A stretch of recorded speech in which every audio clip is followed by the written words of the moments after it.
Wow. You see, we're not going to do that. Let's get Picasso. Yes, yes. How y'all doing? How my kings and queens doing today? Yes, indeed. Where you from, Picasso? I'm from Los Angeles, California. There you go, my man. What's going on? What part of LA you in, man? Well, I am centrally in Koreatown with all the Koreans and all that Korean barbecue. Yeah. And I'm originally from South Central Los Angeles. There you go, man. Inglewood. Yeah, but you know there's a crime wave out here right now. You see? You ain't never lied. I mean, the woman was oh Lord, 2 alien bitches got into a fight. One was blue and one was green. Okay, so I backed up. I leaned back like Fat Joe. Lean back, and minded my own business. That was in South LA to visit my grandma. So what's on your mind, fam? Well, you know what? We collectively, not only as a nation, but what we need to do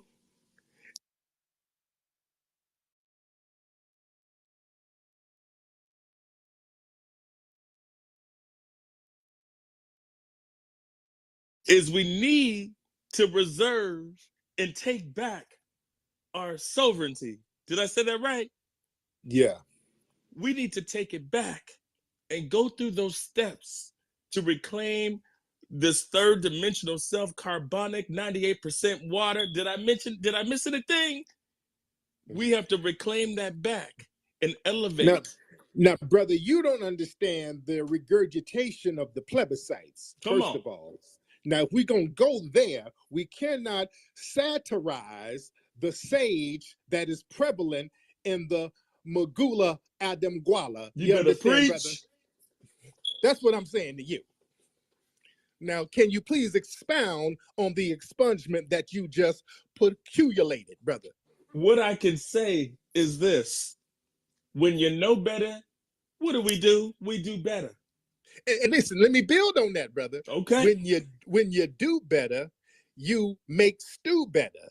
And you make stew you ain't by never using lied. some of the comedic energy, understand me, from the Halayan dialect and some of the emerald tablets that came from ancient Kemet, right?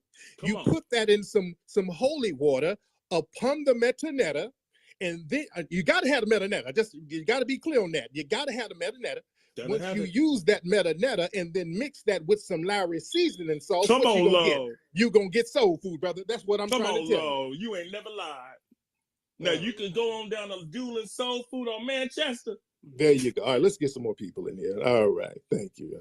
Okay, we got a lot of folks in here. Okay, let's get some more folks in here. Okay, let's see who we have. Okay, this is not the plebiscite poetry hour right now. All right, let's get JJ in here. And please, no more plebiscite poetry hour. Okay, no plebiscite poetry. All right. Hello, JJ, brother. what's up, bro? How are you? Okay, brother. Okay, brother. Are you okay over there? Yeah, I'm in London, bro. How are you? Oh, okay. You sound like a hostage. You sound like somebody had you in the trunk of a car somewhere, brother. No, man. I think it's my kick the tail light out and wave your fingers out there. SOS if somebody got you, brother. If they're gonna do something to you if they take you to the second location. Never go to the second location. So what's up? What's going on in London, bro? What's happening out there? Everything is good, man. There's been a few scandals going on. I mean, there was this young black boy that was arrested by the cops. Well, there was a young black girl that was 15 at a school, and she was felt in a sexual way by the police that strip searched her because they assumed she had weed in the classroom. So there's been a few things going on over here that's very crazy out here. But I think compared to America, everything is more. I don't even know how to put this, but I'm gonna put this as simple as I can. In America, I respect. I would rather be hungry than smell like Popeyes, okay, and Kool-Aid. Our ancestors that were murdered. Why your voice getting so deep? We're gonna wrap this thing up. I don't want to be here all night. I know we got a lot of folks in here. By the way, everybody's available on to get me on YouTube, phone people, and much you at Puppy kind of go against the grain just to go against the grain. That type of mentality for what we got going on right now, that's just not going to work. It's going to be crude. It's going to be criticized, as it should be. And if people feel like they can get up and say whatever the hell they want, well, then they can get the criticism on the right. And we're on the right track right. Starting to make a beef. There's no beef. No beef at all. Jay is cool. I ain't got no beef with him. But let me play.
Can't hear. Honorable Malcolm X said, "We suffer from political oppression, economic exploitation, and social degradation." I believe for us to end our political oppression, we need political unity. This is a healthy debate, but I think we're approaching it too micro and not enough macro. I believe if we're going to unify, we got to unify first around nationality. So my question is, Tip knows this. We spoke about it in your Rafe outside my office. Tamika knows this. We spoke about this for years. Puff, we want to bring this to you. We need a black vote day. Not a vote day about Democrat or Republican. We need to vote about who we are as a people. Are we Africans in America? Are we Pan-Africans? Are we Moors? Are we Nation of Islam? Who is our nationality? What is our flag? What is our constitution? What are our bylaws? What are our values? And so what I'm saying to the panel is us as leaders, can we be that intentional, Mike, about burning down both the masters' houses, focusing on our own house, galvanizing all of our leaders in one place at one time to vote on our nationality, our flag, our values, and have a black vote day in real life? Can we do that? I think it would be helpful. I do. I mean, because I think there's a lot of conversation right now around reparations and so on and so forth. But as I have been enlightened by Brother Jay Morrison, we can't get reparations because we haven't been officially classified as a nationality. African American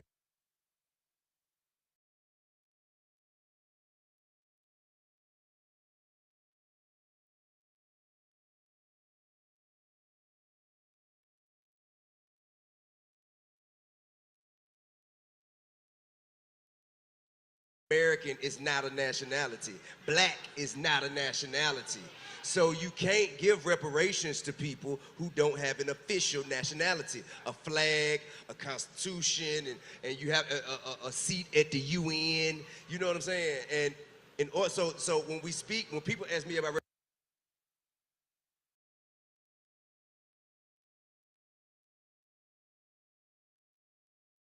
reparations, I'm like, well, that's kind of putting the cart before the horse. So I understand the importance of that, but I also think that it has to be detailed instructions, line items, step by step of how to achieve this goal, so you will know exactly what you're asking people to do.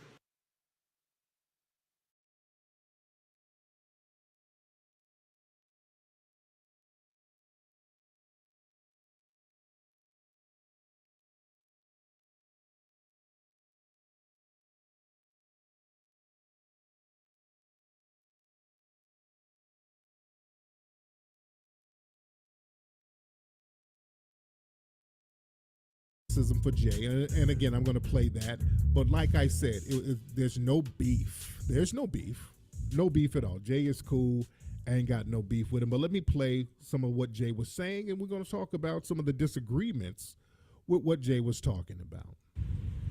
We got to treat life. You got to operate life. But now, this is Jay responding to a lot of the criticism after the revolt thing. This is after the revolt show, and this is him getting on his live.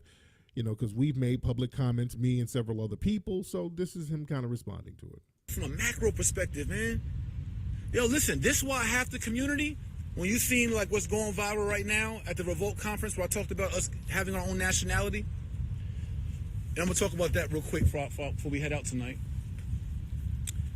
I didn't make this shit up myself because I think I'm fucking smart. I sat and talked with elders, specifically Baba Joseph Epps, who's the president of INCobra, the National Coalition of Blacks for Reparations in America. And right there, Jay, that's what we told him. I was on my live the other day. We're trying to pull his coat, and then he's digging deeper. Then he jumped out and said, hey, man, I'm talking to INCobra. Like, oh, God, Jay, no. No, Jay. Oh, God. And this is when you see somebody just digging a hole like that. I don't know if he knows that INCobra, you know, that's a poison word. That's bad when you jump out there and that's where your cred is coming from. INCobra? That's like, hey, man, that's like saying, man, I know how to rap. How you learn how to rap? Man, I learned how to rap through Tekashi. INCobra? Wow. And I don't know if Jay knows just how bad of a look that is. INCobra, that's a nothing burger organization. They've been around since like 87. They're basically a Democratic shill front company. Basically, they're there to pacify people and just do nothing and pretend to be a grassroots organization. INCobra is a nothing burger. INCobra is a nothing burger. It's nothing. They are not doing anything. They're just talking. They've been around for decades and ain't done nothing. Results prove the point of that organization. When you see people been around for a long time and ain't done shit, like the Black Caucus, all these stuff. When you see these people around, they're shills for the government. You don't have people around that long and funded for that long if they don't get results. So if they're not getting results for us, that means they are designed to not get results from us, for us rather. If they're not getting results for us, that means their purpose is to not get results for us. For them to be around and still getting radio shows and they still getting paid, nah, man, we got to understand what these organizations are. Been around since the 60s. Baba Joe, who's twice plus my age, he's the one that schooled me. He's the one that went to Supreme Court. So let's mark this for all my ADOS brothers and sisters out there, and Hebrew Israelites and Moors and others. I'm just giving you game the elder gave me. I know some of y'all don't like me because I'm swaggy and I'm rich, and I do this shit in real life, but get past your dislike for me real quick. And again, Jay's digging himself further in a hole right there. See, Jay, you know, that's you. We just play you talking, and my man, you talking and saying stuff like that, people start getting rubbed the wrong way. Yeah. I'm cringing when I'm like, oh, Jay, get off the phone. Don't film yourself, Jay. Come. You understand? I'm trying to help you from you, Jay. I'm trying to help you from you, Jay. When you say stuff like that, that rubs folks the wrong way, especially with what we got going on. When we got a good movement going on, everybody's getting on code. And then, you know, it's like, hey, if y'all don't want to listen to me, y'all just mad because I'm swaggy. Oh, God. Jay. You see, I try to help, but when you're giving yourself that much rope, I'm trying to take some of the rope away from you, Jay. I'm trying to take some of the rope away from you, Jay. I don't want to see you say stuff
like this because these are your words. I'm not saying anything negative about you. I'm just playing what you saying.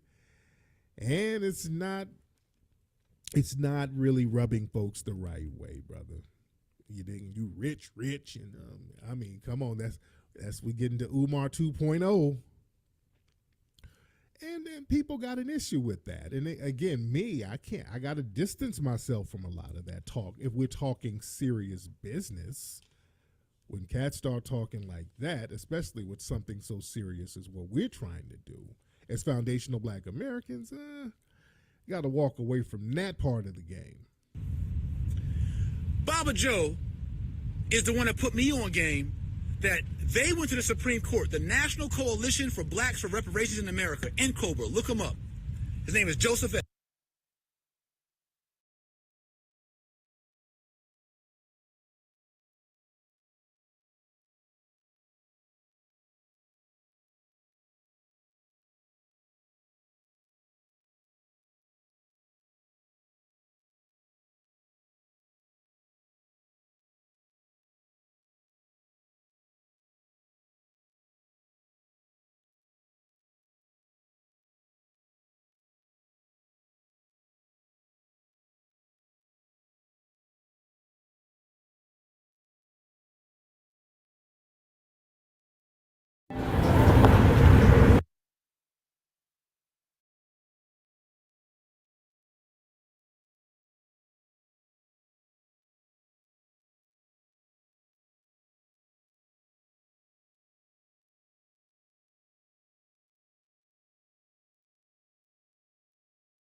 any team.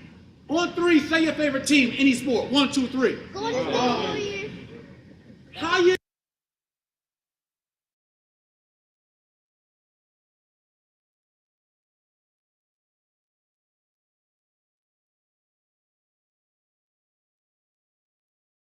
to secure the bag or to fumble the bag. And this is a smack in the face for someone who took a gamble. People trusted him. But our people are thirsty. Our people are hungry.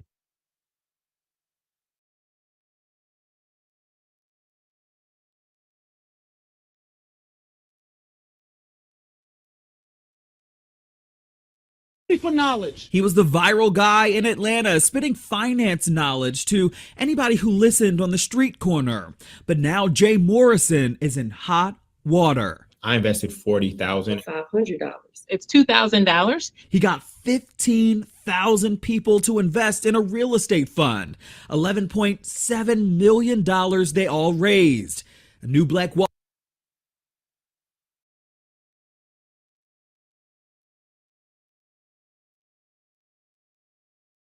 Street was on the horizon. The money has been just evaporated. And apparently there's little to show for it, and investors are going off on social media. Everything done in darkness must come to light. Over $11.5 million gone. Thousands of investors betrayed, and the community left devastated. Jay Morrison promised to revolutionize Black economic empowerment, to build a new Black Wall Street. But instead, investors are left asking, where did all the money go? You lived through 08, 09, 10, 11, 12. Those were very, very difficult years for real estate. How did it affect you and your company? It affected me that I changed my whole entire hustle. I changed my whole entire business model. I didn't get beat up from a perspective of a lot of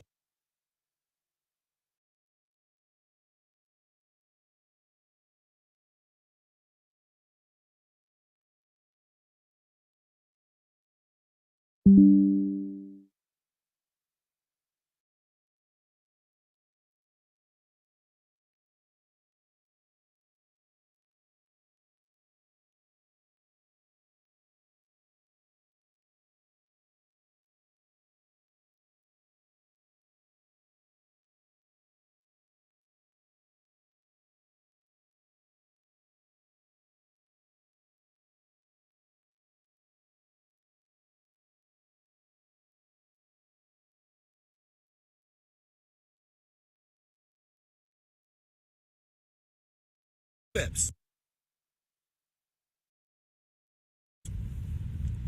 They went to Supreme Court for reparations. Joseph Phipps, I said it again, Baba Joe. Baba meaning father, meaning elder. And so I asked Baba Joe in Mississippi, on their farm, right, Black-owned farm in Mississippi.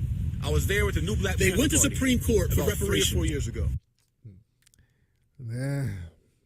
That's kind of, I won't even go there. And I said, Baba Joe, why don't we have reparations? You guys have been fighting for it since the 60s. Why don't we have it? Baba Joe said, we went to Supreme Court. The judge told us that we have a great case for reparations.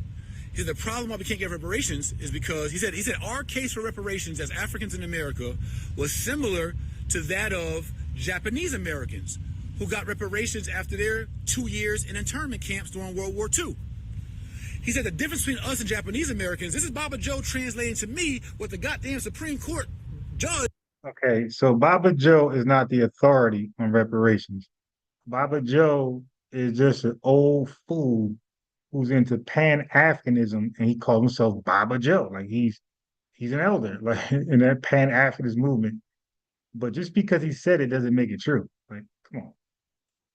Judge told him is that Africans in America, or African Americans, or Black people, are not a legitimate nationality. That's not true. We're Black Americans, guys. We're Black Americans. We're our nationality. Yeah, give me 1 second just to switch my Bluetooth on. I can wear these headphones. 1 second.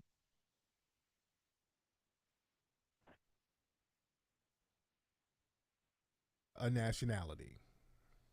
Therefore, we cannot receive or will not be recognized as a nationality to receive reparations, such as the Japanese Americans who have Japanese direct heritage.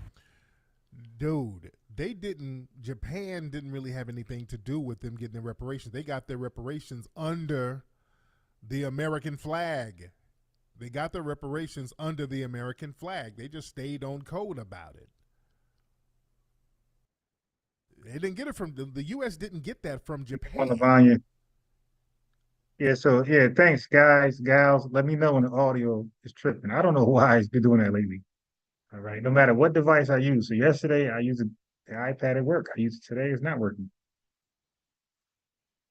But what I was saying was Jay Morrison is an alleged failed scammer. He was talking about how swaggy he is, how rich he is, but that was based on $11.9 million of investment money that he squandered to his personal, allegedly his personal, for personal gains, personal life, personal lifestyle. And nobody went to the world court or none of that stuff. We do have a nationality. We're Black Americans. That's our nationality. We are Americans. We are Black Americans. We're foundational Black Americans. We are. Right. Chad Smith, let's get it. Supreme Chief Holiday, Kendra Jegna, FBA Ronnie, Golden Brown, I am sixth, Lavanya, what's in here? See Claude, see Same Day, Diamond. Okay. Yeah, I got some stuff. It's gonna be a funny day. It's gonna be a long live. Hours. Kind of like yesterday, sort of. We are. Yes, we are. We do have a nationality. See, we've been told for a long time that we do. We do have a nationality. We're American descendants of slaves, foundational Black Americans. We're the founders of this country. We're the foundation of this country. We have a nationality. So I said I'm like, okay, Baba Joe, I'm all about abundance. Like, all right, I'm problem solver. No solutions, just result. I mean, no problems, just solutions. You know what I'm saying? That's me. I'm always on a solution mode. So I'm like, Baba Joe, all right, if they saying we can't get reparations because we're not a nationality, then how do we become a nationality? How do we fix it? He said, according to World Court statute. And I looked this up myself and read it for my goddamn self. I did the research. See, I don't be just talking to be talking. I do this shit in real life. So, World Court statute says... He did the research. He's reading one of Sabir Bey books, but that does not count. A people of a like kind, like circumstance, and like experience, who may have been colonialized or otherwise genocide or had the human rights violations. Satch, Ohio. What is he reading from, man?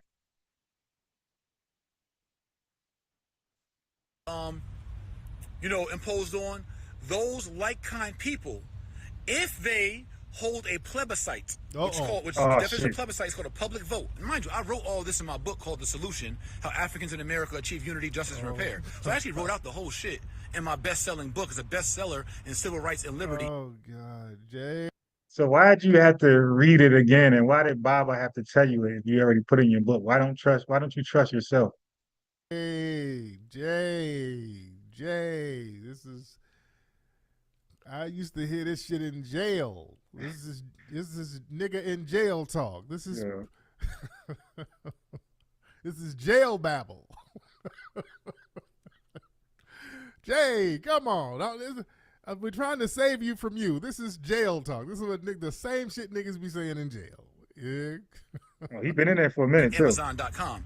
I wrote the whole shit out, by the way. But we're not here nor there. I do this in real life.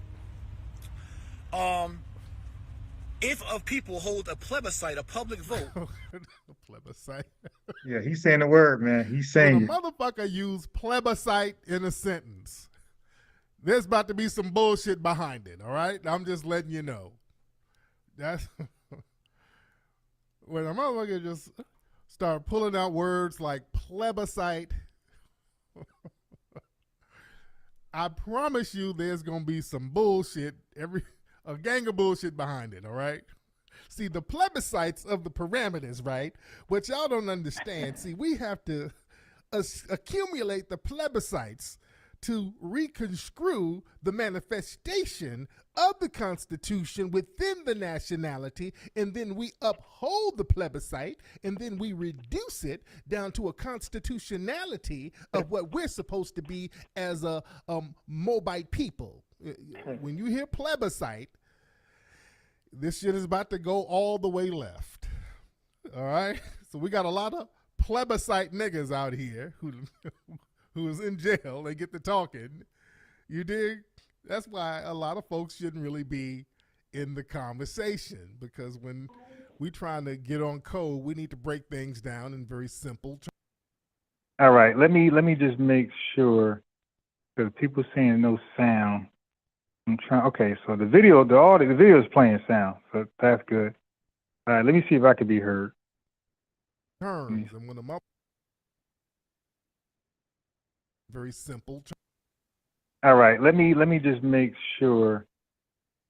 Okay, I'm heard. Fucking step up. Hey, I got something to say. First of all, where's the plebiscites? Yeah, oh shit, here we go. This is gonna take a while. All right. And adopt their nationality or their kind, and they do it unilaterally, and then get recognized by another sovereign nation of the United Nations, another African nation, Caribbean nation, European nation, whatever fucking nation.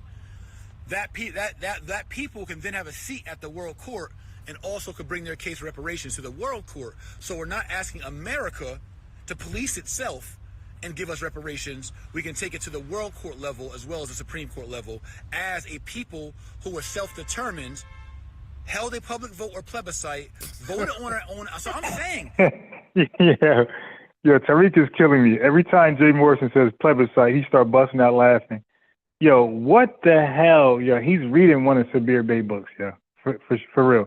He's reading a book that Sabir Bey has that he hasn't even read himself. And Jay Morrison is like, he fell for it, man. But, you know, he's an alleged scammer who failed and flopped, who's now prosperity preacher. So that's looking at it, hindsight.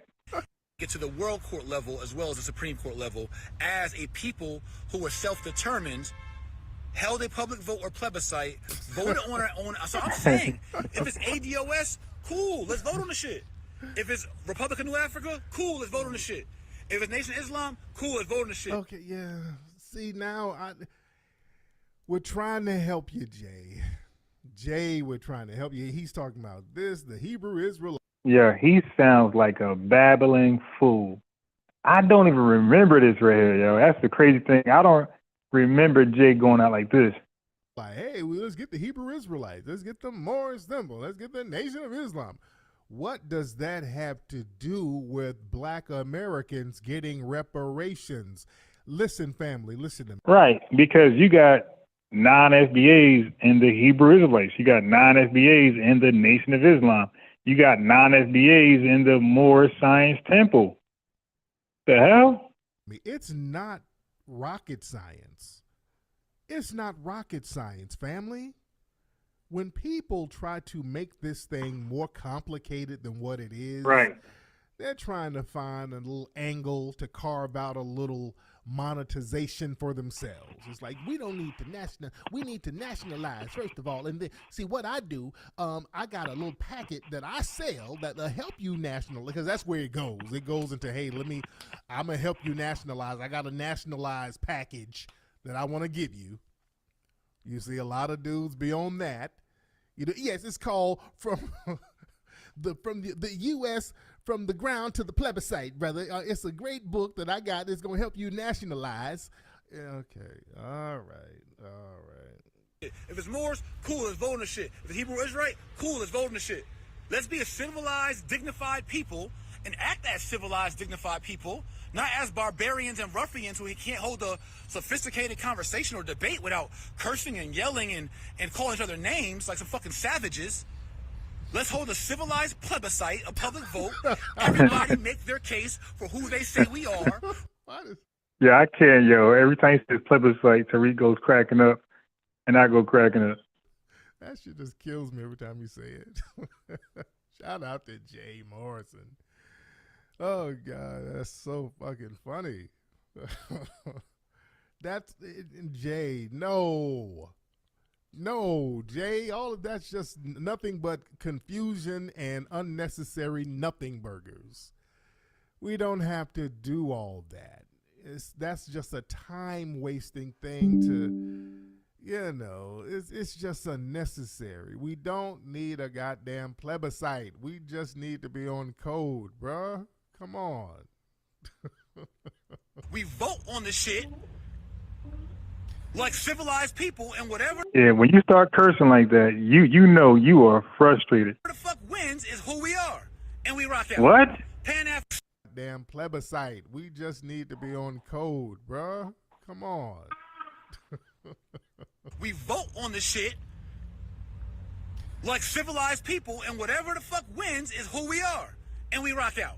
Pan-African, Hebrew Israelite, Nation of Islam, Moor, ADOS, Republic of New Africa, whatever the fuck. The plebiscite ranges. The variety of the plebiscites. Called the plebiscite. The plebiscite Pyrus. The plebiscites. And we wear red turbans in this motherfucker. African in America, African American, whatever the fuck. Don't just boss up and try to tell everybody, no, we this, no, we this. Oh, no. Hold on, look. Let's not do the plebiscite Pyrus because then Takashi will snitch on us in jail. So let's not do that. We'll get snitched on. We this, fool. No, coon. No, we this. Bro, that shit corny. Who got business done that kind of way? No nation was. Now, by the way, he's not, from his own account, he's not FBA. So he keeps saying we, okay. Built that kind of way. Hold a fucking vote. And let's call it a day. Let's unify in real life. Hold on. No. See, it's like, let's debate. And that's what we don't need to do, family. We don't need to debate. What are we debating? We don't need to debate anything. See, we're disagreeing with your stuff, Jay. We're not taking personal shots at you. We don't need to debate anything. Our brother Neely Fuller talked about that. We got to stop debating. What the hell are we debating for? What is there to debate? Either you are a foundational Black American, or you are not, Jay. Slavery, or you are not. What is there to debate? Who are we debating, and what are we debating for? We have a lineage. We have a lineage to the plantations of America, and we are the founders of America. So that's not up for debate. Who am I going to debate about that? About our heritage? That's like, let's debate about your hair color. Either you have a certain hair color or you don't. Certain things are just not up for debate. And when we talk about who gets reparations, that's not up for debate. People try to play dumb. Well, what about other people came over here and they were enslaved in other countries? They need to go to their country and holler at them. Right. It's not rocket science, and it's not that confusing. People try to make it not confusing at all. It's so really simple, I'm sure. ADOS family, foundational Black American family. It's not complicated. At all. All we have to do is get on code, which is what we are doing. We are already on code. This is why we are making an impact. This is why these politicians don't know what to do. They're trying to figure out a way to get that Black vote because too many of us are on code right now. We are making the moves we're supposed to be making. We need to stay the course. We're already doing what we're supposed to do. We're not supposed to stop and then go have a useless debate with somebody about God knows what. What the hell what are we debating? You understand?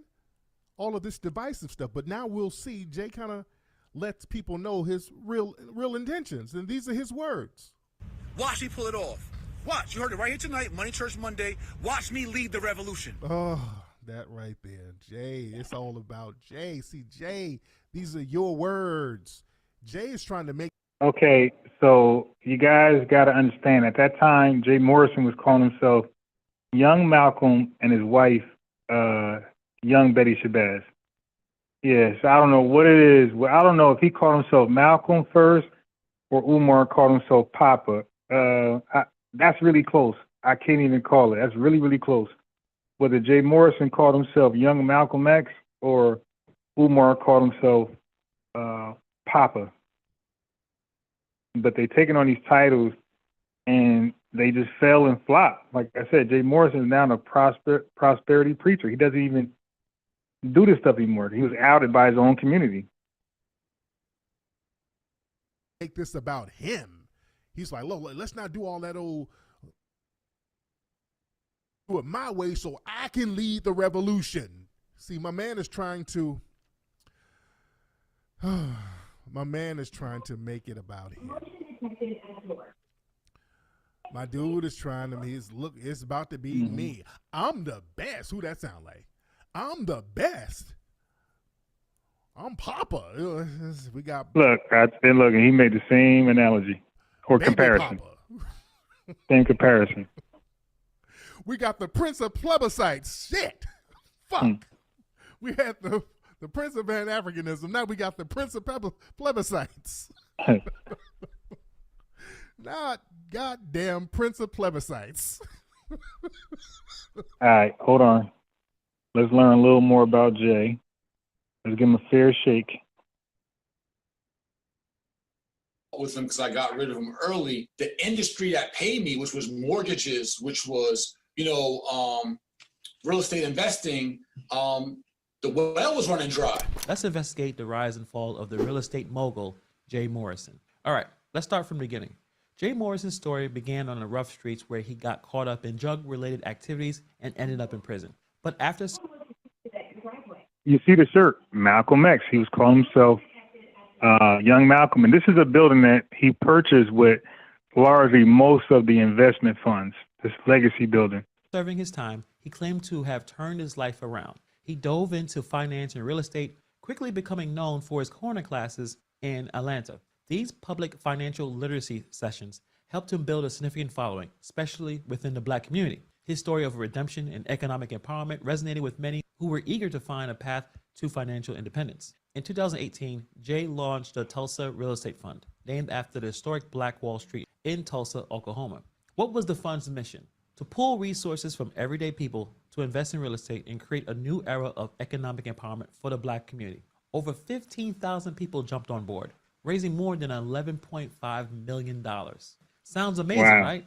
Well, not so fast. Julian Gordon, one of the biggest investors, believed in Jay's vision so much that he invested $40,000.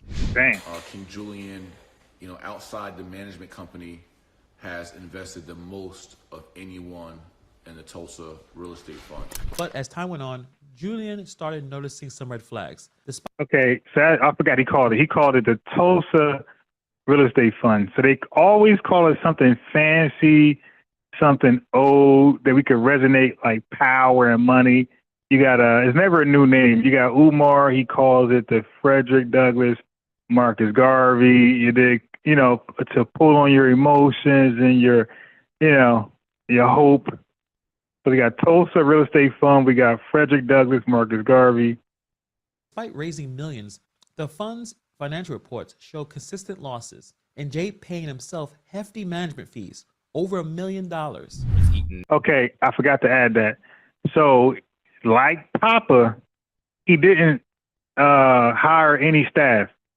What he did was he did everything, and that's what Papa gonna do in that school.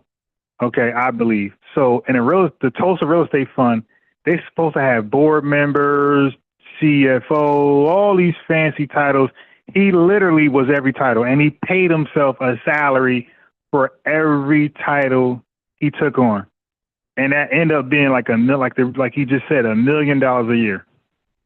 Over $1 million, almost probably $2 million by now in management fees. Something wasn't adding up. Manager fees. There was Ms. Robinson, who put in $500. Her investment might have been smaller, but the impact of her potential loss was just as significant to her. She found out through social media that the Legacy Center, the fund's flagship project, was up for sale for $3.65 million without any prior notice to the investors. You see that? So you could say 3.5, right, $1 million. The Legacy Center was for sale. Look what happened.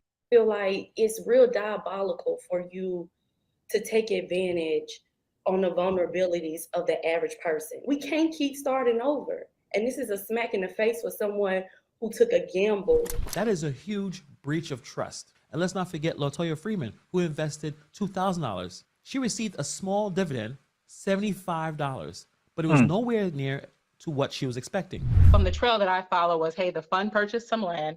The fund couldn't basically kind of go and develop that land into what it needed. So basically it sold him that land back. So as Black people.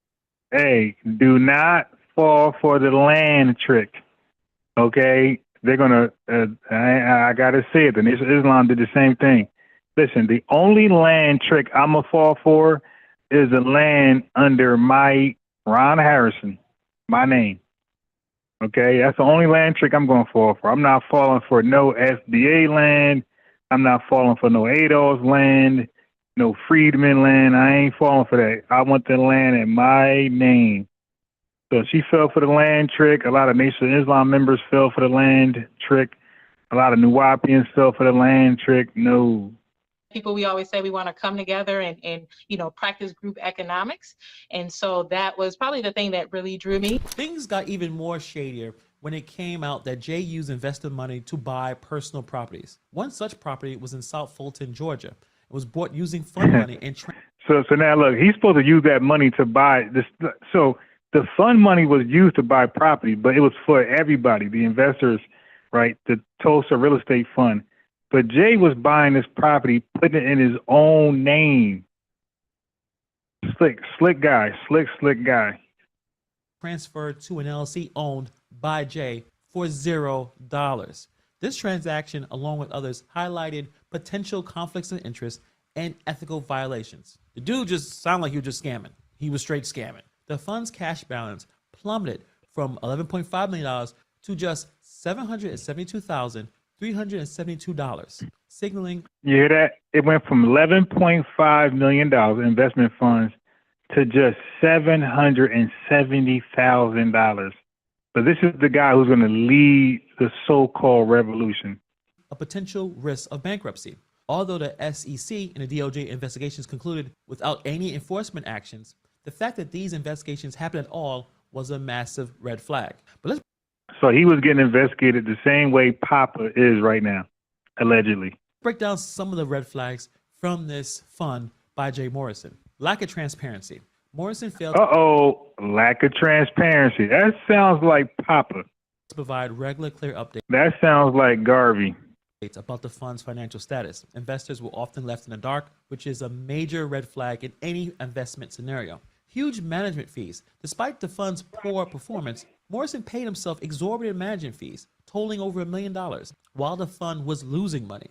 Morrison used investor money to buy personal properties. Like I said before, the property in South Fulton, Georgia was bought using fund money and then transferred to an LLC owned by Morrison for no cost, indicating severe financial mismanagement. In response to the mounting pressure and criticism, Morrison held a town hall meeting, dismissing the accusations as rumors and blaming the pandemic for the fund's poor performance.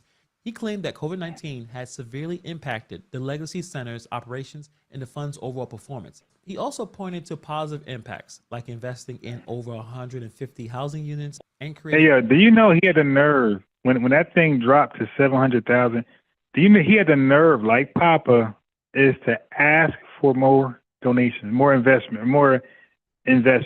right? He wanted more investment funds. More than 200 jobs, but many investors weren't buying it. Julian Gordon, who has his own YouTube channel, I'll put the link in the description below, he was very vocal in his criticism, demanded that the SEC reopen its investigation and call for the fund to be liquidated to minimize losses. According to Julian, the fund's value that many have placed in Jay Morrison and his vision of economic empowerment. The skepticism. Okay, you see, right? So right now he became a prosperity preacher. Right now he's preaching. Okay, he has eyes closed. He's praying. So this is what he ended up doing. And reluctance to support future initiatives that resulted from Morrison's actions can set back the community significantly. Jay Morrison's story isn't unique. Scammers who exploit their racial identity and community trust is a pervasive problem because significant harm to the very communities they claim to support. These individuals often present themselves as champions of their community, leveraging shared experiences and cultural bonds to gain support. The exploitation. All right. So anyway, there you go. And that's his wife who was with him the whole time. All right. But yeah, that was a complete backdrop of Jay Morrison and his Tulsa real estate fund fraud, allegedly. Okay, real brother got that bag. Says, "Wow, I never heard of this." The FBA. No, he proudly, before FBA ADOS was a thing, he proudly bragged about being Dominican or something like that. Okay, just like Roland, hey, peace, chocolate, diamonds. Let me give you a lineage rinse. Just like Roland, just like Stephen A. Smith. Okay, Carlos Magus, peace. Do you know how many small apartments 11 million could buy? I can't believe it's our own people. Yeah, well, no. That's not our own people. He's Dominican. He's something else. Yeah. Did he go to jail for this? No, he didn't go to jail. Let me give Cali Kilgore 67. He said B1 FBA. Let me give him I already did. I gave him a lineage wrench. Yeah, man. Same day. You there? Yeah, I'm here. What's up? That's the link. Hey, what's going on, bro? Chilling. What's going on? I'm out here and about in the neighborhood and stuff. I don't know how it sounds and stuff, but I'm off the freeway. Were you aware of Jay Morrison? No, I don't even know that dude. But yeah, he was a big name. Oh. He was a big name. His name was just as big as Tariq and Big Papa and everybody else was at his height. Okay. Yeah, my man had a large following, bro. But he was a alleged scammer. And so, but he's connected because he went out of his lane. Like, you know, if he's allegedly scamming, stay right there. He went to speak on reparations, and he on Revolt with Diddy and T.I., and he started talking that plebiscite babble. We need to nationalize all this foolishness. And so Tariq, so this at the height of ADOS, so ADOS and FBA, and so I think FBA is making his rounds. I think ADOS was like the more popular term at that point. Okay. And Tariq addressed him, and a lot of FBAs addressed him, and he addressed back. He fought back, saying how swaggy he is. He a real millionaire in real time. He's not at all. He scammed his investors and used their millions of dollars to buy property. So, but he's not a real millionaire. Where, like, you know, he got the money legitimately. Yeah, but he was a scammer. But let me go ahead and play the rest of what Tariq had to say about him at that time, because he's a plebiscite babbler. That goes with the title of the show. Fuck. So and he said plebiscite 1,000 times to confirm he's a plebiscite babbler. That's what Jay is trying to do now. He's trying to be the leader, and this is a leaderless movement. We don't need no leaders. There is no leader. The code is. And he said he's going to lead it. And this video right here goes back 5 years ago. Okay, and Jay Morrison is going to lead the lineage. The leadership. Well, the code is the leadership. We don't need the Prince of Plebiscites. We don't need it. I'm a descendant of Carlos Santana. In real life. Like, I always call the shit and I always go do the shit. Watch me actually organize the shit and pull it off, and you're going to watch all the major influencers in one room, be like, yo, what the fuck? Jay Morrison said this shit on Money Church Monday on September, whatever fucking date it is right now, 2019. This motherfucking Young Malcolm, Hope Man, really went. You heard him? He called himself Young Malcolm. I told you, I was not lying. You got Prince of Papa, or Prince of Pan-Africanism, right? And he called himself Young Malcolm X.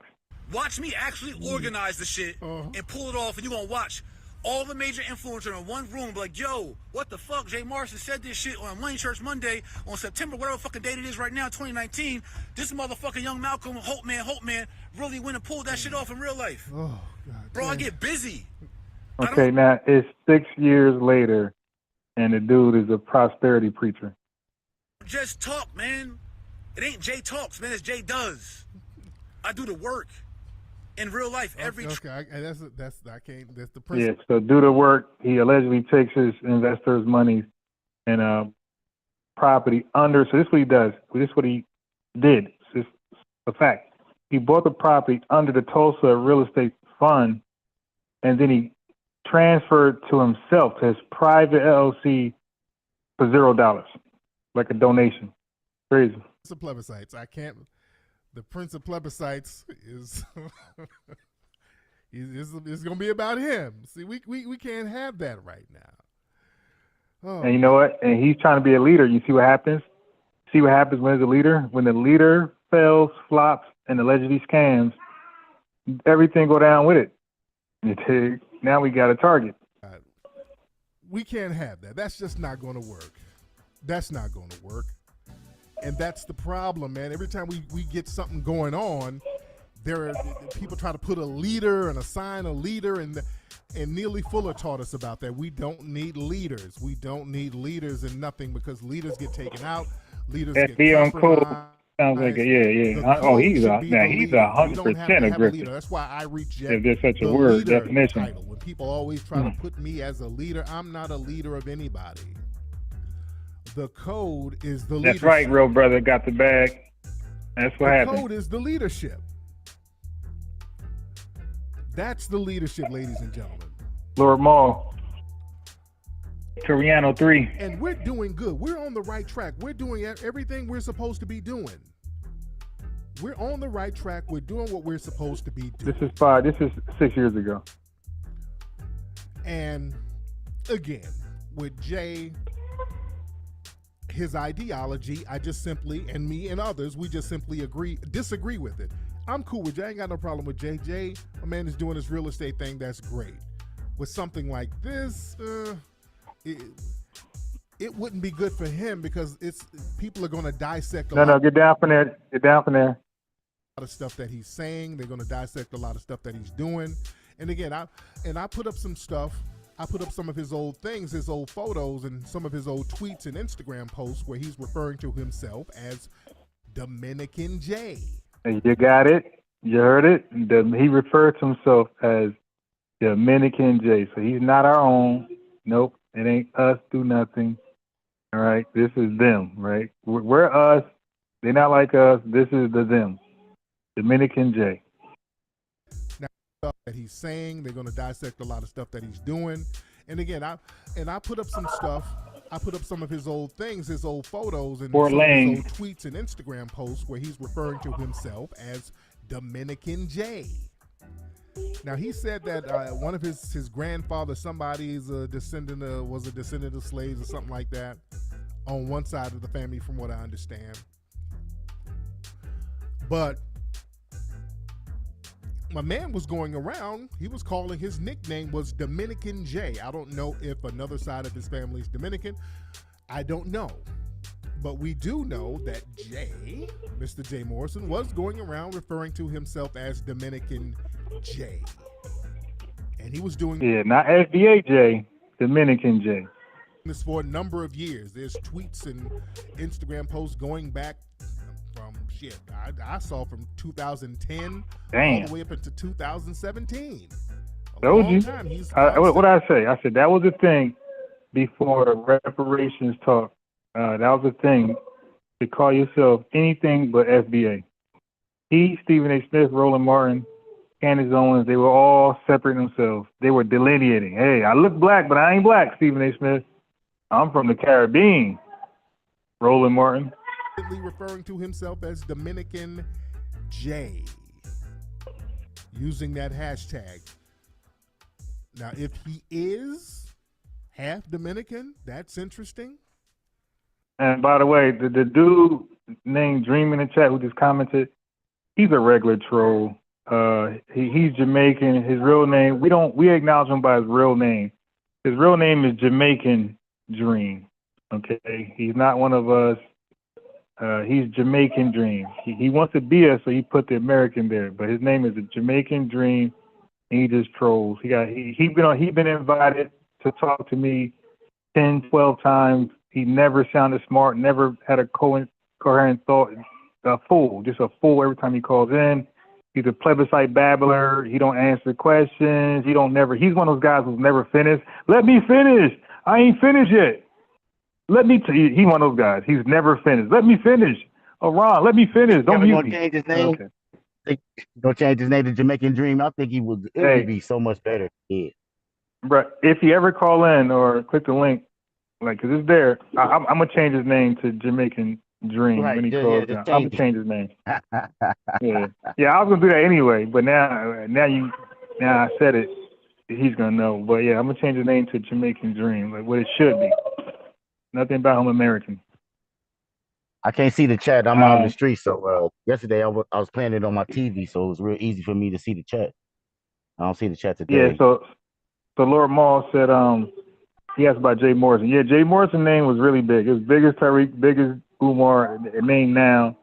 He was ringing. He had a nice little national buzz. You see, he's on Revolt stage with Diddy and T.I. The dude name was ringing for a second until that alleged scam caught up. You dig? And bye. And Umar is going to be the same thing. His name is ringing, but once that school scam catches up. If he's not Dominican, but using the name Dominican J, that would actually look worse because you're claiming a culture that you are not a part of. So that would give some people the impression that you're trying to distance yourself. You understand? So in the background, I'm gonna stop that one, and I'm gonna come back to this guy. Like he is literally the king of Plebiscite Babel. He started everything. This is Taj Tariq. His name is Tariq as well, but with a K. Taj Tariq Bey. Under colonial law, they would not have been able to do that. Under the organic or the original Constitution for the United States, they would not have been able to do the stuff they're doing now. That's why they needed to set up the demon platform, which is called the U.S. democracy. All right? Now, keep this in mind. In the instance of an alleged foreclosure, a right of defense, write this down so you can keep this at all times in your mind. A right. I attempt to teach people how to be a foreclosure. First of all, why are you in foreclosure? Like, I mean, if you even got to do this, you're in trouble. Okay, if you got to even like get this desperate to listen to some fake news about a foreclosure, you're in trouble. You should have never been in that situation. Okay, that means your finances, some things are already off. You dig? You got to go handle that. But this right here is not going to work. Listen to this fool. Listen to this fool. This is plebiscite babble. Of defense by way of adverse claim is an automatic in the process of any foreclosure. Okay, adverse claim. All right. So this is a squatter scam thing he's teaching folks. Are we clear? Hey, get down from there. The fact that the action comes about. And stop. The adverse claim comes about with it. Are we clear? By process. But, and that but is a qualified but. Oh, shit. You know, that but is a qualifier but. Oh, my God. And I know that most people have not been aware of the adverse claim. They hear the word foreclosure, and nobody talks about adverse claim. Yeah, only crazy people like you do, bro. When the action introduces this. Are we clear? It's almost like somebody give you a bottle of water. The bottle comes with the water. Peace, V4 Vengeance. Hey, American. I'm sorry. I gotta spit. I gotta. Jamaican Dream. The link is there. I need Righteous Rage to call in for you. You get it? Somebody give you a glass of Kool-Aid. The glass comes with the Kool-Aid. You might. The reason most people lose is because they. Oh yeah, I forgot about that. Umes DJ Momo. You're right. Dr. Boyce was riding hard with the Tulsa Real Estate Fund, Jay Morrison. Yeah, you're right. He was telling his whole audience to go ahead and invest. Like Boyce claimed that he researched the Tulsa Fund, Real Estate Fund, and it was legit. And he encouraged his followers to go invest. I think the initial investment was like $500, 400. I think it's $500. Like you couldn't invest anything less than $500. That is me. What happened? How y'all doing, family in don't the have chat? an adverse claim. I'll be home on the And no chair. one tells them that. Are we clear? Yeah. Had Are to you, make a run if this you keep morning. talking, you gotta go on mute. Same day, you gotta go on mute because I hear you through the phone. Are you on the phone or are you speaking to me in the chat? I don't know if y'all hear me or not. I can't tell. Let me see. No, it's like you mumbling. It's like you like on the phone. So what was it? Yeah, I can't. And logically, someone who's robbing you is not going to remind you of this because they're doing a foreclosure action and you're not countering them because you didn't know that you had the right to. And it should be written in the agreement in the first place. Are we clear? No. This is why all foreclosures are called abandonments. What they're saying is that you abandon your Well, why every time you talk, when I'm playing a video, you talk. When I stop the video, you get quiet. adverse claim. Chad Smith, Are we clear? the watcher. So, not going to continue on that. I'm going to go back up a little bit to the original contracting because I want you to stay focused in this area about this adverse claim. So he's going to teach you how to get over, how to overcome a foreclosure without settling the debt with money. The promissory note that's attached to the mortgage, and of course to the deed of trust stuff, is the trick that they use to convert so-called.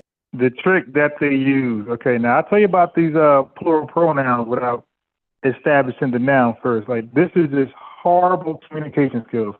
And he's supposed to be an orator. You cannot establish a pronoun. He, it, they, him, she. You cannot do that without establishing.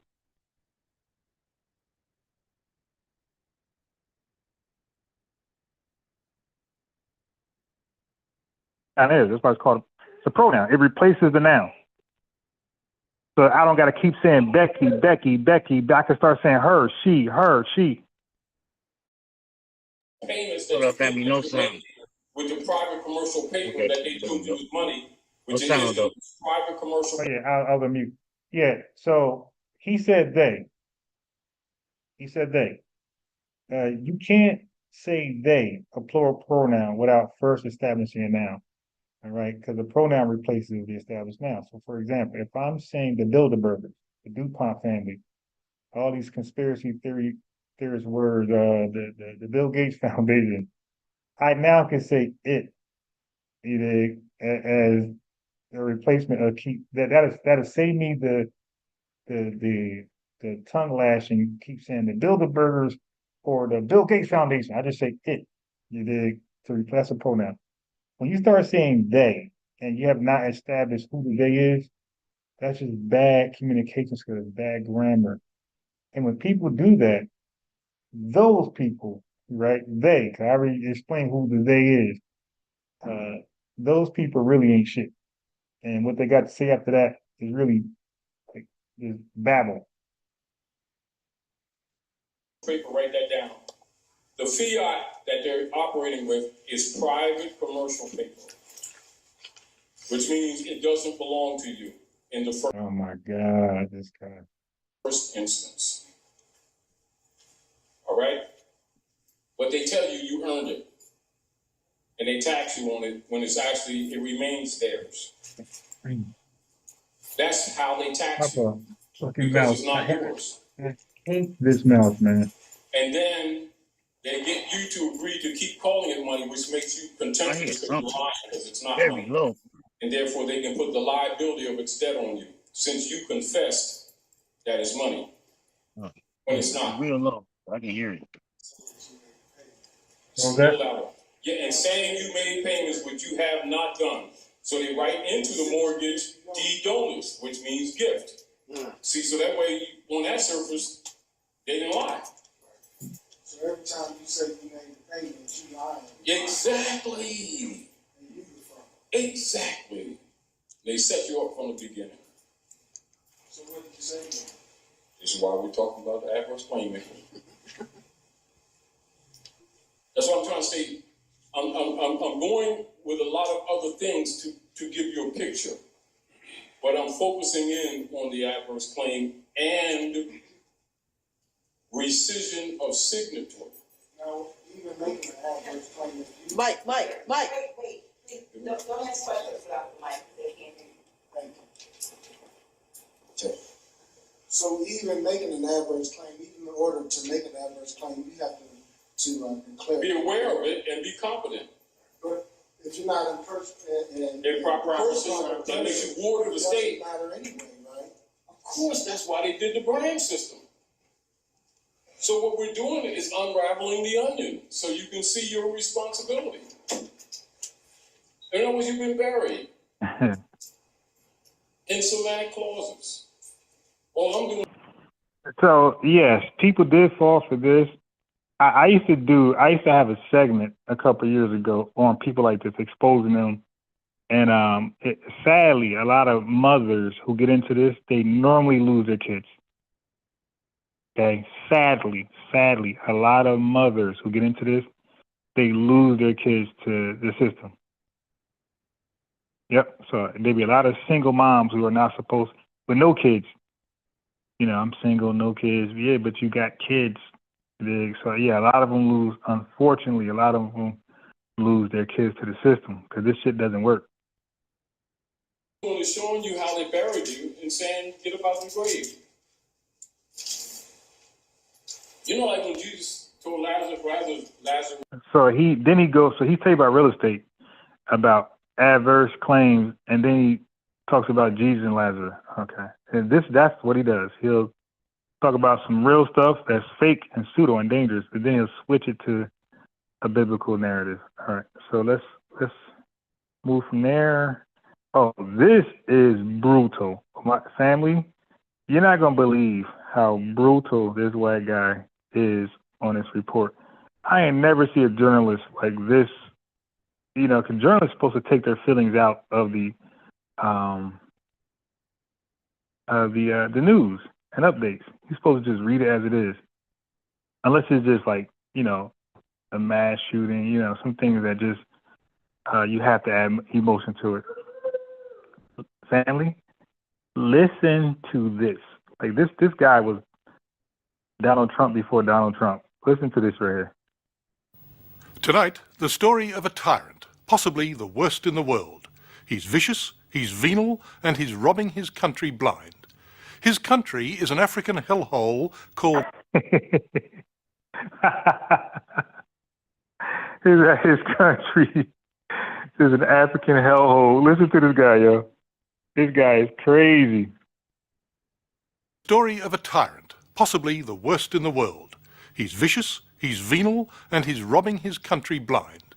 His country is an African hellhole called Equatorial Guinea, and no one would have ever heard or cared about it if they hadn't discovered vast oil deposits just... Nobody would have ever heard or cared about it if they haven't discovered oil. Offshore. This guy... Country is an African hellhole called Equatorial Guinea, and no one would have ever heard or cared about it if they hadn't discovered vast oil deposits just offshore. So much oil, in fact, that at the rate this tiny country is growing, in 10 years it could be the richest in the world. And the trouble is, most of the oil money is being pumped directly into the president's pocket. He's living like a king while his people starve.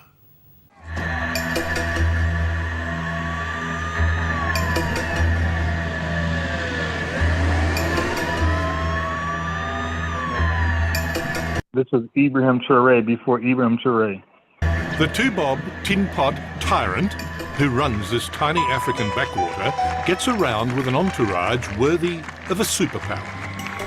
And he is just about the most horrible despot in the world today. President Teodoro Obiang Nguema Mbasogo. Damn. His people are amongst the poorest on earth, and he's amongst the richest.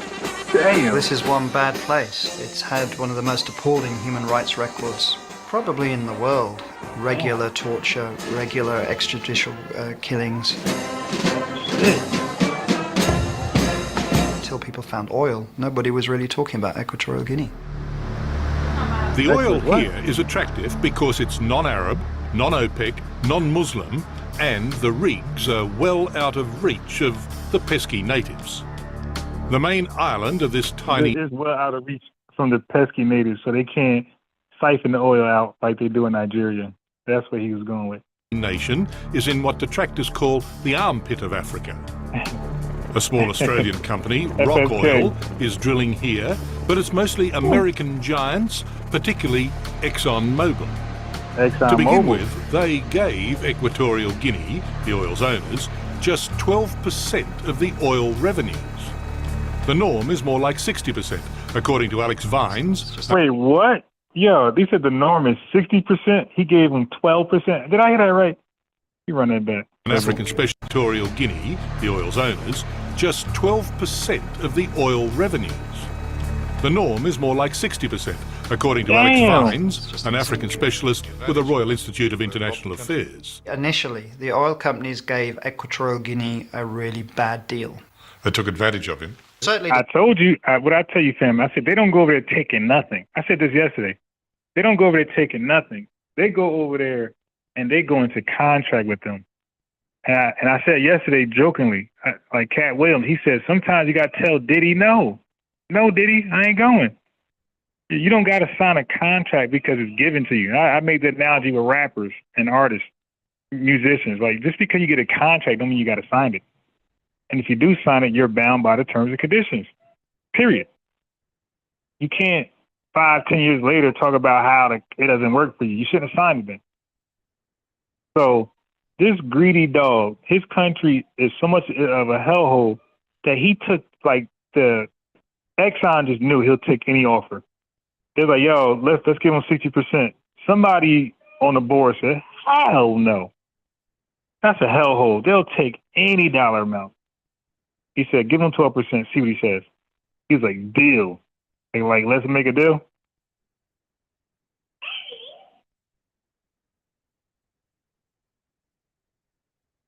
What's his name? Yeah, good, you got it.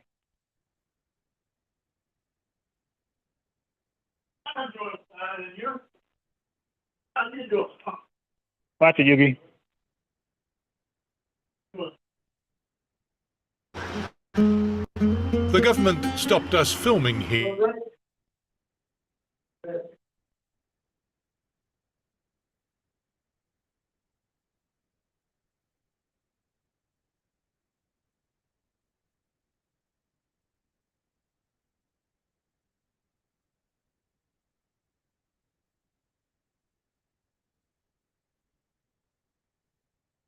In bed with them. Frank Ruddy is doubly qualified. He was one to study under the streetlights that illuminate the drive to the presidential palace. It stopped us filming here, but we managed these shots from our hotel window.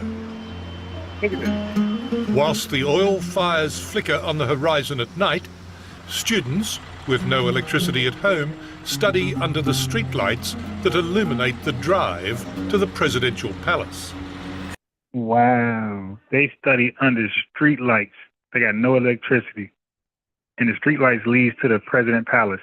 It's a very bad, evil government. And Exxon, I think, to a shame, is in bed with them. Frank Ruddy is doubly qualified. He was once the American ambassador to Equatorial Guinea and once a lawyer for Exxon.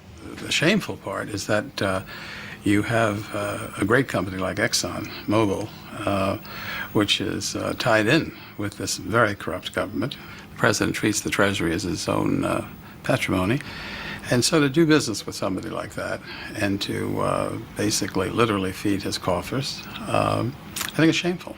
The president and his family are frequently overseas. Yeah, look how they live in here with this 12%. And they're supposed to have something close to 60%. Her son, Teodoro Jr., is partial to Paris and its finest hotels. Yeah, now you see why they be doing coups, taking over each other, because they all want to live like this. So all it's going to do is provoke the next coup, the next regime, to take them over so they can live like this. And it never ends. Incredibly, he once allowed French television to tag along on a shopping spree. But a shopping spree in Paris traffic. C'est Paris. I blocked his music. Look at this guy. It's his son. To give Junior exclusive access to the merchandise. I'm trying to block out the music. Just don't flag me. But whilst they're Paris. Why do they do the music? 30 suits that. Well, you guys, we don't need music for this. You can see what he's doing with that money. And it's supposed to go to the people and the electricity and build a better. So he got a damn Lamborghini out there. It's supposed to go to the infrastructure. Maybe it's shopping, buying CDs. Damn. Has significantly declined in the last 5 years. And think of it, the last 5 years are when the oil wealth has really been kicking in. Well, so although the country's getting richer, actually the people are getting poorer. The money is going elsewhere. It's not going to the benefit of the people. The white man's hotel in the capital has one of the nation's 2 swimming pools. Neither contains water. Pity. What? Really, because here we found Eric Musumbani, Eric the Eel. Remember him? The slowest swimmer at the Sydney Olympics and now training for Athens. Well, how do you do training if the pools haven't got water?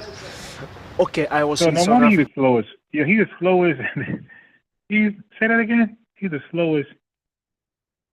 Because you don't. Because here we found Eric Musumbani. He has no water to train. That's why he's the slowest. Musumbani, Eric the Eel. Remember him? The slowest swimmer at the Sydney Olympics and now training for Athens. He's by himself. Yeah, what are we watching? Well, how do you do training if the pools haven't got water? Okay, I was in South Africa and in Ghana. Yeah, exactly, chocolate diamonds. That way I have been training. But now I have to move to Spain to train. Here I can't do it. At the same hotel, we ran into some of ExxonMobil's men relaxing after a stint on the rigs. Perhaps being well-oiled, trains in a swimming pool with no water. He wondered why he's the slowest swimmer at the Olympics. There's the sight of the squalor that's all American around. coppers. This country's dirt poor. Where's all the money going? We don't control where the money goes. We just out here to do a job. Right. That ain't got nothing to do with them. They signed a contract. They pay their royalty, and whatever the president does with the money, that's on the president. We need water to scream. Yo, you know how we be like, for those who can't swim, you be like fake swimming. You know, like this is how you would swim if you could swim. That's what he be doing. He be just be fake swimming. Like I will do this the moment I get the chance to swim. All time.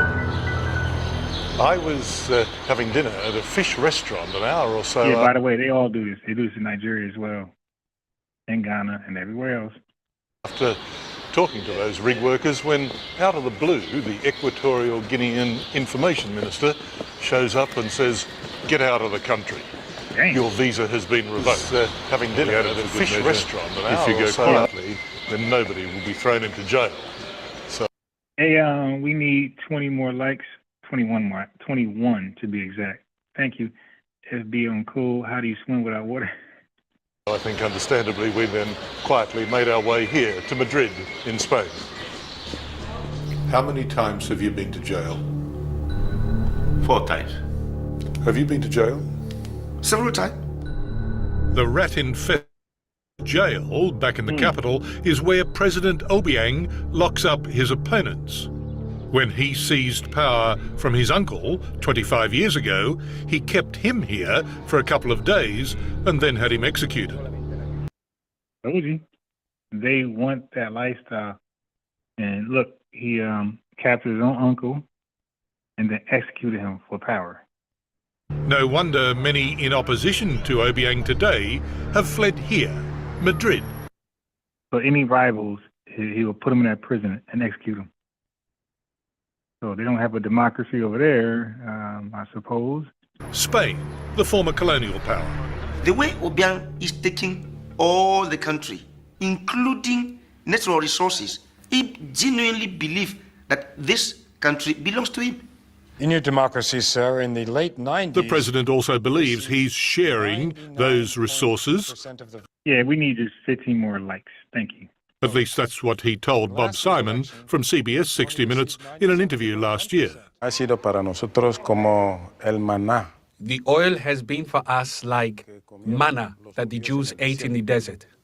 We have to follow the rules to make sure the manna reaches all the people in Equatorial Guinea. The oil companies make sure the manna reaches at least as far as him. In America, it's red carpet treatment for the president all the way. And I remember the president has a very fine collection of Scotch whiskey. Obiang was even a guest at this function when Big Oil paraded its biggest and most powerful friend. The President of the United States, George Bush. Do you have any qualms about doing business there? It's a matter of you have to. Mr. Stephen Hayes runs America's Corporate Council on Africa. The council lobbies for American oil. I mean, is there any depth to which you will not sink? I mean, would you do business with this man, Obiang, no matter how corrupt he is? I think that at some point, again, that's a good question. Is there any level at which any oil company in the world wouldn't do business with where there's that much oil?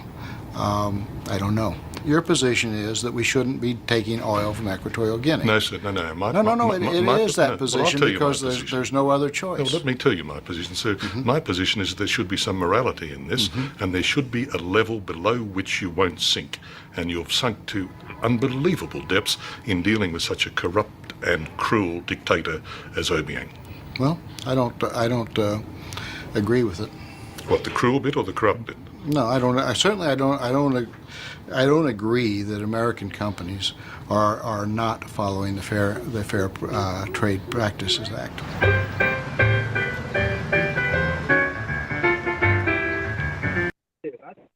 I just came across this briefly, and I just felt like I should put that on channel. Right? Here.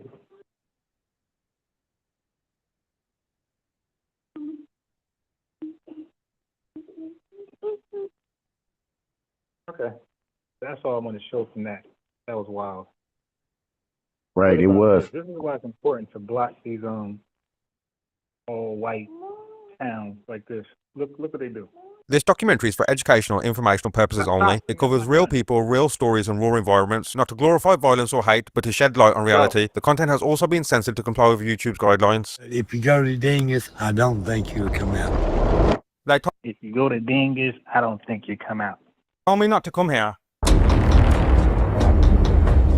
Said these hills don't take kindly to outsiders. Yeah, there's white and black neighbours, I guess. Black neighbour or a white neighbour? I don't know, white neighbour. Especially not someone who looks like me. A couple black folks come into town walking. They wanted to go to Logan, and one of them got killed up there. Yeah. So that's all they produce. He look at the way he looks. He's looking all crazy like the population is 98% white. What was that? I don't know. You saw the way he was looking. He was looking like, damn, one of them got killed up there. I'm like, damn, man. Whatever we about to learn, about to be bad. Yeah. Yeah, that's why, Pinky. That's why you don't just be like, oh, Leonard, they're Utah. You don't be like, oh, they're gonna have those cities, all white cities. There's no problem. Yeah, I hate. White, and the silence says more than words ever could. You know, sometimes we feel like we have a pretty good understanding of what's going on and what to do, and sometimes we absolutely do not. This is southern West Virginia, Mingo County. 98% of the population is themselves. But they already got those cities, those towns. And you see what happens there. West Virginia, dog. Dang, I thought we had that. You said we had what? I thought we had that locked down. West Virginia, I thought that was us. Damn, they got a little stronghold down there in West Virginia. Yeah, not in Mingo. Mountains are myths. One of them being only one black man ever made it out alive, a preacher 100 years ago. Much of this history has been wiped away or ignored, erased. And that's what we were saying. Like this what normally happens. Well, I don't care, man. They could do what they want to do because we want to do, man. Shut up. From the history books, hushed in conversations, but not forgotten, not here. But just recently, right here in West Virginia, a couple was arrested for holding people in slavery. If you look at the images, I know y'all remember that case, right? Where she adopted those 5 black kids and had them in slavery, and they kept moving them state to state, so DICEs couldn't catch up. That was in the same city. It looked like history books, hushed in conversations, but not forgotten, not here. But just recently, right here in West Virginia, a couple was arrested for holding people in slavery. If you look at the images, it looked like an old school plantation. These kids were targeted because of their race. They decided to adopt 5 black children, putting their adopted black children into slave labor. But this isn't the 1920s, it's 2025, and racism doesn't wear a hood anymore. It wears a smile or a stare. Sometimes it's in the questions, sometimes it's in what's not said at all. So I hit record and started walking. What you're about to witness may shock you. What is that? Lord, I heard you know. Drinking a part of a church. When somebody's at the bottom of their soul. If you look online, they say it's the most racist state in America. And I've come to find out if that's true. The richest state? The racist. Most racist. Racist? Yes, it is. Why do you think people would say, don't come to Dingus? Well, they're not used to people like you. Oh, man. Dingness, West Virginia is most famous for the Dingness Tunnel, a tunnel that is famous for its early 1900s railway robberies and racially motivated murders. JJ, I see Panther and JJ, deep Southern descendant. What up, Alright, so let's just fast forward some of it. Where's another one? That gun, the other one. That gun's racist. Now it's ready to go. Don't point it toward. Just put it in your shoulder. And up a little higher, too. Put it, yeah. There you go. Nice. You know, bro.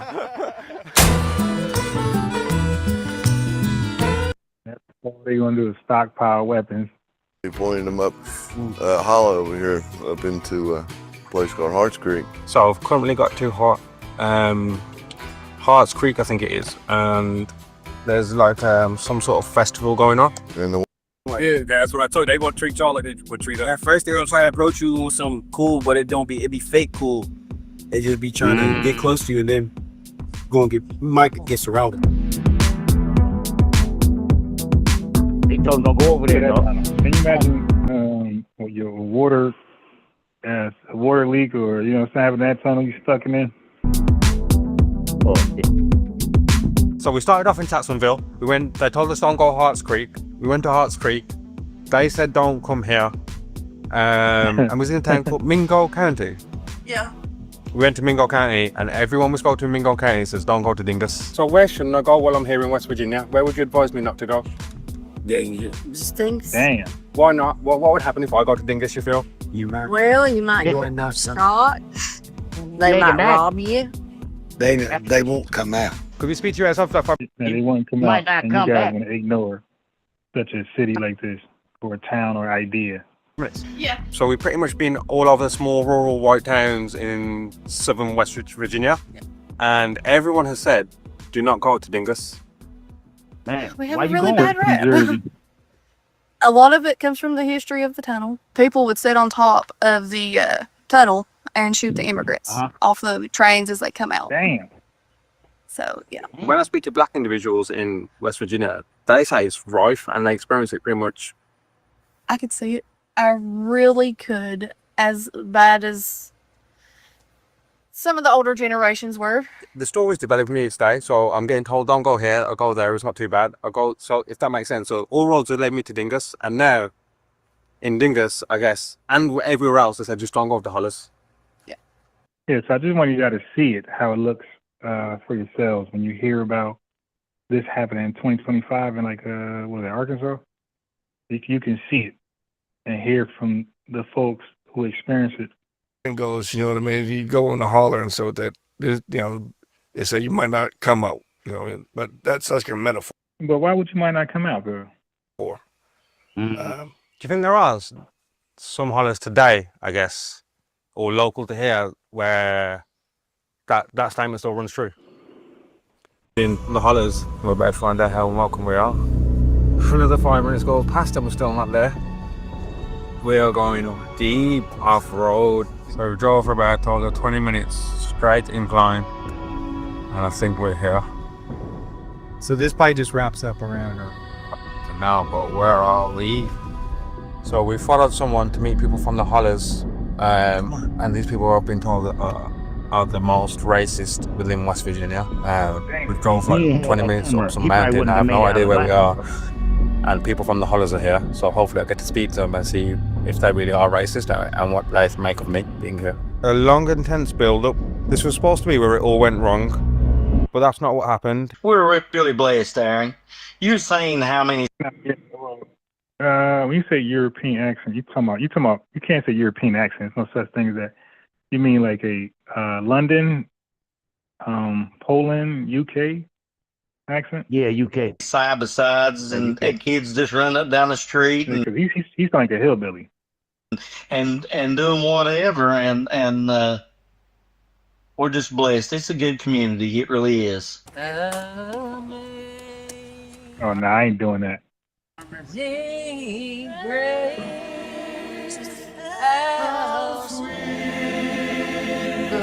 Look, they gave him background music. How bad they sound.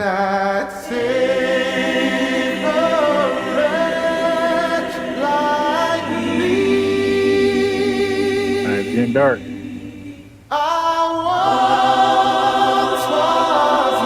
Yeah, ain't nobody washing hands over there.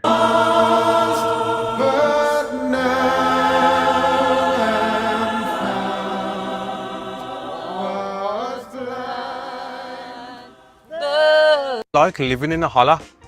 Nice. What's nice about it? You can raise your garden, baby. And what do you prefer, the city life or the country life? Country life. Hello. Hello. Country These life. guys here in this van are with me. They're from England and they want to see how people. That's why they see you got to be specific. You can't say European accent. No such thing as that. England accent, British accent. Like living around here and stuff. Have you been arrested talking with them? They're from England. Yeah, this guy's from England. Yeah, that's all that. He does Instagram and stuff. Yeah. What's all that? And they're black. What do they want to talk about? You have to ask them. They're really friendly, great guys. I'm telling you. Where are we at the moment? Dingus, West Virginia. So if I moved, is this a holler? Is this considered a holler? So if I moved here, do you reckon people would show me love? Yeah, I reckon. Unless you was grouchy or something. Back in the day, Yo, why around face is so white? here, racism used to be real bad, but now, as long as y'all get along with me, I'll get along with y'all. But that's around this part of the area. That's the way it is, unless you run across a redneck or something. Well, what would a redneck be? So what's the definition of a redneck? A redneck? I don't know. I think they're looking for trouble. That's not what I think. Wherever they go, they're looking for trouble. They're looking for trouble. They kid, just looking for trouble. That's what it is. Well, they do. What's the definition of a hillbilly? And is that an offensive term? Well, a hillbilly's just a normal person, you know. They don't live in the city. They just mostly survive on their own, don't they? Me, I don't even have internet. What's the difference between a hillbilly and a redneck? I ain't got no internet. They a redneck, just a redneck. Hillbilly's, I mean. The redneck and the hillbilly, all they're about the same. They're about the same. About the same Redneck, time. you know, burly guy, you know, it's all about cooking out and jumping in the water and, you know, and just, you know, it's just a stigma. But a hillbilly, I mean, we live in the hills here. And for years, you know, some of these places in this state have been really isolated. And when people get isolated, they start making their own rules. For sure. You understand? You know? So you got to keep that in mind.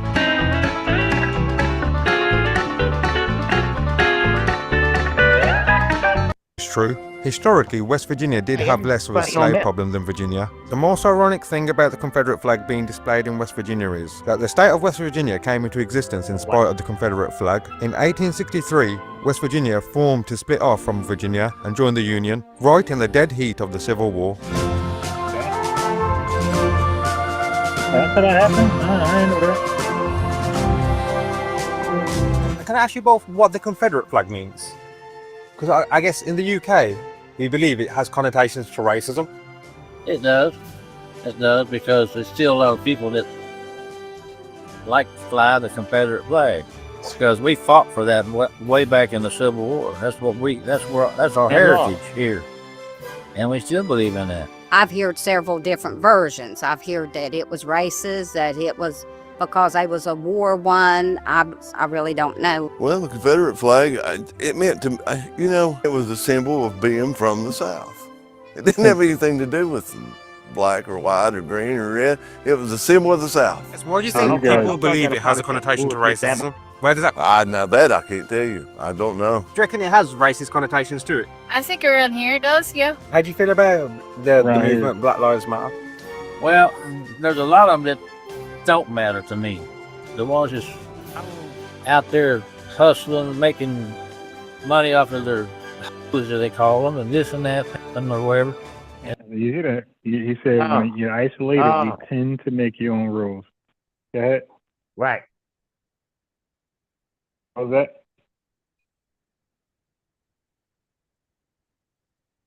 He got the best girl in it.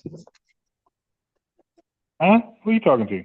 This guy just be talking. Donnie got the best joke out there. Put that on the screen. Oh, okay. Well, can we do that? I don't know how to do that. This is Zoom. This is Zoom. This thing, StreamYard. Oh, well, you probably got to watch it in the background on something other device. On the best girl in town. Say that again? You can go ahead and put them on. You got to look at it from a YouTube, like another device. Look at it from the YouTube stream, and you will be able to have all the controls and it's the same way you putting wrenches out there. The same way you put. You don't have the option. I look at the options. The options don't have that. Like, cause the wrench, you just click the dotted line, and there's no channel activity. Go to channel, replace pin image, report, remove, put in timeout, hide user, remove administrator. That's all. There's but then when you click on that comment, the comment will go on the screen though. When you click on, just try to click on the comment and watch the comment will pop on the screen. It'd be crazy. I just clicked the random. I just clicked Panther comment. Nothing happened. It gave me the same option. Nothing happened. Listen, this is Zoom. Right. I'm trying to explain to you. I've been on Zoom longer than most people. Okay, so I do this for work. So Zoom is for like professional settings. It doesn't add like the fun stuff that StreamYard. Yeah, it offers YouTube and go live on these things, but it's not catered to that at all. Zero. It's catered to like professional settings, like meetings. Yep. Okay. Yeah. So I hope they adopt one day. Yeah, but all like the fancy backgrounds, you're not getting that on Zoom. Yeah. So it ain't gonna happen. Okay. Right. Let me give you a plebiscite babbler. Matter of fact, let me come back over here with it.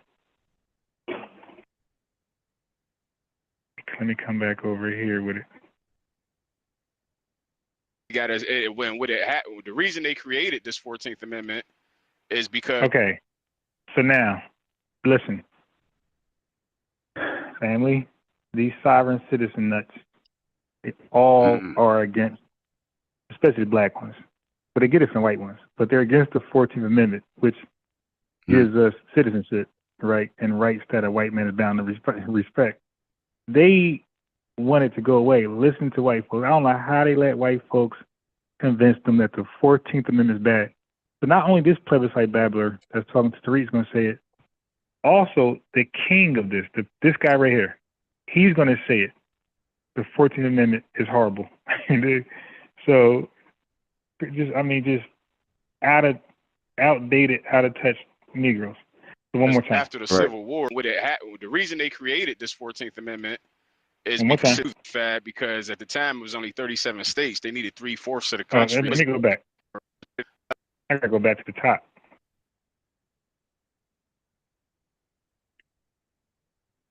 I hate when it does that, man. Raj. Mr. Roger Pryor, hop on, sir. Roger. What's up, bro? What's up, Roger? How are you, bro? I'm chilling, man. You know, just getting off for work, bro. Hey, I wanted to pick your brain a little bit, bro. I know, I mean, the time up here is brief, but you know, neither of these candidates are addressing this issue with the 14th Amendment. Oh, that's it. So in my opinion, ain't nobody getting it right. I don't know if you familiar with the slaughterhouse cases or the you know, the congressional record of 1967. Yeah, they just be saying random stuff. No, I don't know about that, bro. You just randomly asked me that question.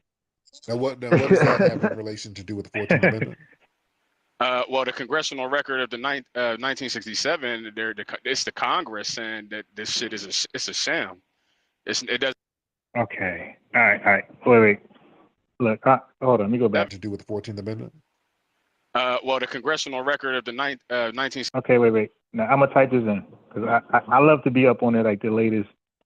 In case I do call in Severe Bay or he come over here, I have all these talking points. Okay, so he said, what did he say? The national congressional. What did he say? National Congression. Let me go back. They just be making stuff up. 1967. Well, they get all this from their zaddy, which is most likely a Confederate flag waving guy. It right. I don't know if you familiar with the slaughterhouse cases or the you know, the congressional record of 1967. Congressional record of 19. He said the slaughterhouse what? Slaughterhouse records. Yeah, slaughterhouse records of files or something he said.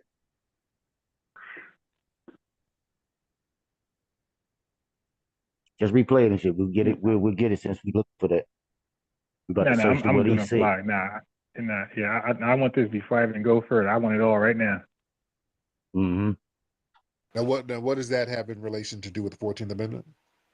Well, the congressional record of the 1967, it's the Congress saying that this shit is it's a sham. That's all I needed. Okay. Like, ChatGPT be having a sense of humor when they be cooking these dudes. Okay. Hell yeah. That's why I can't lose in debates. My information lines up with research, modern day research. Theirs don't. This is why I never lose.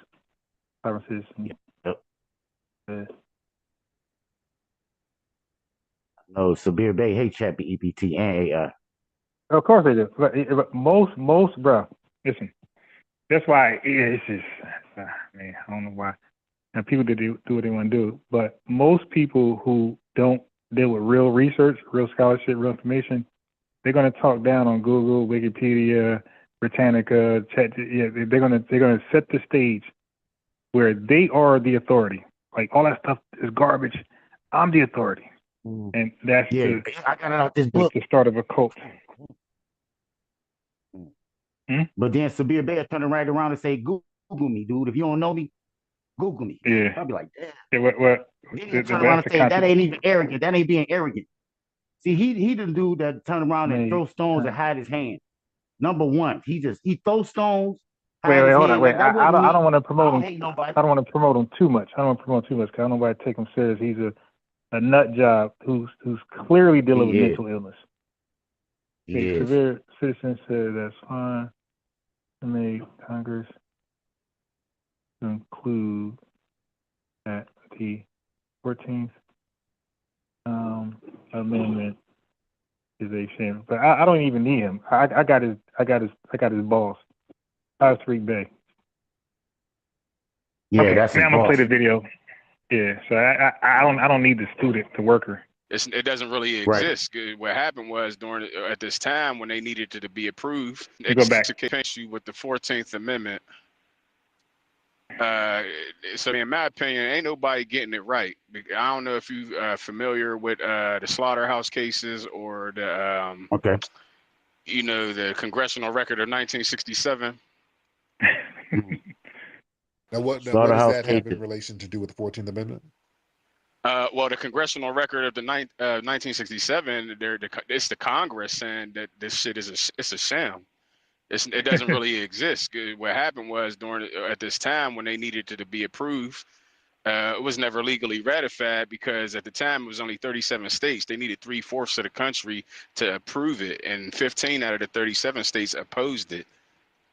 So this shit that they got the reason they created this 14th Amendment is because after the Civil War, they didn't want the black people to have the same rights as the state citizens. So they created this whole 14th Amendment shit. The 14th Amendment created all the 3-letter agencies. It created the U.S. citizen, and it created public school. So But now, let's just think about Candace Owens' talking points. Everything he's saying, Candace Owens agrees with every last thing. She's against public school. Everything he's saying, Candace Owens agrees with every last thing he's saying. everybody into the slavery shit that we doing right now. This is why you're able to be taxed. So oh boy, if they not addressed, let me ask you now: are you a sovereign citizen? No. There's no such thing as a sovereign citizen, sir. Okay. Yeah. No, they all say that now. They all that's the even Sabir said. They all say that now. They all say that now. I am sovereign. You know what I'm saying? But I'm definitely not no Okay. sovereign citizen. Essentially, I mean, basically saying saying you're a sovereign citizen is pretty It's much a the same thing as a contradiction. U.S. citizen. Neither one of those things exist. Okay. Like, are you with the Moorish Empire? No. I mean, I had proclaimed that. No, I'm definitely not with the.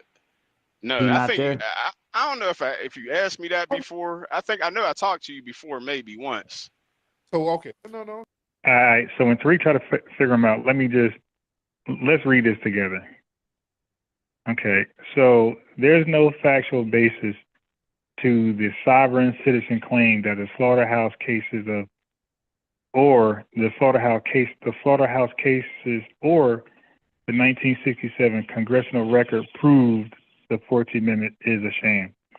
Okay. Number one, the slaughterhouse cases of 1873, what they were, a group of Supreme Court cases involving Louisiana butchers who challenged a state-created slaughterhouse monopoly, claiming it violated their 14th Amendment rights,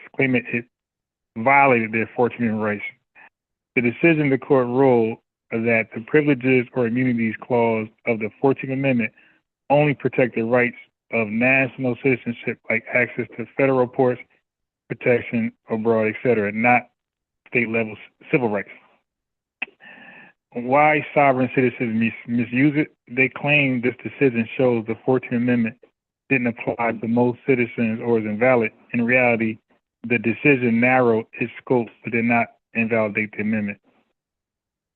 Number two, Plebiscite Babel, 1967 congressional record. What's actually in it? Congress never declared the 14th Amendment a sham. Sovereign citizen circles misquote old debates where certain fringe politicians question Reconstruction laws. Reconstruction laws, oh my God. They cherry pick these to say the 14th Amendment is illegitimate. In truth, Congress and courts have consistently upheld the amendment's validity for over 150 years. Why the 14th Amendment isn't a sham? Ratified in 1868 after the Civil War, cemented birthright, citizenship, equal protection, and due process, even if parts have been interpreted narrowly, like the slaughterhouse, the core principles remain the law of the land. Supreme Court precedent from Brown versus Board to Oberfeld versus Hodge is built on it. The bottom line, this claim is a sovereign citizen myth. It's a distortion of history and law.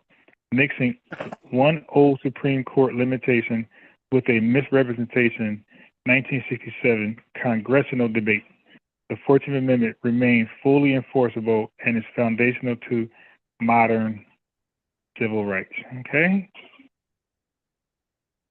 But all they do is mix up. Hey, you heard of this date, so that event is true, but how they represent it is false. It's called mixing truth with falsehood. All right, let's get back to it. Oh, come on now. Because I'm. So I just prepped you guys. That's what I just briefed you guys. That's what Tariq is faced with right now. All this fake news. Tip to you because I seen you on the Corey Holcomb show, and that's my guy. Right. Are you Moorish and are you sovereign? You're sovereign. I'm sovereign, but I'm a national though. I'm not. I'm not. The Moorish thing. The reason why I deterred away from the whole Moorish thing because they don't show you how to operate in commerce. You feel what I'm saying? It's this more like a private thing. Like that, you got to know how to move through both entities. You feel what I'm saying? So that's why I do recognize that that's more than likely my ancestors, but at the same time, like we're all the same. You feel what I'm saying? Like as you would call a foundational black man. Yeah. Our ancestors are from here. We are the people from here. You feel what I'm saying? Okay, now you're from the DMV. You're a DMV accent. Yeah, I hear that all day long. I think you did say that to me. Now, I'm from Pittsburgh. He said, really? dude. Okay. Yeah. But From Pittsburgh. Yeah, man. I just hold on, no, because if you're sovereign, hold on. What sovereign nationality are you claiming? Well, actually, my nationality, being that I live in Pittsburgh, my nationality would be Pennsylvanian. Oh my God. Okay. How are you sovereign Pennsylvanian when Pennsylvania is a part of the how that work out? Totality of the United States of a nation? No, when they say the United States, they're not talking about when they say the United States, you got to understand it's a corporation. So whenever they say the corporation, next you're gonna hear maritime. Watch. The United States, they're only talking about Guam, the Virgin Islands, Washington D.C. They're talking about the Republic of Puerto Rico. There's only a handful of them.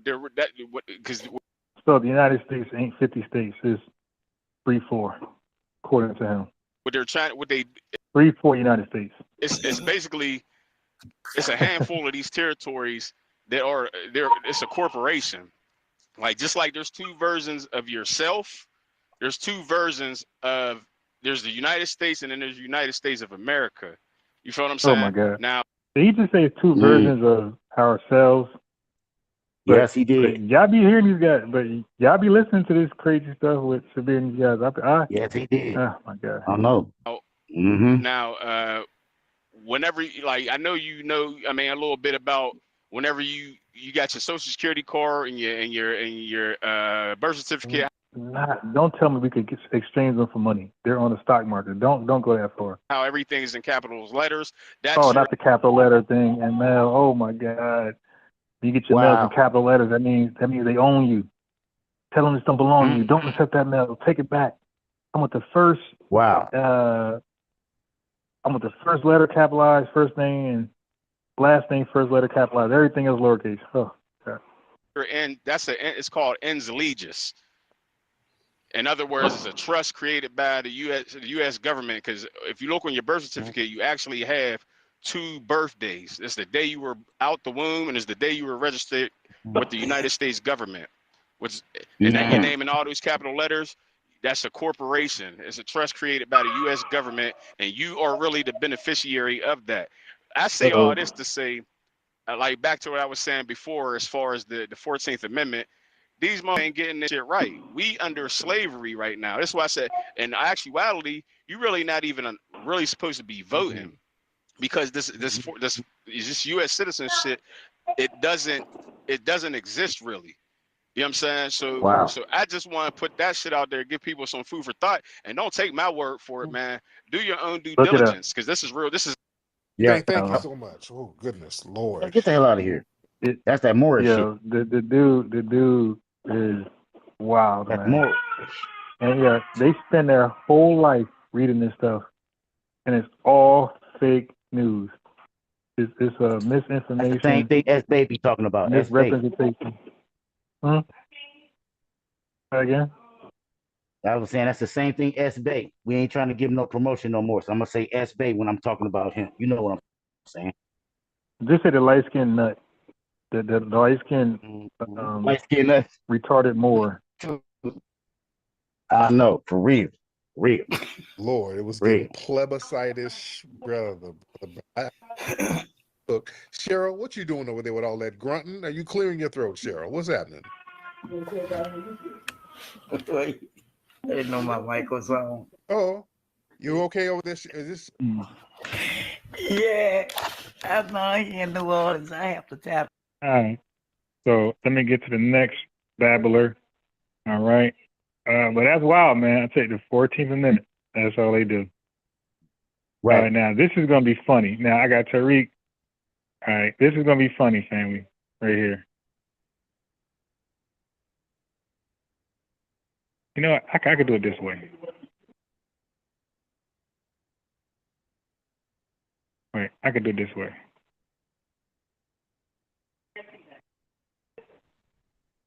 This is gonna be funny. These fez-wearing dudes. These dudes are oppy as hell. Wait, let's go back. A lot of these Moorish Science Temple niggas, these fez-wearing dudes, these dudes are oppy as hell. They're ops. Yeah, a he's bunch a boss. of plebiscite babbling buffoons. And their job is to just undermine Hi, everything Diane. they try to do. Hi, Diane. Mm-hmm. Let's keep No it up. question. When y'all see the fairs, y'all know some plebiscite babbling is coming through. Every time we see it, I've been calling this out for years because I've been dealing with these dudes for decades just with the movies. Some of these guys have events and then they order DVDs from us, and there's always some janky shit going on with them. Yeah. I've dealt with these little scamming, fez-wearing Negroes for the longest, dude. You got a bunch of these dudes with these fezzes on. I'm telling you, that fez is a warning sign at this point. These dudes be oppy, scammy, babbly. Just keep it a buck, man. When you see these fezzes, don't it always be some bullshit? When you see a Negro pull up with a fez, like, uh-oh, you already know instinctively, uh-oh. They done finessed a house out of somebody. They done squatted in somebody's house. And they got a fez on it. And it's always some scammy stuff going on. I've been calling these folks out for years, man. There you go. They're selling sovereignty packages. Oh, God. Oh, God. Scammy. But yeah, the plebiscite babbling dude in the silver suit. There's another, somebody was actually there. They were filming him. The audio is kind of janky. Hold on, let me see if you can hear what the audio was here. The audio is a little janky. These fairs wearing mother. Black Voltron. Shout out to Black Voltron Reloaded. The audio is kind of janky, but yeah, this dude qualified because they're claiming to be citizens of Morocco and Turtle Island and all of this stuff. All this. Portugal is. So they're just there to babble and clout chase. This is all this is. Now. No. Yo, they waste so much taxpayer money doing this stuff right here. I know. Okay, I know some of y'all can't hear, but it's just babble. He's talking about we were born in babble. sin and just ain't nothing to do with no money. Nothing. Ain't nothing to do with money What's at all. up? Send me some money. Hold on. Listen. First of all, I'd like to thank everybody at the Reparations Committee. My name is Al-Kabalan, Grand Sheik Al-Kabalan, MC Turtle Island. You know? Marrakesh Bay. That is my name. My name is Al-Kabalan, Turtle Island, Marrakesh Bay, okay? Damn. You understand? Now, I like to say, first of all, about these reparations, What we need instead Y'all of don't money from this illegitimate government, because the Mhm. government is illegitimate and the dollar has no value to us as Moorish citizens of the Moroccan Empire. What we're You going know- to need is $20 million in some incense so that we can control the incense market.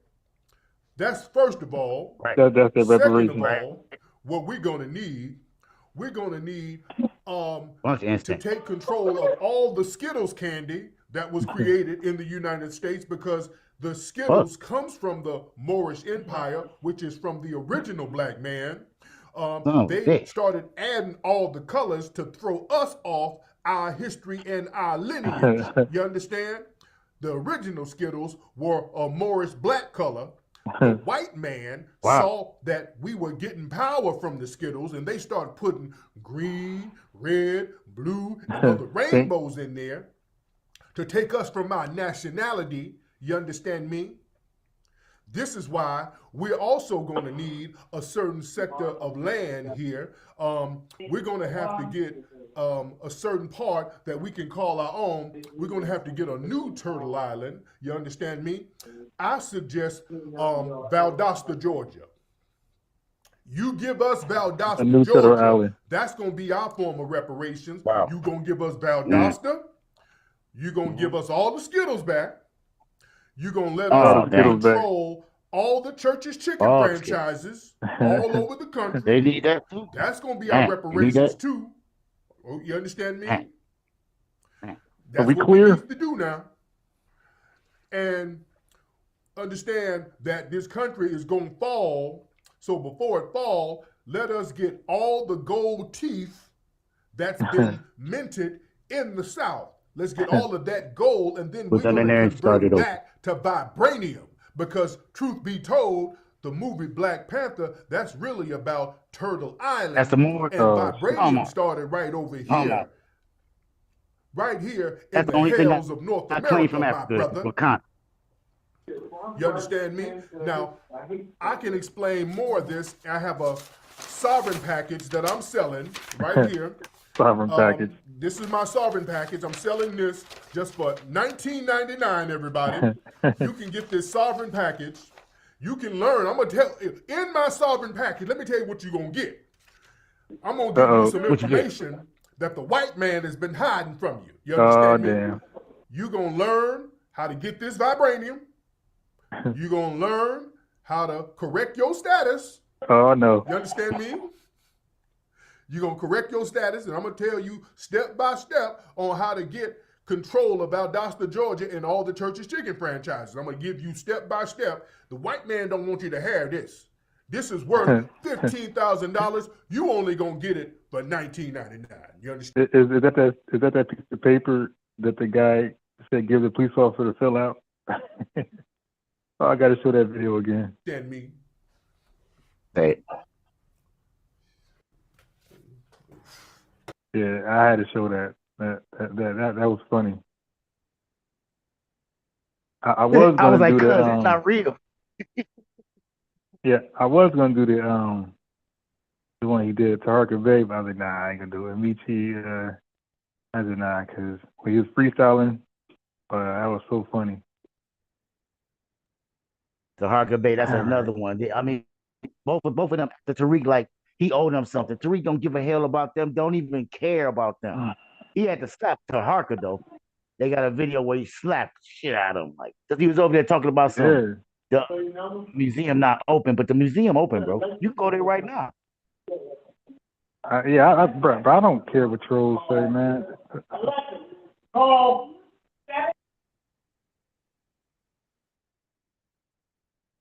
That's a tribute under the secret treaty of Verona. And how come your leader guys haven't told you all that? Why you're so poor? Why you're being drained? Why they don't want to discuss these things? See, he got all the information. White man, I want you to know it, and he's gonna tell us the true mysteries. Why they want to say, well, we gotta make somebody like our complexion? You know, how about getting them out your pockets? How about that? Is that so hard? Secret Treaty of Verona. To enforce that Secret Treaty of Verona, they have what is known as the Doctrine of Discovery. Oh, damn. Write that down. These are sequential. This is so. So some of these be real events, they just misrepresent them. And like I said, a lot of information comes from, you see those same hillbillies that was in Dingus or Mingo, those hillbillies and racist Confederates, they be the ones coming up with this information right here. Like, they are so mad at the American government because it regulates them and outlaws racism, Jim Crow. They're so mad that they want the government to have limited power so they can reinstitute, racial practices. And so then they find illiterates like Tariq Bey and Sabir Bey, illiterates. They find them because he accepted by racists. So, all of them. They want to be accepted by white men so bad, get a pat in the head, they'll teach them this crazy doctrine. Well, Tariq don't believe in this doctrine right here. That's why I mentioned him. He don't push this doctrine. He never did. Yeah. I'm familiar with the different type of teachings of Moors. Like Sharif Bey don't believe this either. Like, trust me, I know more than you think. I just don't talk about it because it's pointless. But Sharif Bey, Tariq Bey, they don't. Roy Bey, they don't push this crazy stuff. These are the extremists of the Moorish science. Right. So, like, they're actually the outcasts. They've been kicked out of the temples, the Moorish science. The true NSTA, all those guys I just named, they kicked out of it. Right. All right. Well, not all of them, but the Sabir Bey, El Taj, Tariq Bey for sure. So that you can do some research for those, because you'll have many people who don't have interest in this information will try to tell you that that's. Oh, I forgot. Even Laura Abba be debunking this. Devil talk. That's Illuminati. It's the devil. All that stuff. People get glassy-eyed and maintain their own servitude. You should not fear knowledge. For the people are destroyed by the day for lack of it.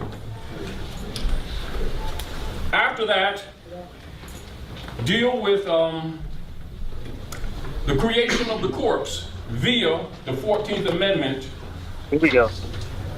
Of 1868, after they closed the Freedmen's Bureau, where they were supposed to nationalize you. Oh my God, they're supposed to nationalize you. What is he? He just saying words. He's literally just saying words. That meant absolutely nothing. They're supposed to nationalize you. What are you talking about? Give you back your names, your nationality, your religion, your history. Nah, that's fake. That's fake.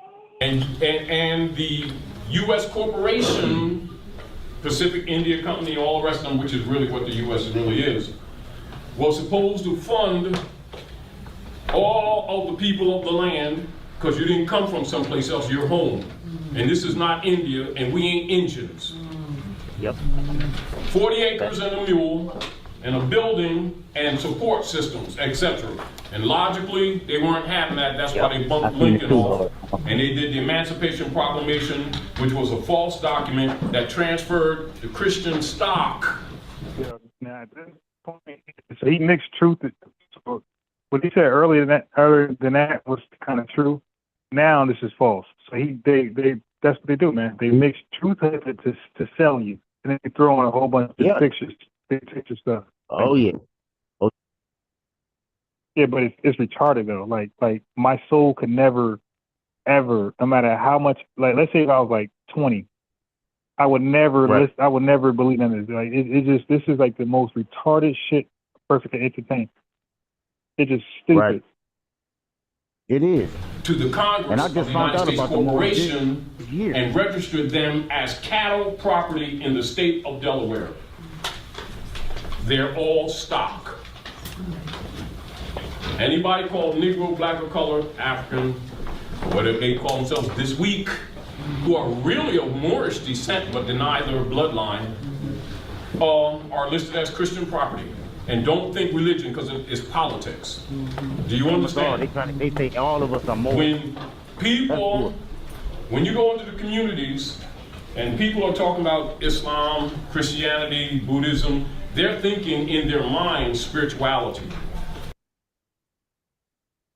All right, so enough of that. Next.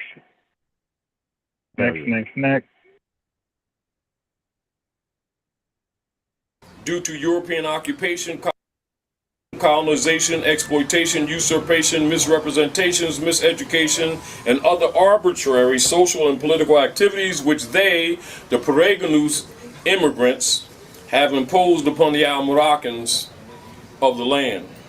Yeah, now he's reading from a pamphlet that he created. So he's not reading from a document, the Constitution, like something legitimate. This is something he created as Staples. And the established fact of alien intrusion must be recognized and affirmed for the reasoning minds to consider in these refined controversies and arguments concerning citizenship. Logistically, territorial jurisdiction as well as in personam jurisdiction, etc., and subject matter jurisdiction or perspectives come into political consideration, and thus the matters involving nationality, nationalization, allianceship, sanguineous or statutory, are of unavoidable social, geographical, and political import. Properly, status and estate rights are always involved in all social and economic activities and decisions made by governments. And the same issues are of equal or of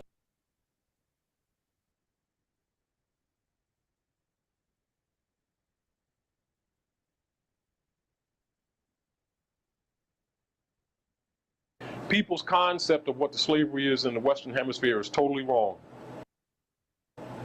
So before you can really understand how to deal with the law, you must understand what the secret societies did. You have to have, put it this way, if you don't have any knowledge as to what is the body of information or the foundation principle body of information that the secret societies across the world have, secret society, you can't understand how and why governments are run. Do you understand? It's not left to emotions. And we have a tendency when waking up to still mix emotions with realities. This is where we get caught in the matrix that everybody just is talking about. And that vague area where foreign authorities are able to take jurisdiction in other areas where they have none. And then we get to the position of arguing what the law is and what the law is not. And so you come back to the foundation principles. And so if you don't understand the political evolution on how the Europeans established government here, then you can't understand law, nor can you understand your history, nor can you understand their history, nor can you understand how we interchange. It is because of the Inquisitionists and when they started the artificiality of race, that's part of the trap. If you get caught into that, you're caught in the trap. So one of the things that you have to do is to begin to dissolve in your mind the fictions and then begin to deal with the realities. The reality is that... Okay, he basically said absolutely nothing. That's all. The reality is he said absolutely nothing. That's the reality. He said absolutely nothing. You want to begin, and I'm not here to go into this whole trying to set this and do that. Oh, why the music? Is it gonna be the music the whole time? Okay, I can't play that. They got the music. All right, cool. No problema.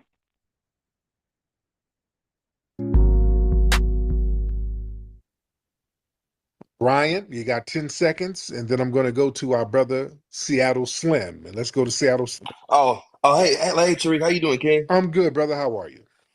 Oh, I'm doing good. Hey, I had a couple of questions for you. The first one is,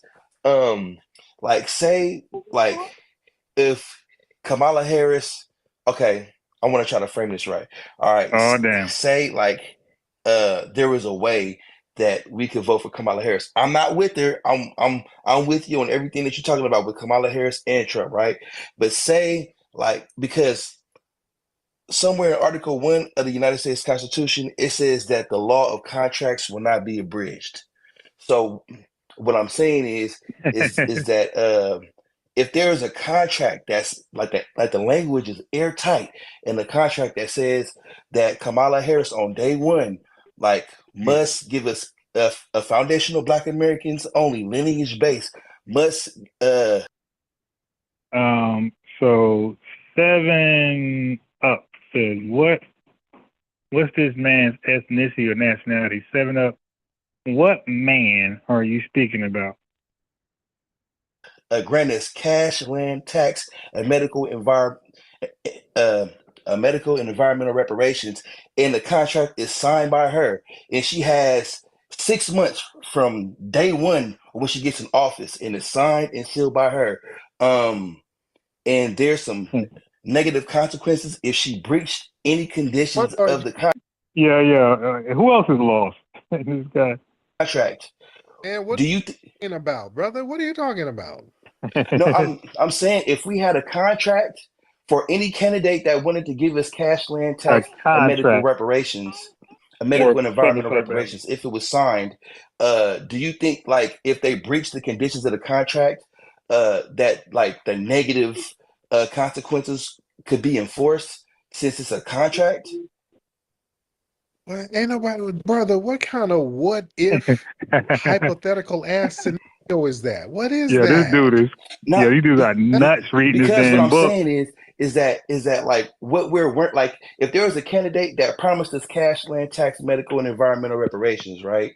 Well, like without a contract, then what we were worried about if they want to do the okey doke on this, like if they get in the office and then they don't do what they promised. Brian, goodbye. Family, let's stop the plebiscite babbling. Good freaking grief. No, I don't want to disrespect anybody, but I'm not going to hear no plebiscite babble. I'm not going to get into no what if, woulda, coulda. That's so far. The first one, that woman ain't about to sign no damn contract to help us. I don't even want to entertain that.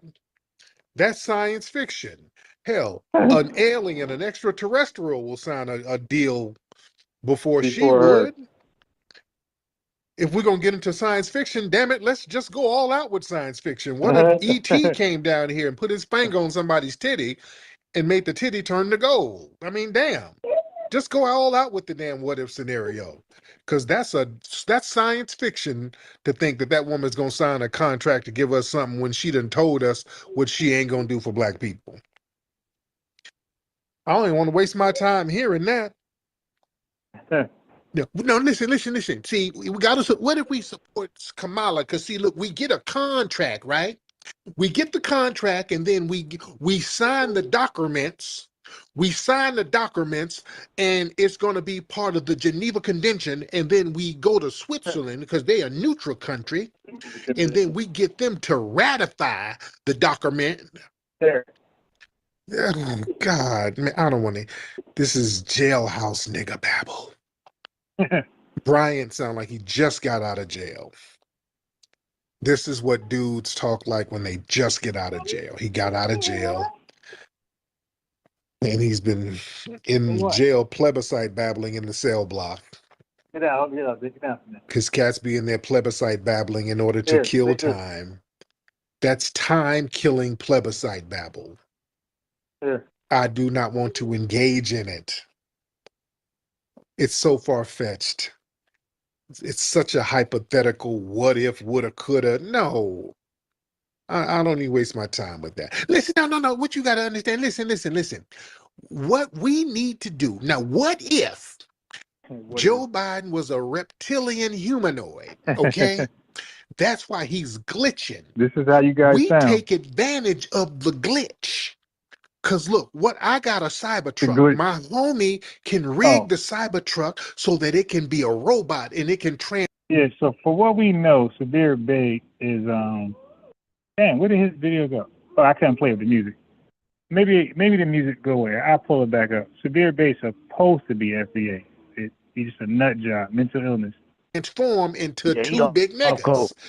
Then what you do when it transform into the niggas, we sculpt a metal face of Joe Biden on it.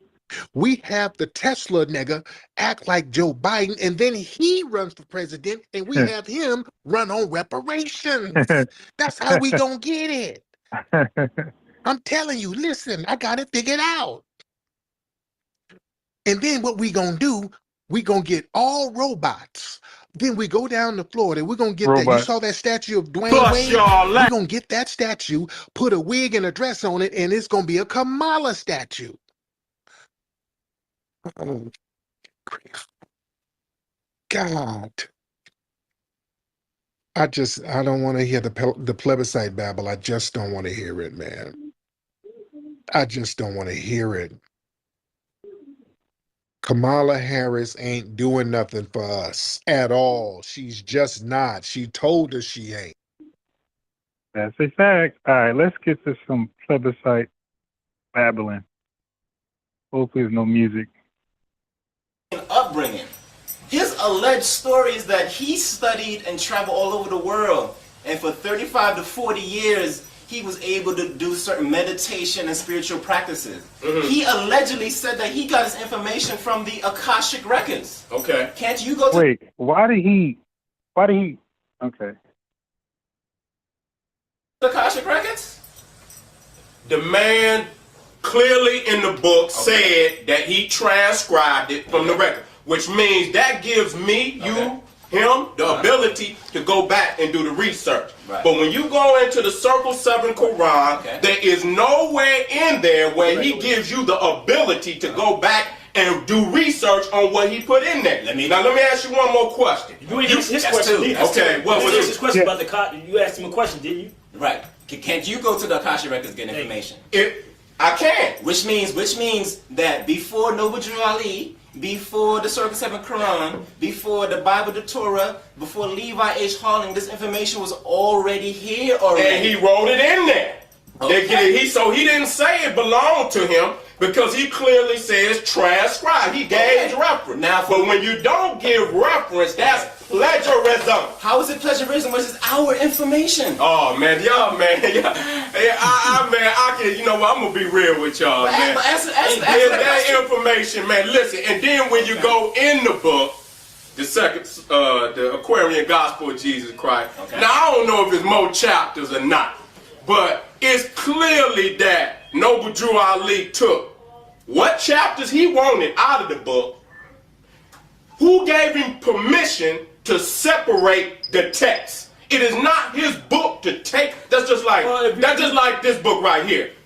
He got chapter 1 through however many chapters. I can't take 2 pages out of this book, make my book, and then not tell you that there's a whole nother 5-6 chapters to this book that it been taken up out of. That's you. Not only did you plagiarize, you handicapped the book. You handicapped the book. Hold on, let me tell you something. 1920s, 1913s, brother. This is a whole different era that we were in. Okay. And if you read the Circle 7 Quran, what Noble Drew Ali said, he's properly prepared the book. He probably plagiarized the book. Brother, let me go back. Probably cut it up. And said, don't act like we didn't have. Did he get permission from the people who originally wrote the book to do that? Let me share this with you, because you know that we were on the phone discussing this same conversation. I said this to you. I said, brother, at certain times, certain things you could not do.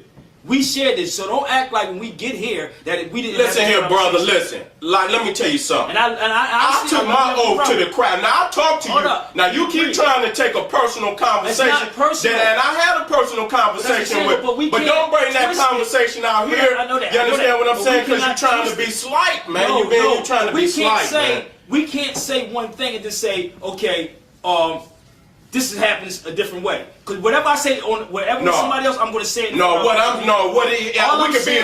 we on a personal conversation, I agree with you. I ain't got to be so hard with you. I can be casual with you. Dialogue. Just going to the people. We Yeah, I'm hard as hell now. I can't tell you. I can't get you no slack. Ain't no straddling the goddamn fence today, man. I can't cut you no slack. If that be the case, we can have the conversation that we had on the phone. Now let me ask this. We don't want to have that conversation. We want to have this conversation. Brother Mark, one thing. You still didn't address the question I asked you about the origin of law. You ain't deal with none of that. I said yes, I did. No, you didn't. Let me say that. Did you Did he address deal with that? You ain't deal with that, brother. You went around the corner. He said he addressed it. Can I answer it? Yes, go ahead. Okay, then the origin of law. I ain't hear you talk about the Let me know when you're ready. Yes. Okay. Once again, our laws come from cosmic, universal, and nature law. All over the planet, we replicated this laws now in society and in government. It didn't just come from one specific place. Our laws are from the universe, nature, and the Just stop it. All right. So that's the light-skinned retarded dude, Sabir Bey, and that's another dark-skinned retarded dude, Bushmeat Bey, right? And he just rambling. So now what Sabir Bey tried to do was this. He tried to introduce a prior conversation on the phone. Now, listen, family, this is what happens. So that conversation with Sabir Bey way to vet Sarasut and Seti to try to get what he's going to talk about in advance, and I was going to determine if he pull up or not. So, of course, I'm a chess teacher. I'm going to be nice on the phone. I want you to come and debate me. I ain't going to be hard. I ain't going to give you no hardcore information. I'm going to be nice and act like you got some good points.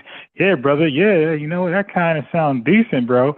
I hope you bring that to the debate because you're going to have me for sure. Matter of fact, I hope you don't bring it to the debate because you're going to have me for sure. That's what we do. Then we soup you up to bring your dumb ass to the debate, and you saying the same thing you said on the phone, and I got you. But he like, yo, we was on a phone call, bro. I don't care about no phone call, bro. I was cosplaying myself as a nice person. Now I got you. Okay. Back to our immigration coverage right now. Some immigrants trying to get a green card by getting married could be deported. This is a look at the policy notice that was put out by the Department of Homeland Security. The policy also applies to immigrants seeking lawful permanent residency through other family members. Joining us now to put all of this in focus, immigration attorney Gustavo Mora. Thanks so much for joining us once again. Sure. Hi, Colleen. How are you? Thank you. Good. Now, this change applies to pending requests on August 1st or later. Are there people who applied before all of this? They could still be granted a green card?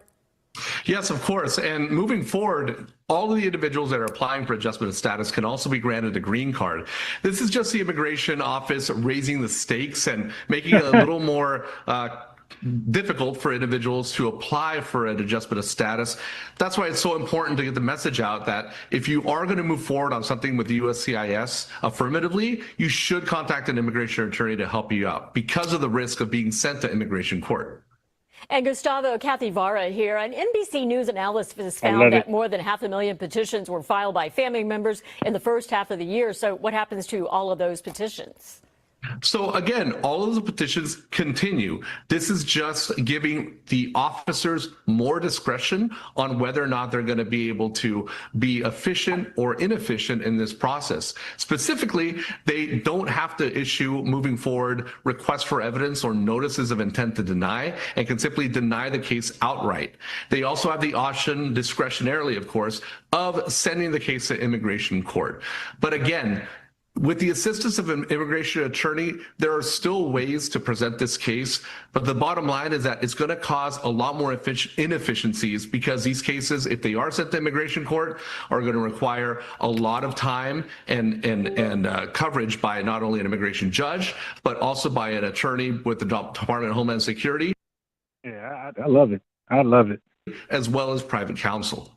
Gustavo, a lot of people think you automatically become either a U.S. citizen or are entitled to a green card if you marry a U.S. citizen. Let me acknowledge Ayu Benizak Solo said, all the way from Britain. Can I please hit the Zoom? Yeah. Hit the Zoom link. Listen, can you walk us through that process? Sure, and I appreciate the question. Persons that have legally entered the United States or persons that are protected under Section 245I of the law, which had a petition prior to 2001, are allowed to apply for a green card in the United States, generally, on family petitions. Individuals who don't meet those two requirements can apply for a green card through the consulate from their country of origin. So they have to actually leave the country, and in many respects, many instances have to use a waiver, what's called an I-601A waiver. So for persons who are applying here in the United States, those are the ones who would be most concerned. And specifically, it's the I-130 petition, the visa petition, the family petition filed by a spouse or a son or daughter to the individual that will come under the more scrutiny thanks to this new policy. So that's why it's important to make sure that you get all your ducks in a row and do the most effective, comprehensive application possible when you file affirmatively with immigration. Great information there, Gustavo Mora. Thank you so much for joining us. Thank you. My pleasure.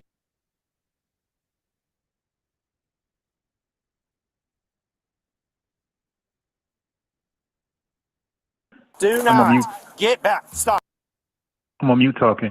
Yeah, my Britain brother, click the link. You're welcome to join us. Same day. Did you want to have anything to say about anything we played before I go on another plebiscite babble? No, everything's been great. I I got just two more. enjoying myself on the panel. Thanks for allowing me to be in this space. Okay. Yeah, the brother from Britain want to call in. Yeah, I think he had a question for you.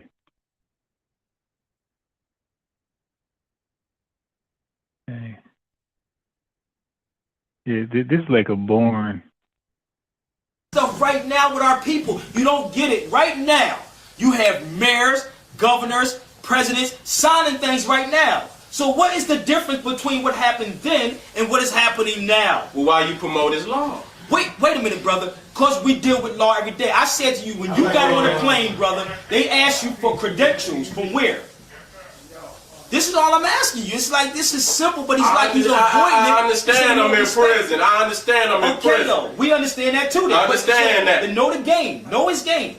Know his game and expose the game. Prison. Expose him. Just educate your people. How many of our people get caught up in this tax crap? How many of our people don't understand the driver's issue? How many of our people get caught up in this? How many people don't understand the driving issue? So he's promoting you're not driving, you're traveling. So therefore, you don't need a DMV or whatever your state calls the driver license agency to issue driver licenses and CDLs. So you don't need that stuff. You just get a big truck and drive it. You dig a big what's that, cement truck? Mm-hmm. If you want to deliver cement somewhere, transport it, just get a damn truck and put cement in there and go. You don't need no permission from your state officials because they don't have jurisdiction. That's where this nut is going. Every day. And how to deal with it, how you get out of it. This is what we must teach our people, man, because we deal with it 24/7. It seems like you want to work within the system. You don't want to topple the pecking order. Until you create the system. But if you don't start working on it, what is you working on? We are. How you gonna do it, man? Tell me what you doing. We got one. No, you ain't gonna get me on. Yeah, that's what they do, man. They just point. So the doing the right is a Pan-Africanist. So all they do is point at each other. What you gonna do? Like, so they put it on each other. Gonna do, brother? What you gonna do, brother? I'm doing what you doing. I'm doing what you doing. And it goes nowhere past his room. Neither one of them are doing anything constructive. Oh my God! Because you know why? It's not on one person. It's on 43 million. Okay. On camera to see you out there. I don't want you might be, man. I believe Ali Muhammad might have sent you on up here, man. I was trying to work with you, man. Answer your question about the treaty, though. About the treaty, right? We sign treaties with ourselves, and we also sign it with them. Once again, we don't know why our ancestors did that. They were Africans signing treaties with the Europeans. They was traders. I know natives signing treaties man. They were with the traders. Europeans. There was natives. Everybody around the planet was signing treaties with them. But some of the treaties were being signed so that we wouldn't go and have beef with them anymore. Why not?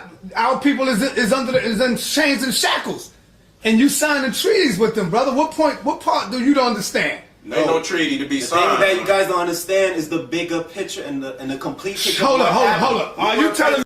Yeah, this conversation is like the most fruitless conversation anybody can have. Like, even if we get to the end of this, what did it help us at all? Did we get some money?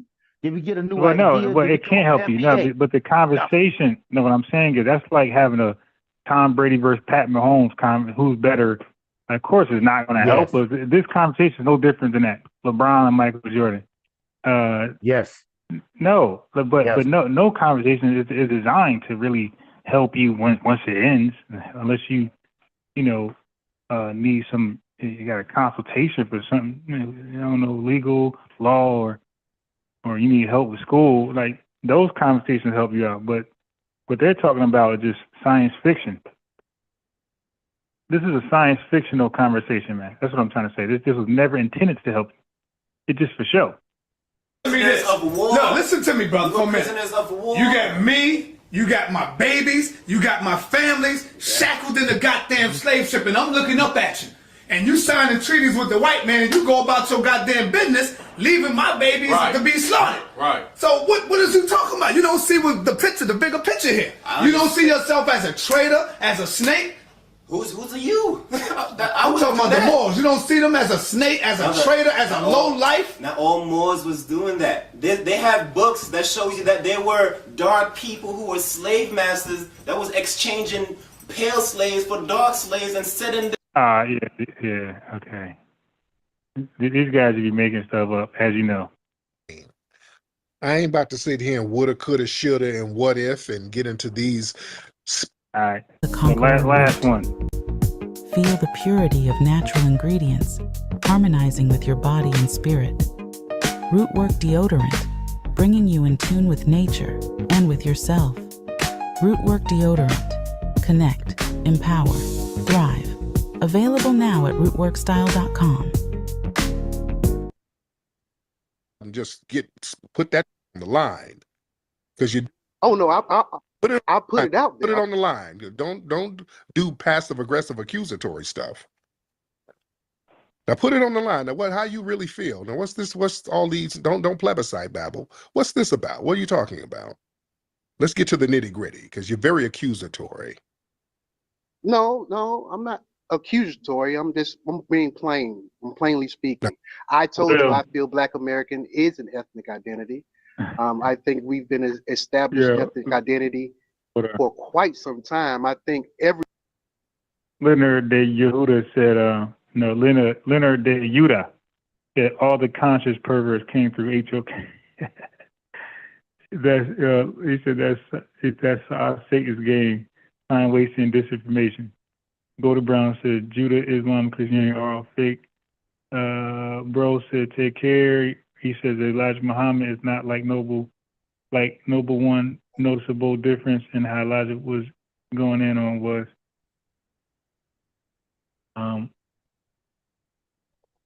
Mike Bond said he lean on him.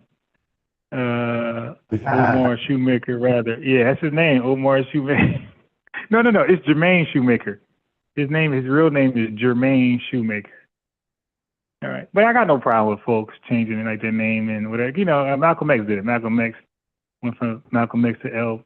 Leak Shabazz. So I got no problem with it, with a name change. Like, pick whatever name you want that you think is fitting for you, and I got no problem with that. One day I might change my name to L. Malik Shabazz Bey. And then I might get retarded and start pushing this stupid shit. You never know. All right. Okay, let's get to it. Everyone understands that across the planet. That's why when you say Black, they automatically assign that to us. But you do understand. You do understand that immigrants from Africa can come over here and say that they're Black American. You understand that? They also come over here and say that they're not Black. What? Yes, they also come and say that they're not Black. They're not from slaves. You've never heard that? I've heard that, but that's irrelevant. You know why? Why? Because government. That's right. Because legally they can circle back and still fall under that classification. And the legal precedent or decree that was made by the government, the same government that wants to ethnically cleanse our ethnic. Is that what you're saying? That's why I like to use the term foundational Black American, because which also implies that there are Black Americans who are not foundational. You and I just proved that there are legally. Do you acknowledge that legally they are Black American? And if they're not of our lineage, an immigrant is legally a Black American. Do you acknowledge that truth? Yes. All right. I can. All right. Can you acknowledge that that's the truth? That maybe it is time to fight or push back against the government, and that's what we always fight and push back against the government. But now you and I just acknowledge a fact. Now, when you say I'm not promoting anything. I'm just acknowledging the fact that you and I just acknowledged. No, I said propagating. Well, you just propagated it because you just agreed that. No, I didn't propagate it. I am prepared to fight for what I deem is owned by our ethnic group. But I don't want to obfuscate or go around or try to pretend as though adding an adjective in front of our ethnic identity is a fix or in any way a remedy. Instead of approaching the U.S. government and attempting to push for the abolishment of race in general. That is the remedy, because right now, listen, if they said, we're going to, okay, Black folks, y'all been hollering about reparations, we're going to give Black Americans reparations. You can't go to them and say, okay, well, Black Americans mean just us from the descendants of slaves and the descendants of freedmen, because they can turn around and say, no, Black American is a Black American, and we're going to give reparations to all Black Americans. Legally, the tether groups can get those reparations. I don't want to leave that crumb on the table. So I'm like, look, foundational Black Americans, we're different from these other groups. Okay, well, legally, the U.S. government deemed any form of racial redress unconstitutional. Right, and that's why we use descendants of freedmen. We can do that. That's why we use terms interchangeably. A foundational Black American is the exact same thing as a freedman. So that's why words are very important. We just can't go around saying Black and then we're going to try to reclaim full ownership of Black. We cannot do that right now. That's not going to work. Do you understand that? That's your perception. Tell me. And okay. You tell me how that's going to work, sir. Plainly speaking, we must pursue the abolishment of race. It's very simple. How? You present the case before the lower courts and see if you can get it passed up those into the Supreme Court. Get what? Okay, no, because you're being very vague.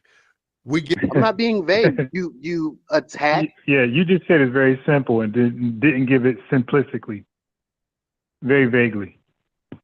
Race and its implementation in America and its use to categorize American citizens by the federal government on all three levels. So if we need reparations, we got to go and get. This is not just about reparations. Well, what? This is not just about reparations. This is about our ethnic existence and the use of race to oppress our ethnic. So, okay. In general. So you got to be clear, because I don't know. Okay, so why haven't you done that, sir? Why haven't you done that?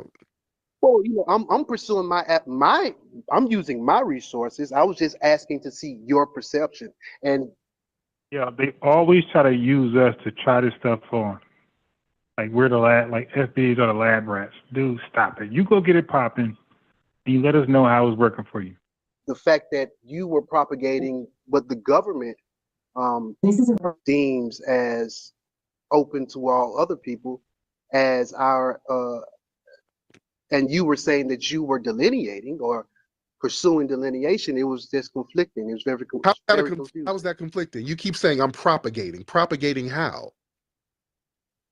You've said that I've about 5 already times. explained. You keep saying that I'm propagating. Well, every single podcast that you put out, you have referred to every melanated person across the planet, historically and present, as black. No, I don't. Not Indians, East Indians. I don't refer to them as black. Well, that is literally the only people that you won't refer to as black. Everyone else, from Oceanians to Melanesians to Polynesians, you were in Fiji, you called them black. Mm-hmm. You refer to literally. Oh well, El Salvadorians, they're black. I remember that one. I said El Salvadorians were black. Yes, you did. You said that the people, the dark-skinned people or melanated people there were black. You said the dark-skinned people in Colombia were black, Venezuelan, Uruguay. Yeah, they got Afro-Colombians who are jet black. Yeah, they got Afro-Colombians down there on the Caribbean side of Colombia. They got so that black is people. something that is something that you Hold on, they propagate. got black Brazilians down there. They do. Those dark-skinned Brazilians, which are about 3% now, because most of them identify as Preto, which is mixed. They identify as Preta, that is mixed.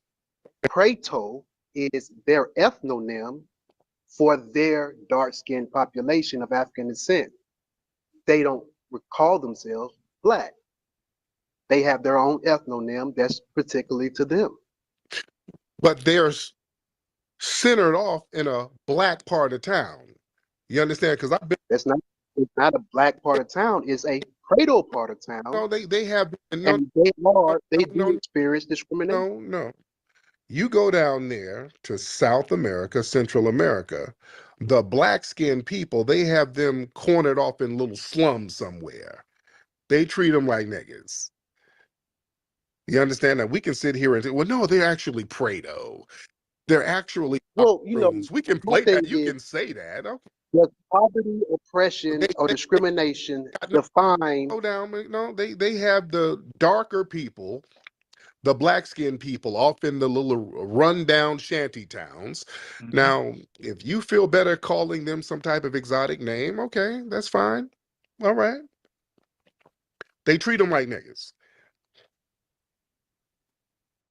So what's your point on that?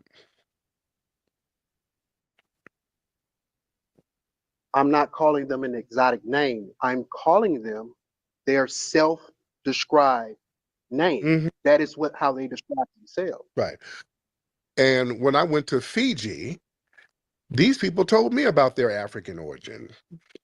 They told me they're from Africa originally. This is what they told me. And also, they're called negritos in many of those places. Some of those black-skinned people, you go into the jungles of Asia, they were referred to as negritos, as black. And if they came over here, they'd be classified as black. We can play the exotic name game. I keep it real simple. Not that you just spoke the name that they call themselves. I am not Negrito. If I go there, I don't become Negrito. Mm-hmm. I am still Black American. When I go there, if I go to China, I'm still Black American.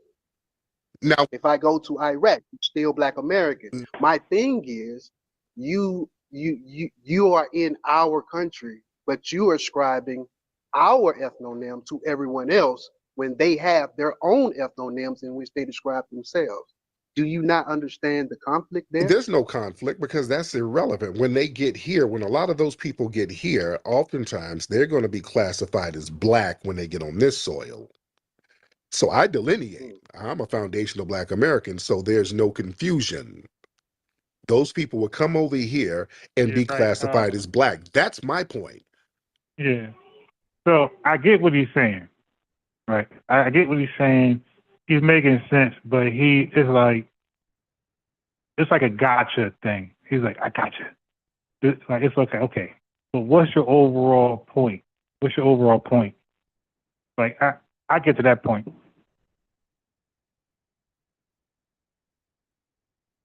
do you want?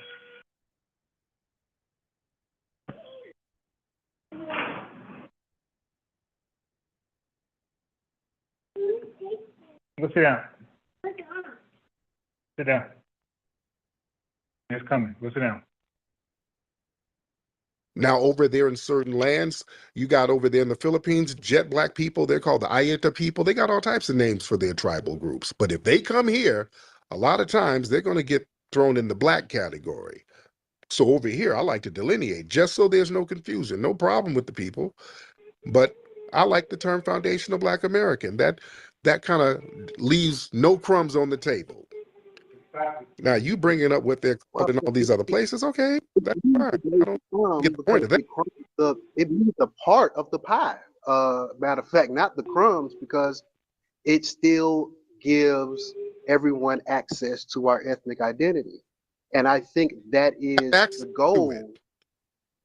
They already have access to it. When they get over here, they can classify themselves as black and get everything we get. If we just That's because we allow it. We are the largest ethnic group practically in the Western Hemisphere, yet we allow people to. Well, we don't allow it, but we have something to say. We're protesting it with our delineation and our ethnic unique identity, FBA. Okay. Come to our country and assume our ethnic identity without any pushback. Just like we allow the vice president, who's an Indian woman, to say she's black because a couple of people who were educated in the Divine Nine and had degrees decided that Indians are black now. So now they are evolving race theory or not. And that's my point. Now, Kamala Harris, not black, but she's saying she's black through her father, not her mother, who's Indian. Okay, yeah, this dude is like goofy and weak. Thing is, she comes over here and can circle back and claim it. She can go from East Indian to claiming black and legally can get away with that. That's why I take the simple route. We're just foundational Black Americans.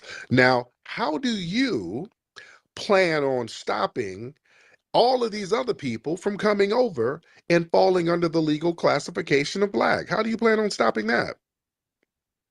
Well, hopefully, right now I have hashtag Take Back Black, and I plan on fighting it legally. But I do want to create a critical mass of Black Americans who are prepared to defend our ethnic identity and push for the abolishment of race and push back against those who are attempting to assume. Now, okay, you said push back. Hold on. You said push back on the abolish. You want to abolish race?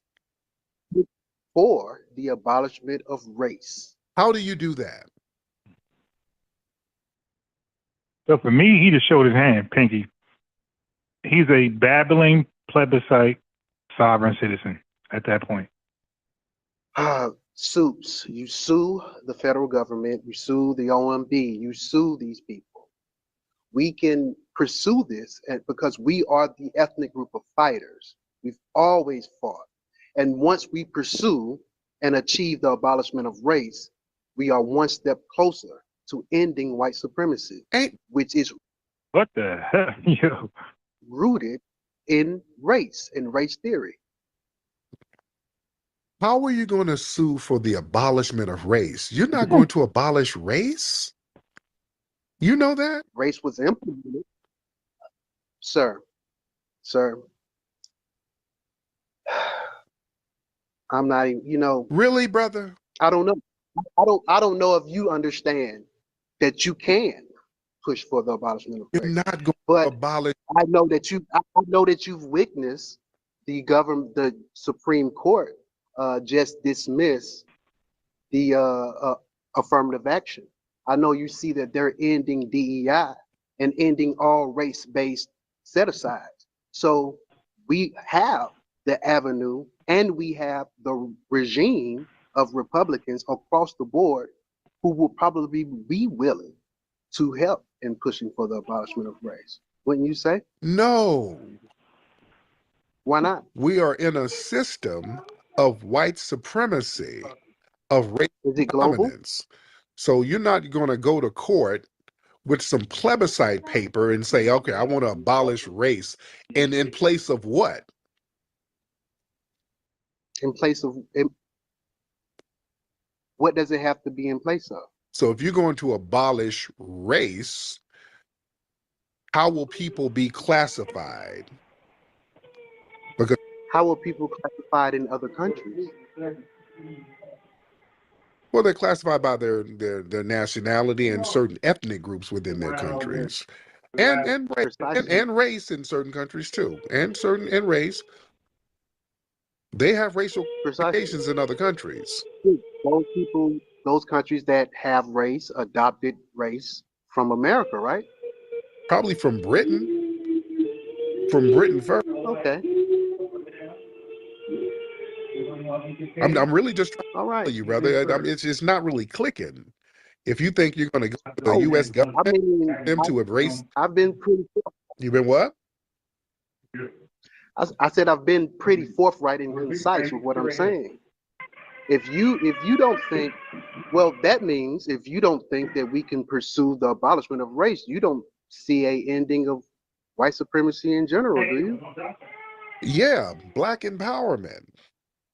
So you have to have race-based empowerment culturally. Yeah? And not just race-based, race and ethnicity-based empowerment. That's where foundational Black Americans come in. Okay. You see? Well, you have to. I'm gonna let you continue on with your podcast. I enjoyed having this discussion. Maybe we'll be able to speak again later. There you go. All right. Thank you so much, Mr. Hudson. Okay. All right. Yeah, I don't know how you're gonna do that. How you're gonna abolish race? Okay, I don't know how that's gonna work. Yeah, listen. I don't take the long way around the street. Yeah, and let's be clear. There's a lot of folks out here, to be honest, are low-key haters. Let's be real. There's a lot of folks in here. You got to watch people. A lot of that real passive aggressive, but a lot of these folks be low-key hating. A lot of these are low-key haters, and a lot of these folks low-key hate that foundational Black Americans have delineated. There's a lot of low-key hate for that because people got these other agendas. So I look at people funny when they start talking about taking this long, convoluted train around the world. The shortest distance is a straight line. I ain't about to go. We ain't got to go to court and try to abolish race and then stop all of these other people from being classified as Black when they legally have the right to do so. What kind of long, arduous task is that? Hell, I just keep it real simple. We're FBA. And that shuts out everything right there. We ain't got to do none of that stuff. I'm foundational Black American. And that's effective. Right there. We've designated our own ethnic group. And we don't have to go to court or nothing to do so. It's a cultural thing. We adopt a culture of acknowledging our own ethnic group, and bam, look at what we've achieved so far. We've crippled the damn Democratic Party simply by getting codified around our ethnic group. You see? I like making things real simple. I like making things very, very simple. Let's get King Tremaine. King Tremaine in the building. King Tremaine, hop in, sir. That wasn't very simple at all. Where you at? Hey, King Tremaine. Yeah, I'm here. What's up, brother? Peace, man. Yeah, I was just listening to your comment a moment ago, and it's boggling my mind why you wouldn't want to abolish race when race is the oppressive construct that has held down many people across the world for centuries, in particular our people. Got it. Now, how come you haven't abolished it? How come I haven't abolished it? Yes, you. What's stopping you? Now, I'm with the brother that was just speaking. That's what the move is now. That's what the movement is now. How come y'all haven't gotten together and done that? Who says that we aren't getting together and doing it? You're not doing it because you pointing the finger to me.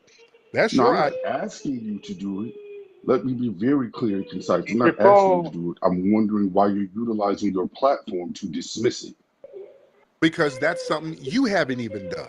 So you've dismissed it. You and the guy who called before, y'all have not done anything as far as abolish Oh, okay. altogether. Y'all haven't done it. Y'all So haven't like done the slaves on the plantation. You haven't done anything. So you're wagging your finger to me for something that you haven't even done. You don't even believe in that. No, ain't nobody wagging their finger at you. I'm just noticing that when they was on the plantation, they say, "Let's go." You're the one that says we ain't gonna get nowhere. Well, you haven't ran away yet. Dude, What we've type of already shit is that? That it don't even sound right. Don't even. no, dude, we've delineated over here. We've already delineated. And we're We good. are still delineating, but it's a process. It's not a one-step process. And we are still delineating. We've That already the movement isn't just delineation. There's more levels to it. Right. Where have y'all gotten started with this erasing race altogether? What progress have y'all made with that?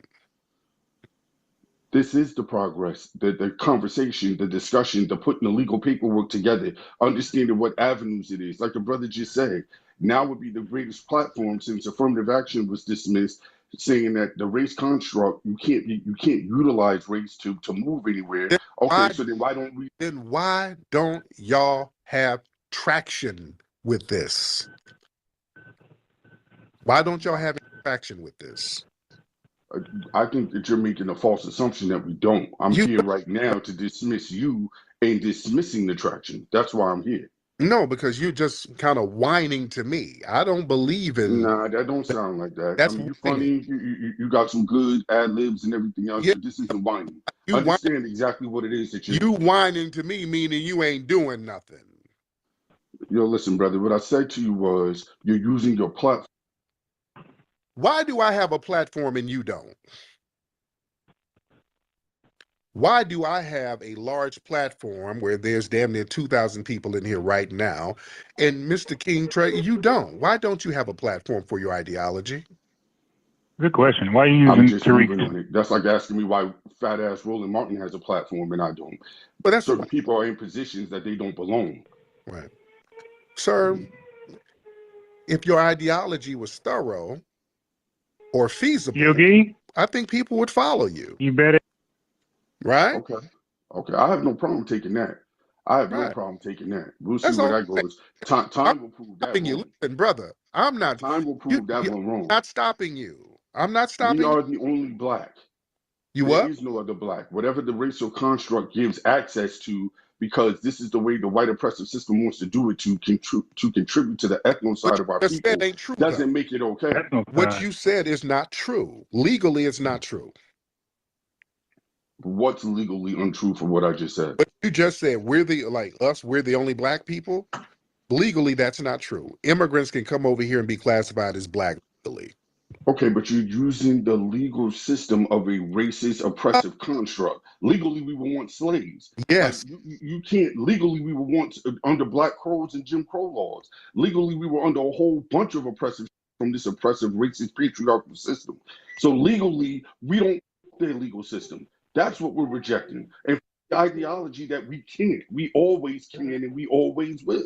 But you can't say F the legal system and then talk about going to court. You can't have it both ways. I mean, listen, man, the purpose of going to court is that's where you start. That's where you start. You can't say F the legal system, but we got to go to court. You're playing semantics now, Tariq. And That's he said Tariq's playing semantics. He is. He just said F the court, but then want to go there to establish something in his favor. It's not semantics, sir. What I don't like is you cannot say F the even if you don't agree with it, you don't dismiss. You're not going to plebiscite babble. You cannot say F the legal system and then talk about we got to get our paperwork together for court. Ain't nobody say no like that to you. I'm very direct with you. Ain't nobody say nothing like that to you. Yes, you not did. At all. You hopped on here talking about you got to get your paperwork and all that stuff together for the legal system. Yes, you did, sir. Come on now. Come on, man. The only one babbling here is you. You're being dismissive to your own people. You sound. The what now? Come on, brother. Your phone is janky. Go ahead. Yeah, I got muted. You sound like Roland Martin right now, just on a different platform. No, brother. Anything that's dismissive to the movement, anything that's anti-black, anything that's anti-promoting our blackness and putting it on top where it belongs to protect our culture, to protect our identity, is anti-black. So there's no reason for you to dismiss that shit at all. Yeah, because you've dismissed it because y'all just talking and ain't built nothing based on your own ideology. We'll prove that to you. Give us. You have not went to court because that's the most ridiculous thing ever to sit up here and talk about you're going to abolish race altogether. And then you're going to stop the immigrants from claiming legal What black. is Pan-Africanism? It was a lot of house niggas on the plantation that thought it was ridiculous to think that we'd be free. Right. A lot. No. There's a lot of house niggas who sat up here plebiscite babbling as a way to get everybody caught up so you can remain on the plantation because they were low-key plebiscite babbling haters. All right, hold on. Hold on. I got to show this. Look at the ice grill on her. Look at this. Damn, look at that. She got the ice grill. Got the mean ice grill. Oh, shit. I hate that. What is Pan-Africanism? Pan-Africanism is grounded in the belief that all African descendants, whether inside or outside the continent, are one nation. Okay, so this is the new definition, because the definitions change every... They say we identify ourselves every so often. Well, this definition right here changes so often. Sharing an interconnected history. It was a political movement and an what interconnected history does Jamaicans, FBAs, and Nigerians have in common? Ideology that was very popular during the 20s, so when colonialism was still flourishing. Du Bois, Kwame Nkrumah, Marcus Garvey, and Malcolm X were some of the leading characters who wanted to create a counter view against the Eurocentric view of Black people at that time. What forms of She distorting history in the worst way. Activisms do we find today? On the continent, in Senegal, Binta Sarr would be a great example. She founded the NGO Aprofis, which focuses on women's rights in 35 villages. They set up speaking and listening spaces for women who were victims of violence. Now, by the way, they're victims of violence to each other. That's totally different than us. We fought against a real op that looks nothing like us. The white man. She's talking about fighting against themselves. We can't relate to that. Her oppressor is themselves. Our oppressor is a white man. We cannot relate. But also offered reading and writing courses, as well as agricultural programs to ensure food security. Yeah, but who was blocking you from access? Who was blocking you from accessing that in the beginning? Y'all seen the king, the last guy from the hellhole. He over there living fat while everybody's reading their schoolwork under the damn streetlights that leads to his mansion. While his son takes Louis Vuitton trips and come on. Binta Sarr is also part of Africans Rising, which is a Pan-African movement of people working for justice, peace, and dignity. Now, are you gonna speak against that country that we just showed? What's that, Guinea? That hellhole, you gonna speak against that? The continent, but also in the diaspora, which brings us straight back to Vienna. On the 14th of March, starting at 7 p.m. at the Albert Schweitzer House, there will be an event talking about anti-racism movements interconnected with... It's always the white man. It's never self-accountability. It's never, hey, let's see what we did wrong and fix that, make amends, whatever. Nope. Nope. Focus your attention on the white man. Climate change and how solidarity might be the key. So make sure... And there's no racism in their countries at all. This is just useless. Sure you come through. Definitely not doing that. Cause you kiss that goodbye.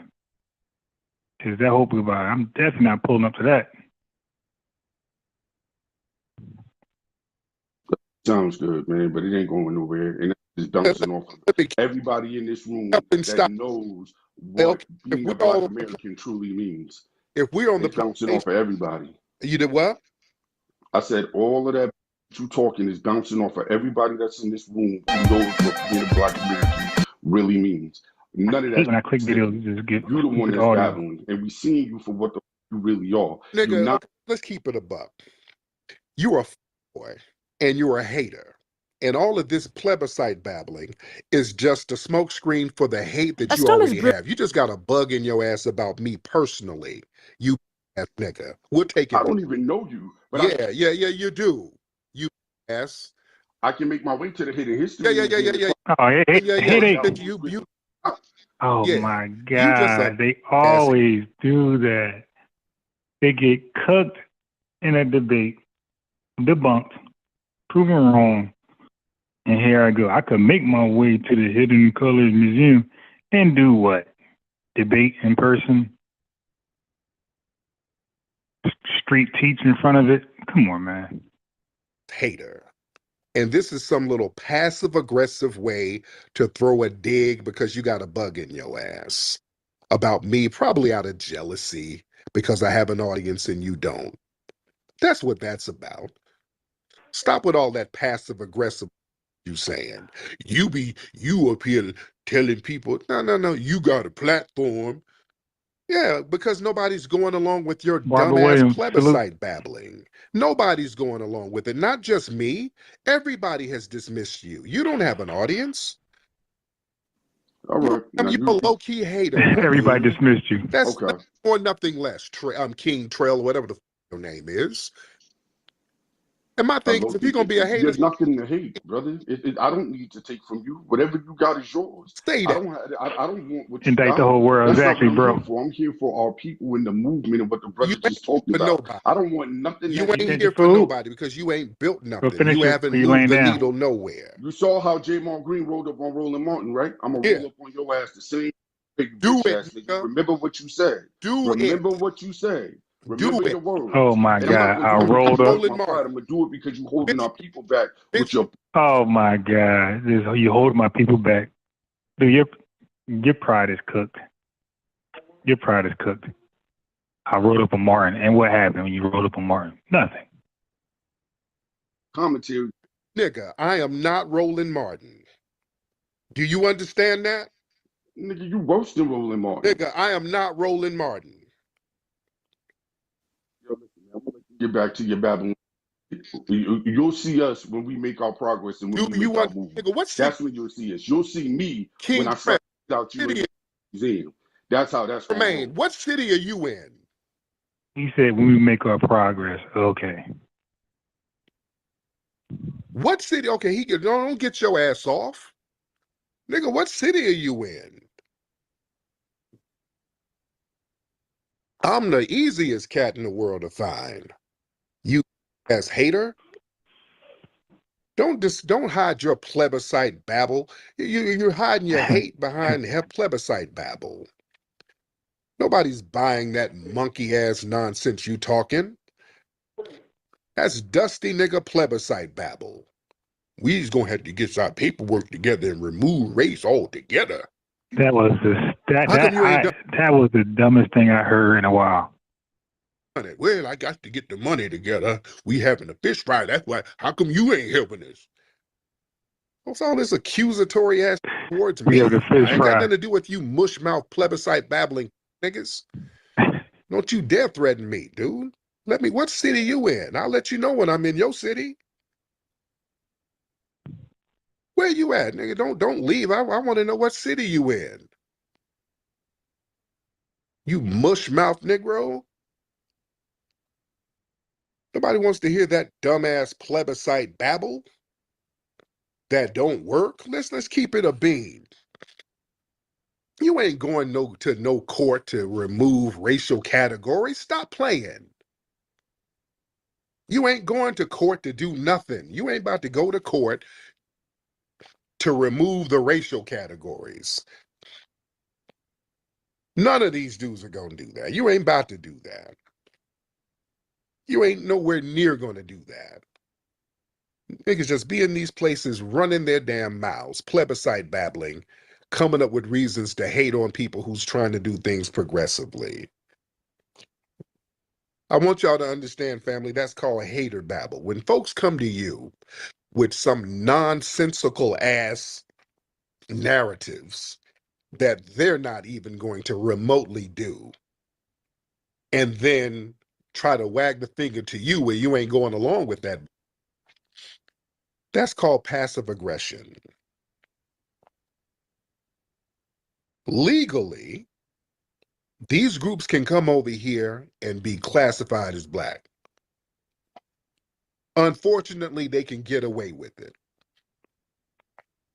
I don't believe in leaving no crumbs on that table. That's why I just say foundational Black American. Problem damn solved. You see, that's why the tethers have such a problem with it. We ain't got to do a plebiscite. We ain't got a plebiscite babble. We ain't got to talk in circles. All we do, we acknowledge our own ethnic group and self-identify, and there it is. No court proceedings or nothing. Just culturally get on code. It's all simple. You ain't got to do all that dumb mushmouth plebiscite babble. You ain't got to do all that. Yeah, that mushmouth, goofball, crackhead sounding Negro, you saw the hater just came on out. I roll up on you. Roll up on me. The hell you think you talking to? You sound smoked out and dusty. This nigga sound like he wears Bocal jeans and black Air Force Ones. Just one of them old dusty ass niggas. And then get mad when people ain't going with your dusty ass plebiscite babble schemes. No, nigga, we ain't going with that talking. Ain't nobody following you mushmouth niggas. And then you get mad because don't nobody want to follow you. They're mad because the audience is here. That's what cats are really mad at. They're mad because we got thousands of people over here in the middle of the damn night, and nobody listens to them. That's what that's about. Let's stop the. That's all of them. That's all of them from the Dubé. I'm gonna call them Dubé. Dubé, you know what to do, Dubé. So even Dubé, Retarded Bay, that's severe. Dubé and Retarded Bay. That's why they make videos all the time with us as a topic, the headline. And you got a few tethers like Jamaican Dream, who, yeah, every title we're in there. They're hoping to, like, you know, squeeze some of that lemon dry. They're mad because I get thousands of people listening to me every night. They can't get one person to listen to their damn plebiscite babble.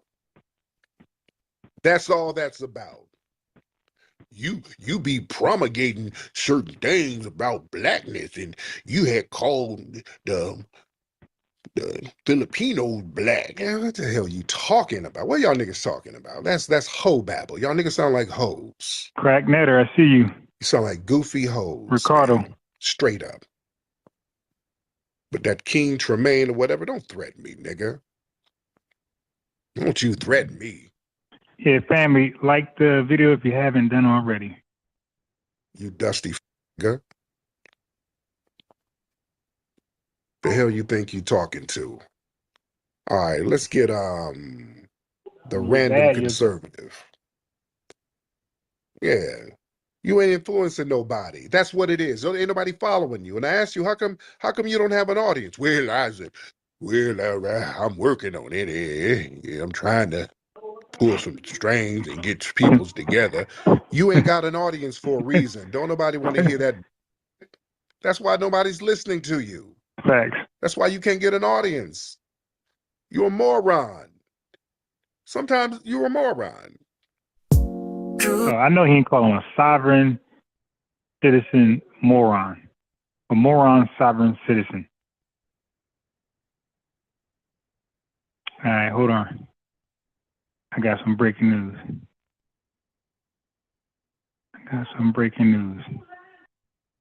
A storm is brewing within the global Black communities as some Black Americans are calling for a boycott of some African-owned businesses starting August 1st. But why? What could have sparked such division between two branches of the same family tree? Let's watch this video and then we'll come to talk about it. That same family tree rhetoric, I resent that. I object to that. Hi guys. So listen, I made this post to boycott the African braid shops. And honestly, I didn't expect it to pick up as much momentum as it did, but it did, and I think it's a good thing. And like I said, I don't just talk about it, I bees about it.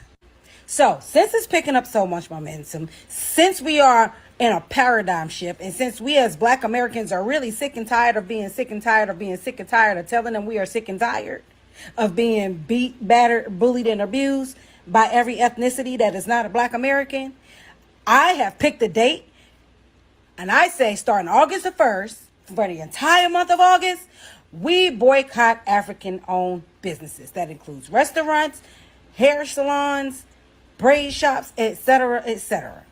So then start a boycott against the nail salon. See, I ain't the one.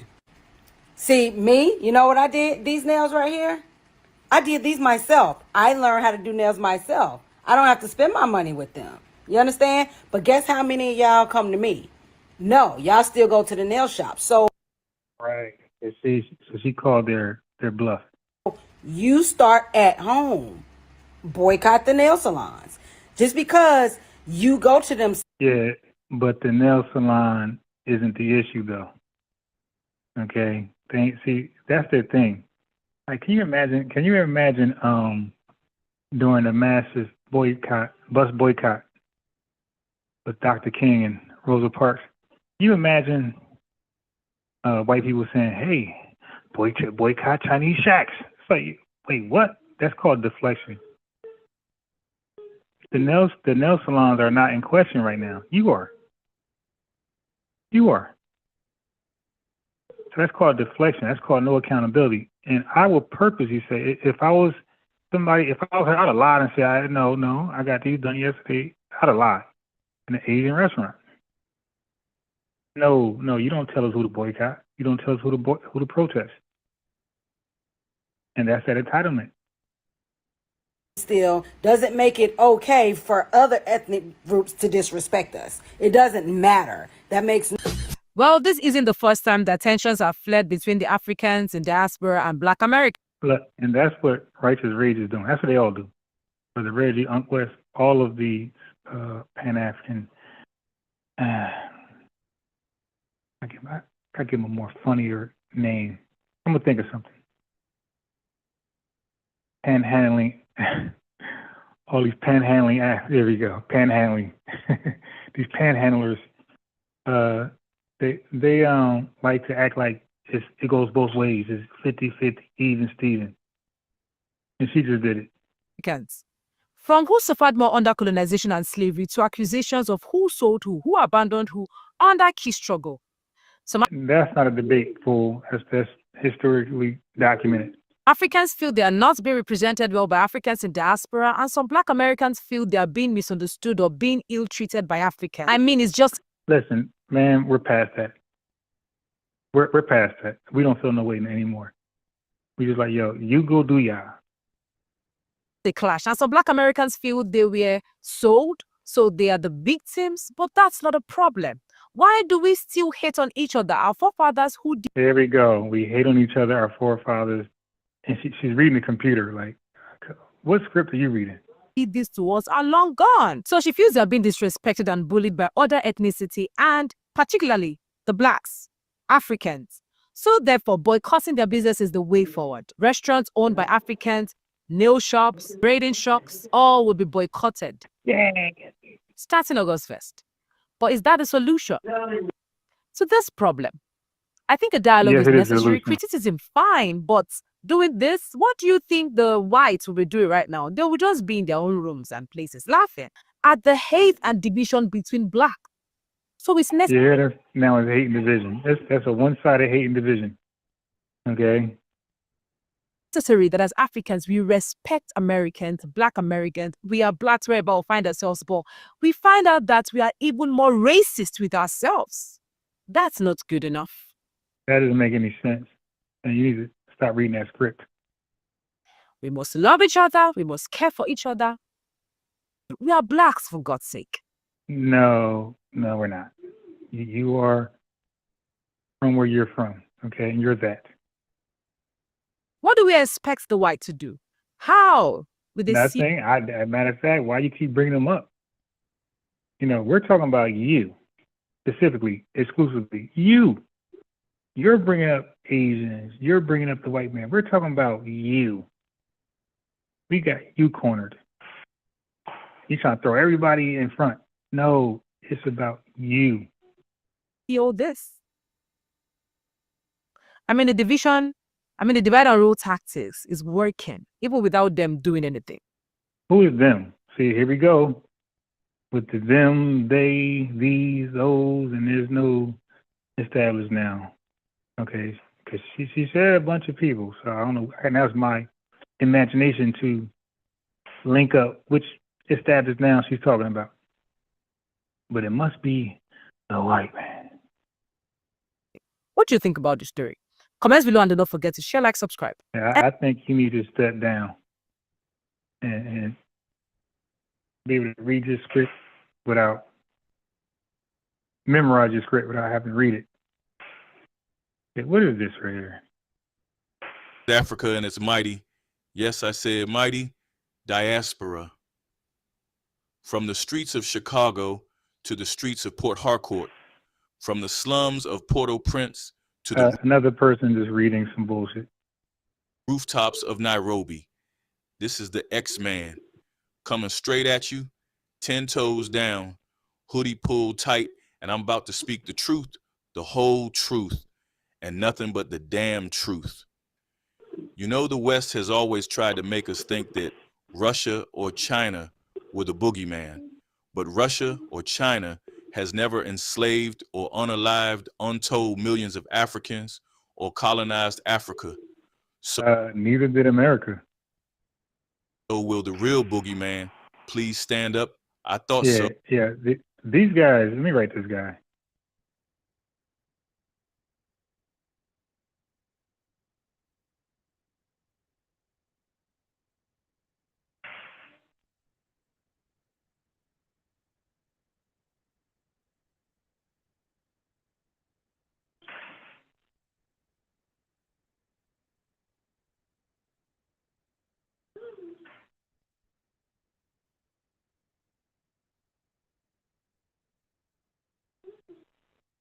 Now, he got 52 views. He got 52 views. He should respond. Okay? He should respond. Like Tariq Nasheed said, nobody is checking in on him, this guy right here. Nobody's checking in on him. He should respond today. We should get him on before I log off. So just silence, just crickets, right? Which leads us to this.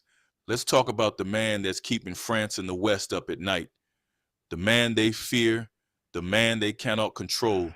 Captain Ibrahim Traoré, the face of the new African resistance. AKA T'Challa. Beat of the continent's revolution. The man who flipped the script. They call him a dictator. We call him a deliverer. They say he's dangerous. We say he's doing what's right by his people.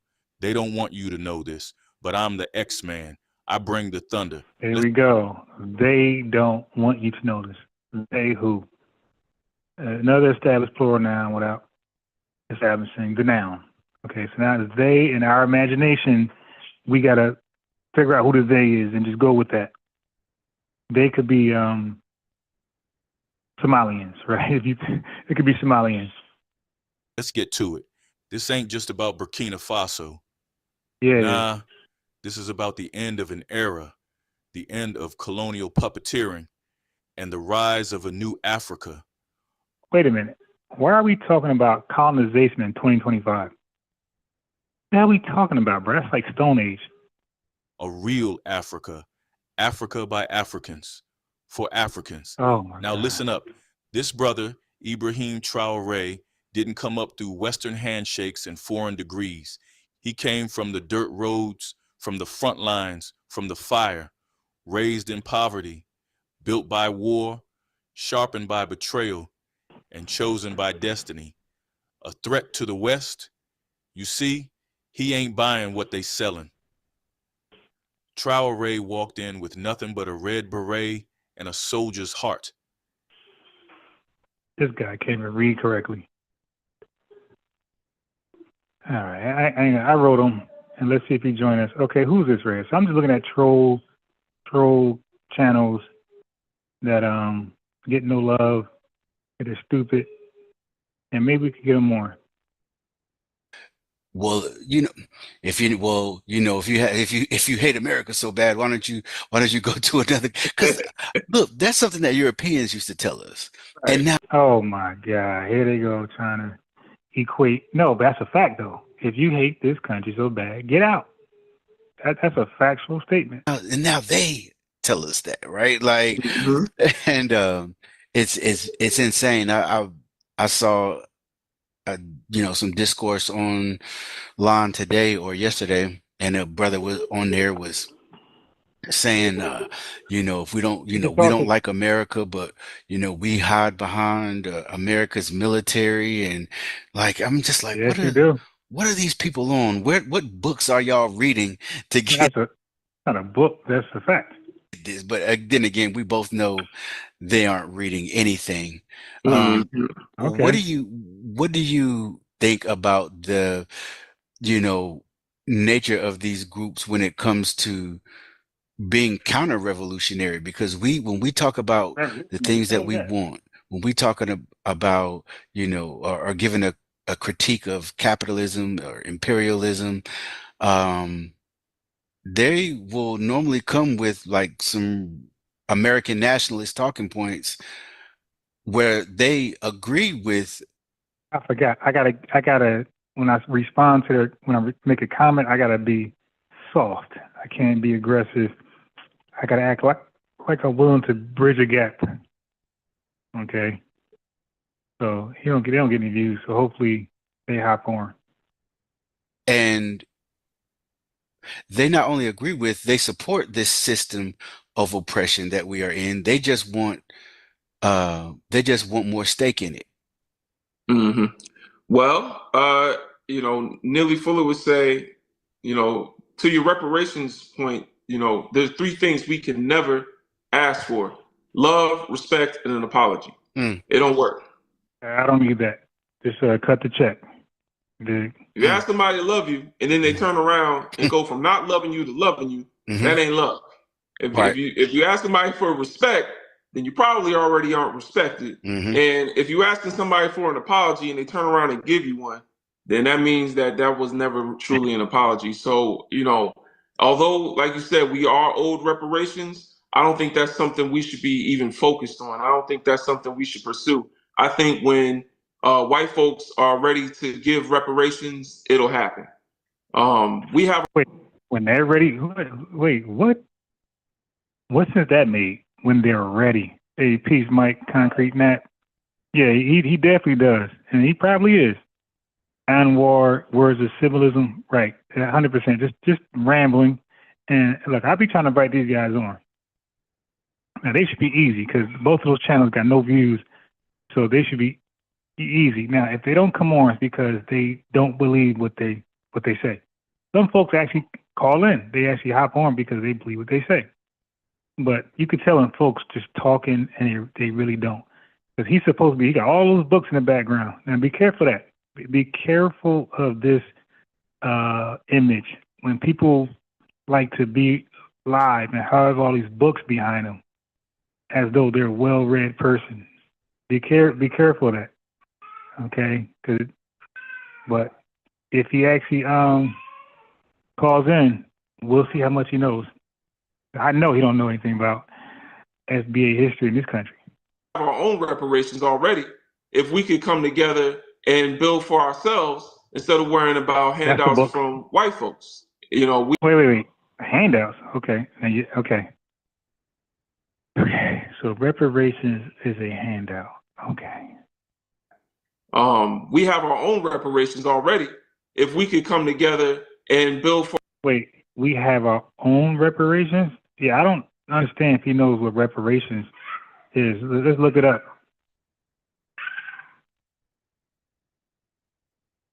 Let's get a quick definition. We have our own reparations. The making of amends for a wrong one has done. So what wrong have we done to each other? By paying money to or otherwise helping others helping those who have been wrong. So what is he talking about? For our white folks are ready to give reparations, it'll happen. What? We have our own reparations already. If we could come together and build for ourselves instead of worrying about handouts from white folks. You see, dude is disrespectful. Brother, why you need me? Go do it. Go do it. So you see, like they in La La Land. They really think 43 million Black Americans need to come together to get something done. He can't work with a portion. See, this is that Umar J. Morrison, Garvey type of rhetoric. You know, our reparations is in over $100 trillion worth of resources in Africa. What? All right. Oh my God. Where? Because everywhere in Africa they have a government. Where, bro? He said 100. And how'd you come to that quote? 100. How'd you come to that?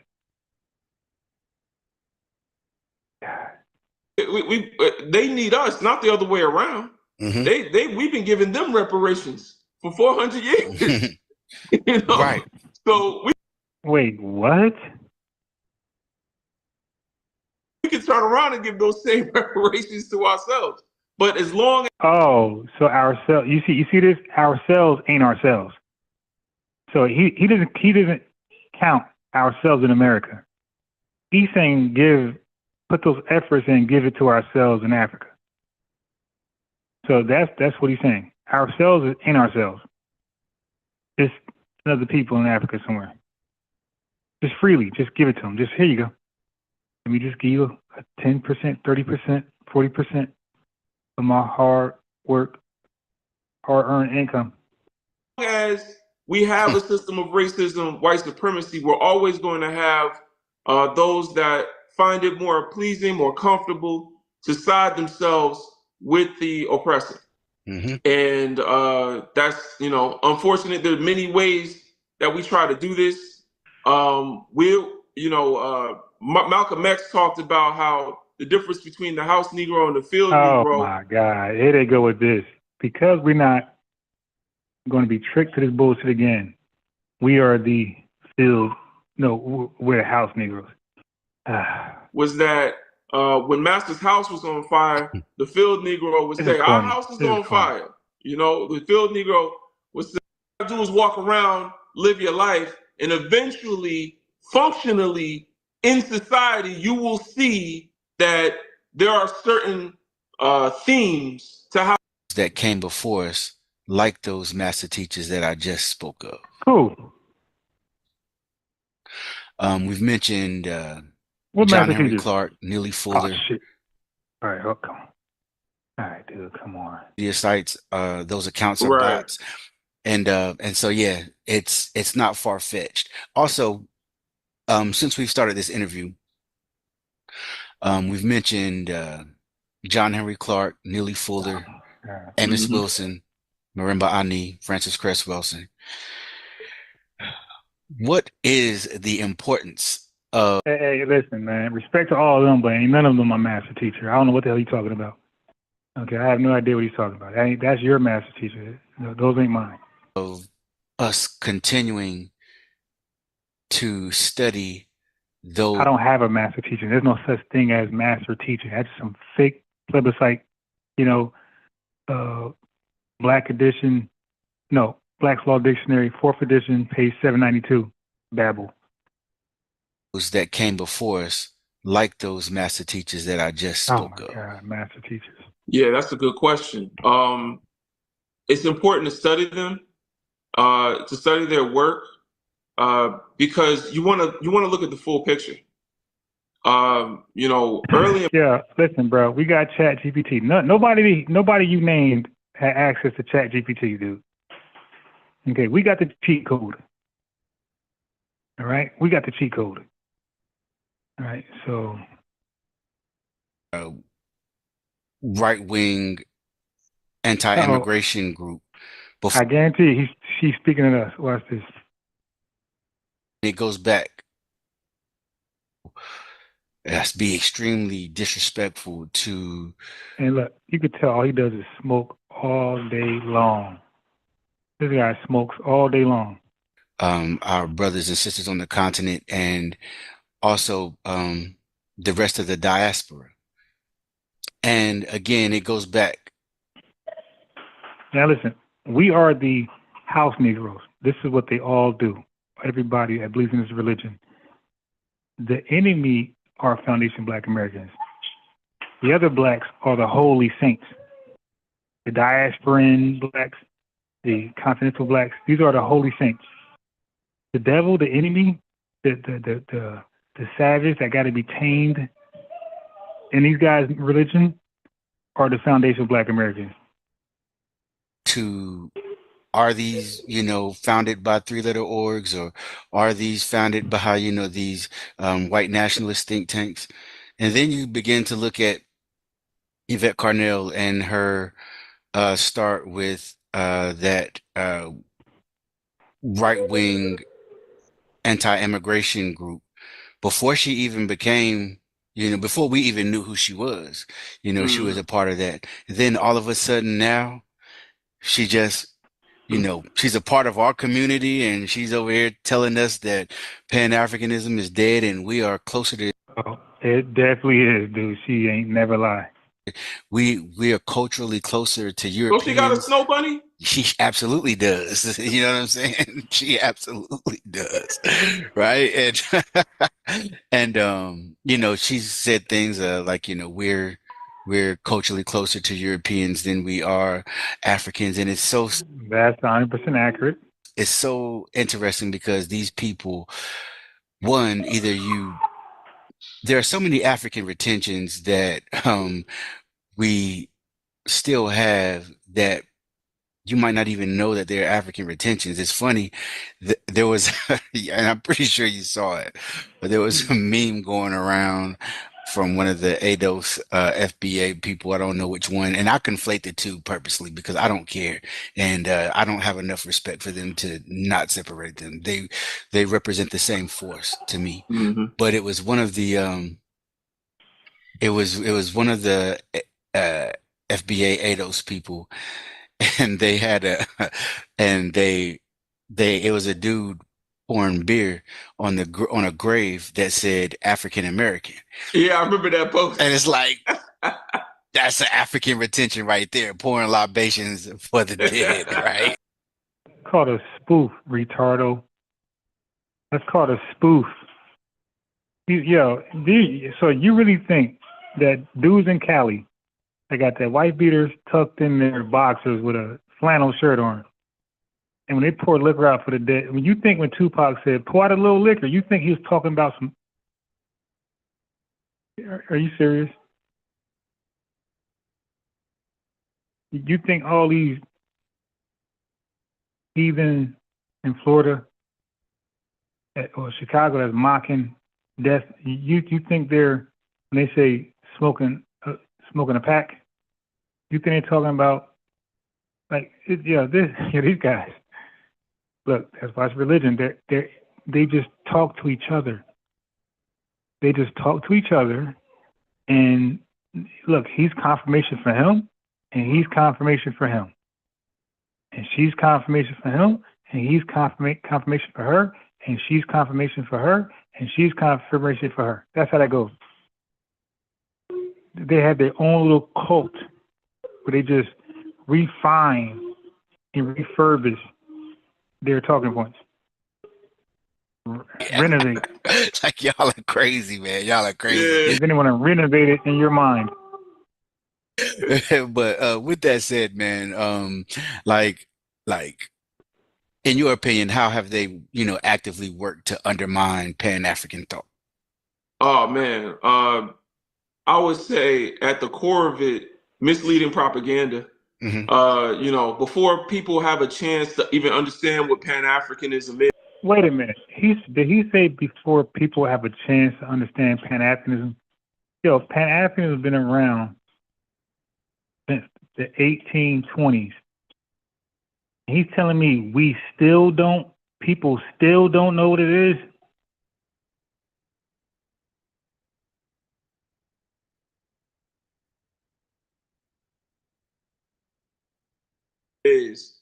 They're confronted by Yvette Carnell's and Tariq Nasheed's with a misconception of what Pan-Africanism is. So tell us, And, what is it? I've had people tell me, because I talk about African liberation and I'm a tether, even though my family is Black American, I'm African American. Right.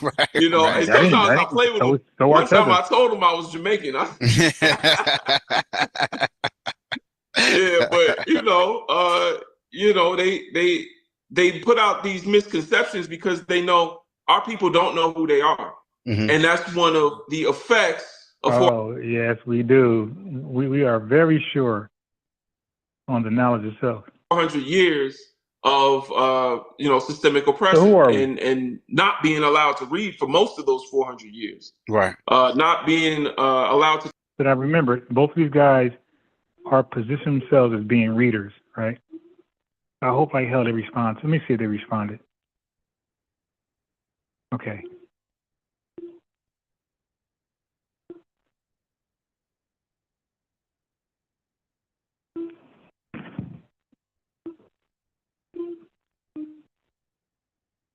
He did respond.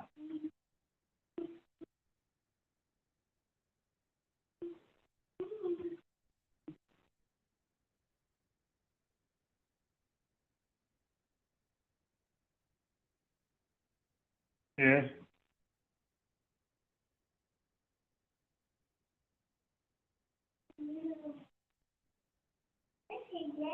All right, let me give him the Zoom link.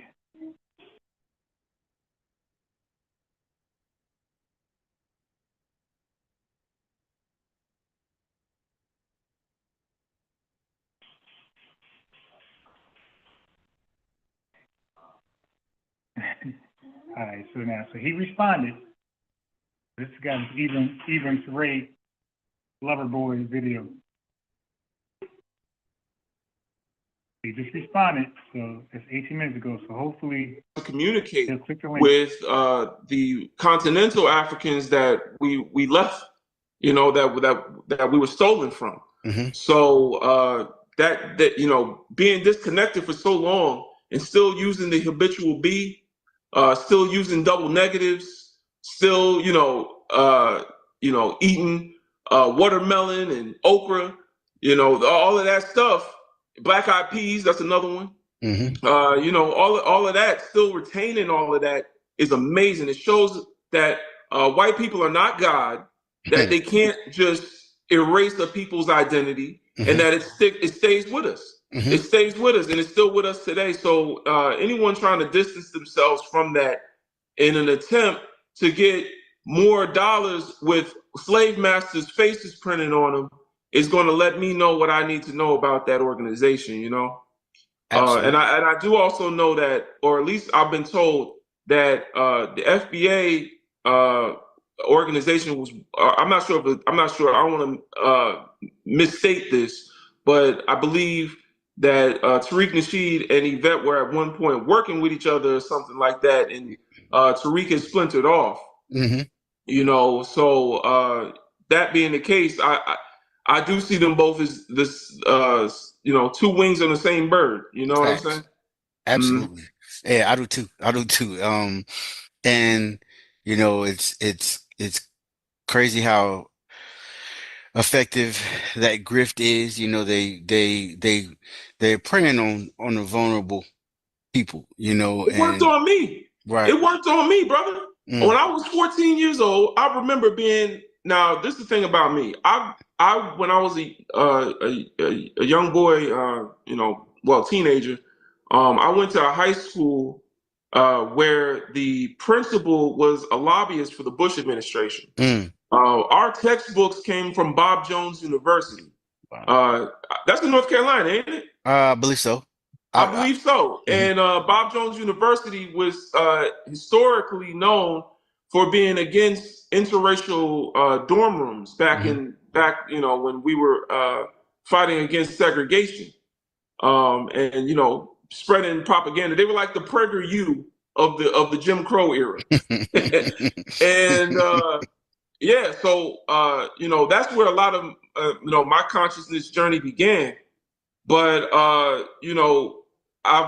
understand that that when I was in that school, I was indoctrinated to look at myself as a Black American as the only Black people. Mm-hmm. I don't know how, I don't know who told me, but I know that just being in that school, I was arguing one day with a Jamaican boy that was in another class. He was a little bit older than me. And I'll argue with him the whole ride back from a field trip, loud and in front of everybody, ignorant as hell. Something that, still is cringy to me to even think about. Yeah. But I was arguing with him. He was saying that he was Black. And I'm like, no, you're not.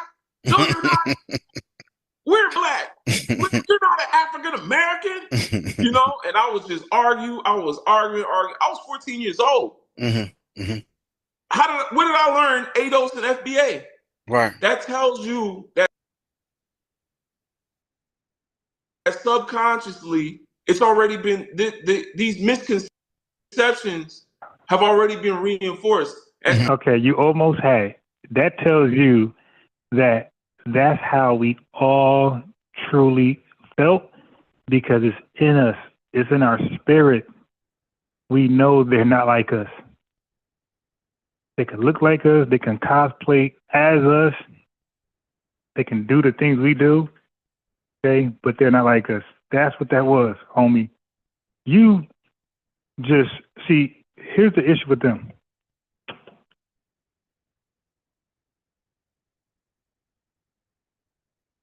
The issue with them is that they worship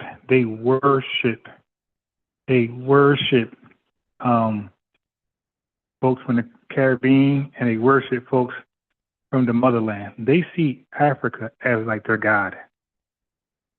Like that's their God. So you were on something when you were 14. That's crazy how 14 years old, he was on something. Then he fought against his own intuition, what he knows is right. For what? So you were telling him he's not Black, and what you meant was he's not, like, he didn't have the same experience as you. He didn't have his ancestors didn't go through slavery. That's all you were saying when you said he's not Black. Okay? They never called themselves Black. Nobody called themselves Black besides foundational Black Americans. Everybody else, Jamaican, Trinidadian, Haitian, Dominican, Puerto Rican, and whatever else, Native American, whatever, Chickasaw, whatever else, Nigerian, none of them called themselves Black until it was very convenient. Okay? So the word Black was going around us since the 50s. They didn't start calling themselves Black until recently, really. To be real, it's like recently. Recently. Because when you were around, let's say a Jamaican, and they were like second gen, right? You thought he was Black, quotations. And then you were here on one day, you might go to his home, or you might see him with his relative, and you will hear him speak that language, and you be like, oh shit, and the first thing you'll say is, I thought you were what? Family, fill it in. The first time they spoke their language, their native language, we was like, oh, I thought you were what? Fill in that blank. What did we think they were? We said, oh man, I thought you were black. That's what we would say. I thought you were black.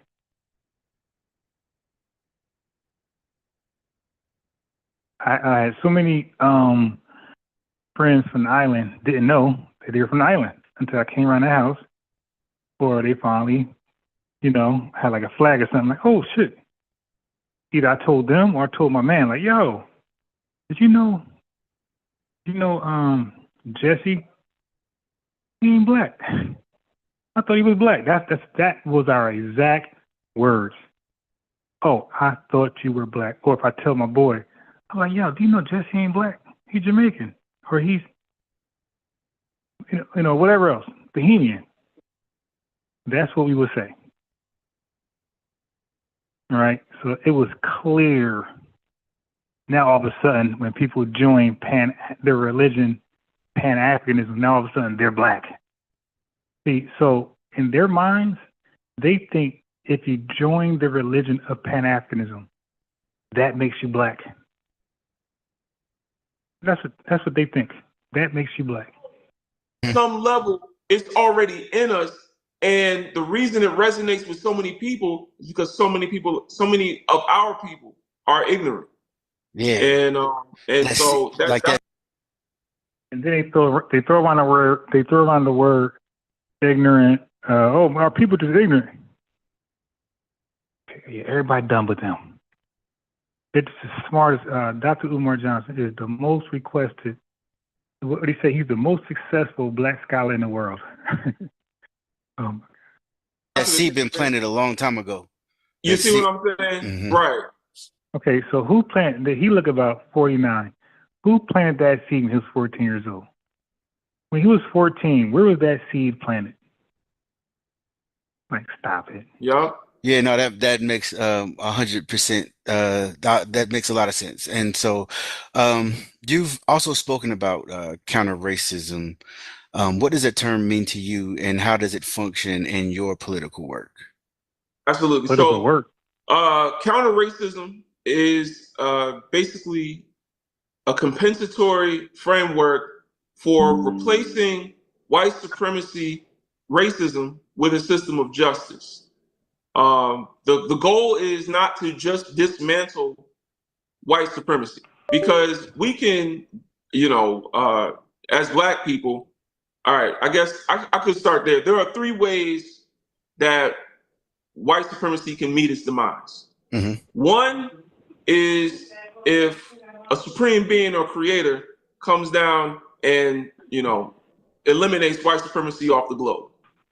It's the least probable, I would say, answer, but because we're speaking in a compensatory, logical framework, we have to leave it open. We don't know none about that. We have our, spiritual consciousness and all of that, mm-hmm. but it's not something that in physical form that we can verify. It is possible that there is a creator that can come and do away with white supremacy. It's just possible. Mm-hmm. The other way is that Wait. What am I missing here? We have white folks who are in the most advantageous position to eliminate racism, act against it, and actually dismantle it and replace it with a system of justice themselves. And then we have you have a better chance of that God you mentioned before coming to do it. Right. Oh, we got it. Right. And so the third way is that we Black people, and remember I said there were 4 ways we can react to systemic oppression. The third one is resistance. We can resist racism, white supremacy, and do constructive activities that are constructive to our liberation, constructive to replacing white supremacy with a system of justice in our everyday lives. Just in our everyday lives. Eating healthy, that's one of them. Eating healthy is going to allow you to live longer so that you can stay with us and continue to fight. Mm-hmm. And if this ain't plebiscite Babel, I don't know what is. There's many different ways, and I don't want to get into all the ways, but basically, ain't no many if ways. we were to resist, white supremacy in our own lives and do constructive activities, then we could make it so difficult for white supremacists to enact racism, white supremacy, that they actually decide to give it up and replace it with justice. The core focus is to replace it with something. If we just get rid of it, it could come back in a different form. It could come back in the same form. They could just pause it for a while and then just return back to it. We need to replace it with a system of justice, because white supremacy is literally a criminal organization. It's just criminals doing crimes against humanity. Absolutely. And we would have to stop that and return justice, or not return justice. Justice has never been actualized. But to have justice would mean. This is their strategy, by the way. So they're giving you their blueprint of how they're going to fight against white supremacy. Listen to their unrealistic approach. But they got all the answers. I'm gonna give you all the definition. I'm sorry, hold on, I'm trying to start at the beginning. Okay, so justice is understanding that there's a guarantee there is no harm done. Yeah. You're gonna read it, because you all over the place. Safari movement, they got as far as culture. They got as far as culture. They went beyond identity. They was on the same page enough to have a culture that, of course, the white supremacists saw as a threat initially, and then co-opted, appropriated, spun around. So now we got Bob Marley movies that are just about good vibes. right. You know what I'm saying? Yeah, that's what they do. They do it over. Why are we talking about him?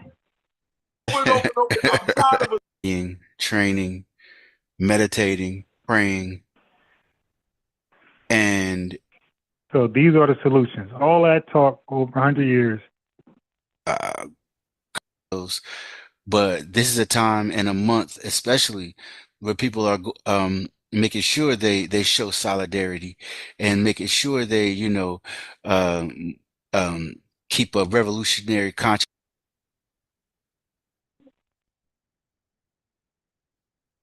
How African American culture has been propagated since all across the world through American, our culture is taken by these people, our culture is taken by these people, propagated all throughout the world. We are the loudest part of the diaspora because we are the closest to the resources that were stolen from Africa, stolen from Black people worldwide.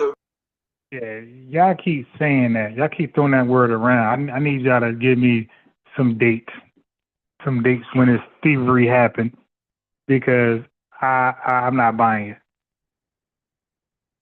I need some dates from the beginning, Yeah, that's how you spin a counterculture on his head. That's how you get them to. He got all the answers. He got all the answers, Sway. To seem like, I would say to dilute the conversation, to divert the conversation. Instead of actual culture leading to revolution, what the white power structure has shown us time and time again they're willing to do is just appropriate it. That's all they talk about is the white man all day long. Those the ops are the white man.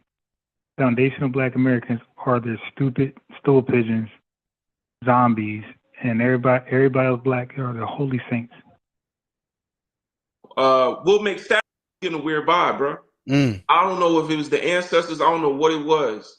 And some of the people in the studio that night was like, what was up with you? Like, I was just like, I don't know, man. I just, I felt I didn't want to be in the studio that night. Like, I just didn't want to be there. And the hell singing and rapping got to do with one thing that he told me. He was like, "What's good, King?" And I remember when he said that, I was like, "Wow, man, this dude with all this ice around his neck and all this success, worldwide success, just called me a king, man. I should act like one." I was just so past that was the most stupid thing ever. Literally corny as hell, cheesy. I literally said that in that moment in my mind. I was All like, it man, took he called was me a somebody king. call him a king, a king. Yeah, I should act like All it. it took was And somebody we call were him a watching the king. Malcolm X documentary on Netflix that night, which is another Oh funny shit, they thing. watch Malcolm X The all day news had long. just come out about Malcolm X being assassinated by a black man from New Jersey, and I was the only guy in the room from New Jersey, and all these other dudes was from Brooklyn, and so they were like, "You did it! It was your people." Really? That's corny. You know, but but anyway, later that night, about 25 minutes after, I left the studio, he was killed.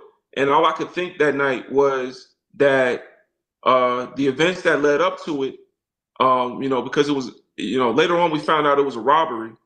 But the events that led up to that was him rapping about this sort of violence. They rappers. And he was rapping about that on my music. Oh my God.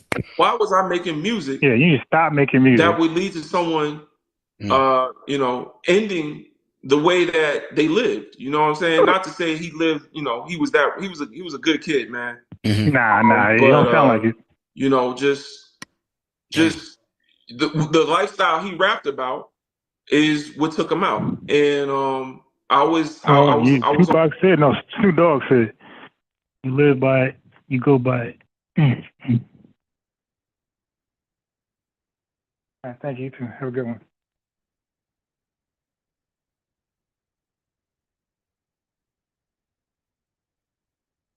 Snoop Dogg said, you live by the gun, you die by them damn kids. What did he say?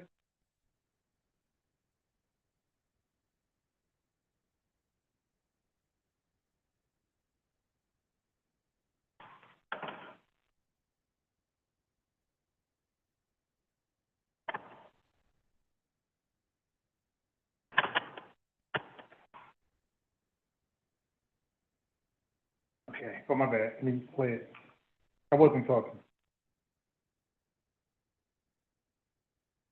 It's always like kind of like why was I making that music? I'm not that guy. I'm not from the streets. We're all in confinement. We're in Babylon. No, we're not. I'm not in confinement. I'm a free man, and I'm a freed man. You dig? I'm a free man. I'm a walking free man, and I am a freed man. We are not all in confinement, dude. That's you.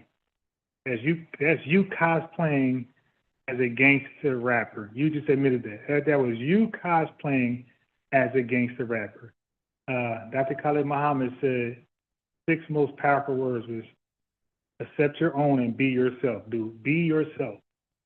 Stop cosplaying as a gangster rapper, my boy. Be yourself. Now you want to throw, we all in confinement. No, sir. We're all not in confinement. That's what you want to be. That's fine. But we're all not in confinement, my boy.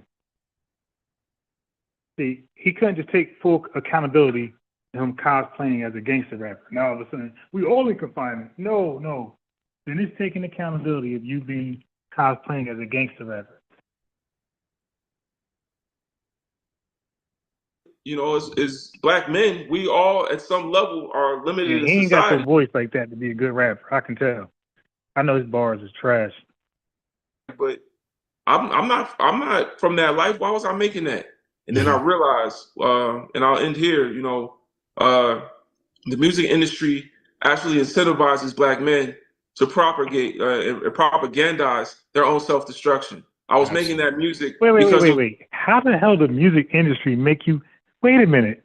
All right, see now, family. Everything he just said, throw it in the trash. What about common sense? What about Mos Def? What about Black Thought? What about come on, it's just so, what about Talib Kweli? What about, what's my boy? Kick, push.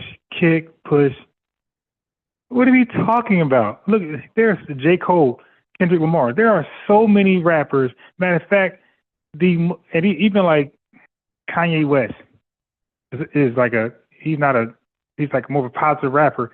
Family, I present the opposite argument. I present the best rappers in the world are those who don't rap about gangster shit. So let's do it again. J. Cole, Kendrick Lamar, even like Drake is like more pop. So I can even throw Drake in there. He's like more soft pop. Just happy songs. Ain't no gangster shit in there. Kanye. What was that just name? Yeah. So let me go again. Kanye, Drake, Kendrick Lamar, J. Cole. I hate to say the same name twice, but those four right there. Kanye, Drake, Kendrick Lamar, J. Cole. Okay, those four right there. Those four right there are the biggest names in hip hop, and when they make music, it's going to land number one, number two, at any given moment on the charts.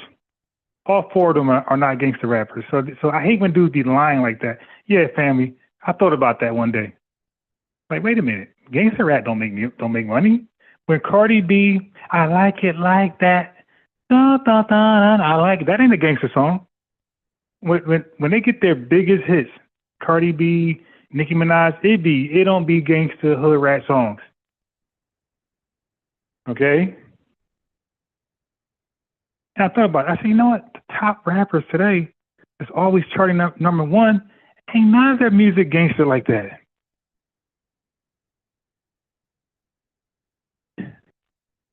So we got to stop lying, like crime, like, you know, gangster rap really pays.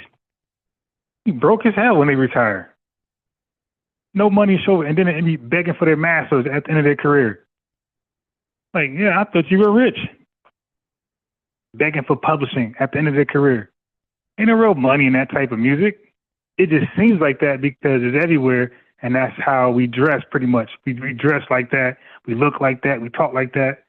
Ain't no money behind that. There's no incentivize. This dude is lying. It's the incentive. Look, the only incentive is to make money. Sell by selling. Sell your damn album. We don't care. You rap about kittens and puppies. That thing better sell. Sell. That's all these record producers care about. Record labels, sell it. So you trying to tell me that they'll turn down a diamond track about kittens and puppies for a track to only sell like 100,000 copies, and you're rapping some gangster killer, shoot 'em up, drill type rap? Like, stop it. So these companies ain't trying to be profitable. They ain't trying to be filthy rich and greedy. They're trying to send a message in the black community, and we just gonna just go broke. Go even. You big. Take an L this year. But we got 10 rappers to negatively and impact the hood. Hey, dude, stop with this conspiracy theory talk. It was the only music Master wanted to hear me make. And I knew subconsciously. Yeah, they only wanted to hear you make that because you were not good at your natural music. So whatever music you came with, it was trash. So he was like, all right, well, let me hear some gangster rap. Maybe you better at that. That was trash. He was like, you know what? Yeah, this ain't gonna work out, buddy. You know, put the donut back in the box. No, you can't even finish that. Okay, you gotta go.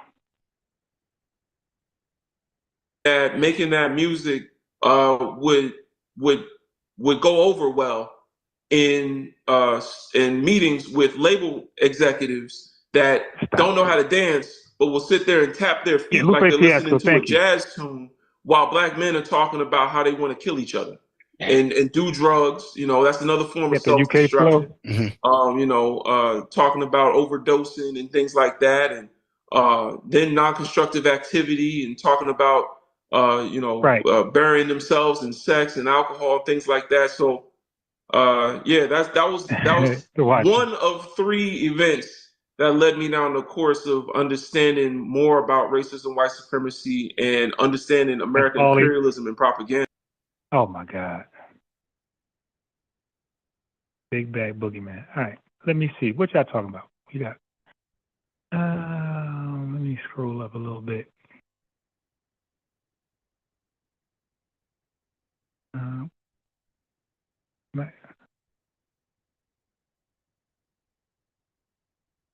Yeah, Maxwell said, well, yes, you're on. I'm FBA. I don't sell anything. What are you talking about? Yeah, where is he supposed to be selling, Will? Yeah, exactly, Watcher. All emotional buzzwords. It's the setup, man. It's got this whole fake. I hate that fake lie that there's an evil. And DJ Focus kind of said the same thing. Like, dude, stop. See, that's in your mind. You dig? It's personal. You guys thought I had to come. You guys got legit, sincere, genuine music. You guys brought the gangster rapper to the table. You thought that's what they wanted to hear. That's what you thought. But Mos Def ain't do that. Black Thought ain't do that. Lauryn Hill ain't do that. Lupe Fiasco ain't do that. Talib Kweli ain't do that. They came with their talents. Look, this is how I rap. I like it. It's dope. A given opportunity, I feel like I could get a little following and make some sales. I don't rap, that's other stuff. I can, but I don't. They don't appeal to me. I ain't about that. I never was about that. I don't even got a whole track with that garbage in there. All my stuff is cool, laid back, you know what I mean, underground rap, and there's a audience for that. Now, is the audience the same as Future's audience? No. You dig? Little Baby audience? No. Yeah, I won't get you 5 million sales, you dig, this year if there's an album, but there's some money there. I might get you 300,000, might get you 100,000, but there's some money there, and it'll grow from there. That's just a start. So with your push, with your advertisement, with your label behind me, with a nice little video, you dig, 2-3 years, I feel like I can at least get 1 million. My hard work, talent, my push, 3 years, I think I get 1 million, if not before that, but 3 years for sure. And then you work out a deal. Look, I'm willing to give my master's. I believe myself so much. Look, I'm willing to get my master's for those 3 years, or a year and a half. Take my master's. But after a year and a half, I want it back. This is that 3rd year, and I think this is where I'm to do 1 million. That's how you negotiate. You got to believe in yourself. These guys' insecurities, they come to record label with a Lupe Fiasco style, but they be so intimidated to do that rap. Okay, let me hear you out. Yeah, so I'm going to kill him. I'm going to drill him. What you want to do? I'm going to get him. What you want to do? I'm like Scooby-Dooby-Doo. They start tap dancing. Anybody ask you to do that? Anybody ask Bobby Shmurda to jump on top of the table and act like a damn fool and he ain't have a career since? That's y'all tap dancing voluntarily. That ain't what they ask of you. And I know a lot of people don't know that. Yeah, no, man, thank you for sharing that, and rest in peace, Pop Smoke. And I just wanted to kind of, say, as far as the culture thing, again, I never took that as you or a slight, and as you not, having appreciation for what, our ancestors have done here on this land. It's a lot of times these people are not equipped to have nuanced conversations because they just don't know enough. Nobody don't get it but them. But I would also like to give a shout out to African people everywhere, man. From Texas to Colombia to Brazil to Kenya to Ghana to UK. Right now, ain't none in Texas. We all have different expressions of our Africanity, but it's one root, you know what I mean? And we recognize that the same way Roy Ayers would, talk about, the root of Black music is Africa. The same way Carlos Santana would talk about the root of Black music is in Africa. Like, we know the root of most of the things that we do, from our speech patterns to how we cook, are all rooted in. All right, so they just gonna make us African. Hey, yo, the way you snap your finger, right? I watched a documentary of this old 92-year-old African woman, and she snapped her finger just like that. She took her middle finger and thumb, and she had her pinky out towards the right like yours. You see? So even snapping your finger, that's African. Yeah, bro, you African, yo. Like, okay. Okay. When y'all in Jersey, when y'all be like, hey, yo, that's African. Because there was a jungle bunny, there was a jungle bunny out there, and it was, they just be saying anything. So you African, dude. You African. Does Ron start with an R? Okay. Well, when you spell Africa, there's an R there. For you African. Yeah. They be using anything. You breathe oxygen? Well, so does Africans. So you African. Like, oh boy. In our Africanity. And so, well, one thing I also wanted to ask you is, right, with that said,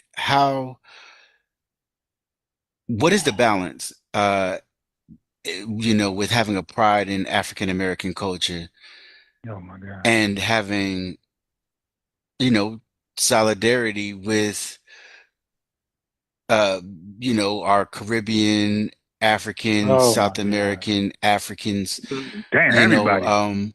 Because I think a lot of people, Brazilian, just keep naming. even some that may be well-intentioned, struggle finding that balance because, again, I've seen people who speak from the way they speak has an air of American exceptionalism within it, right? Right. And even I don't know if it's something that's being done intentionally or subconsciously, but the way they speak, it's American exceptionalism all through that.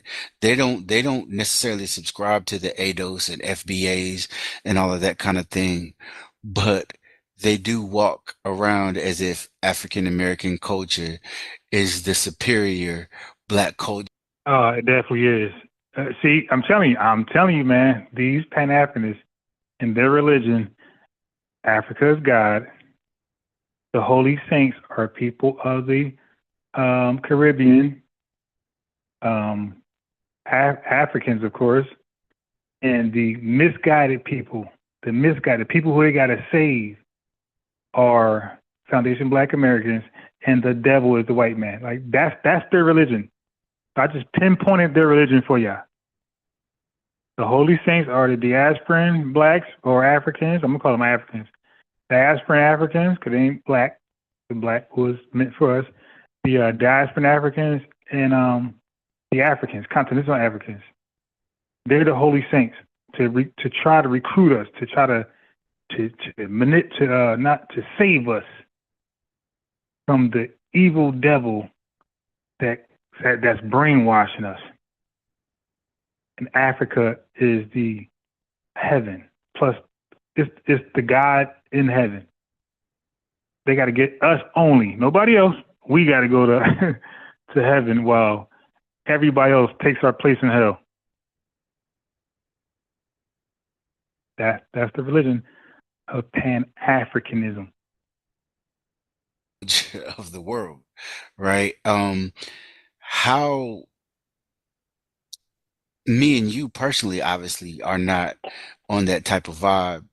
We have respect for the African American expression of Black culture, but we also have respect for all expressions of Black culture, no matter where we are. But for those struggling to find that balance, man, like what would you say? Well, I would say that, to be honest, we should find pride in understanding who we are.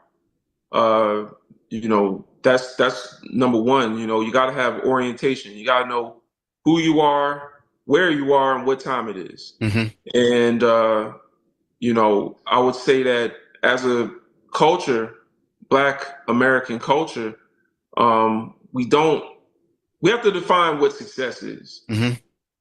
Mm-hmm. Is success making a lot of money?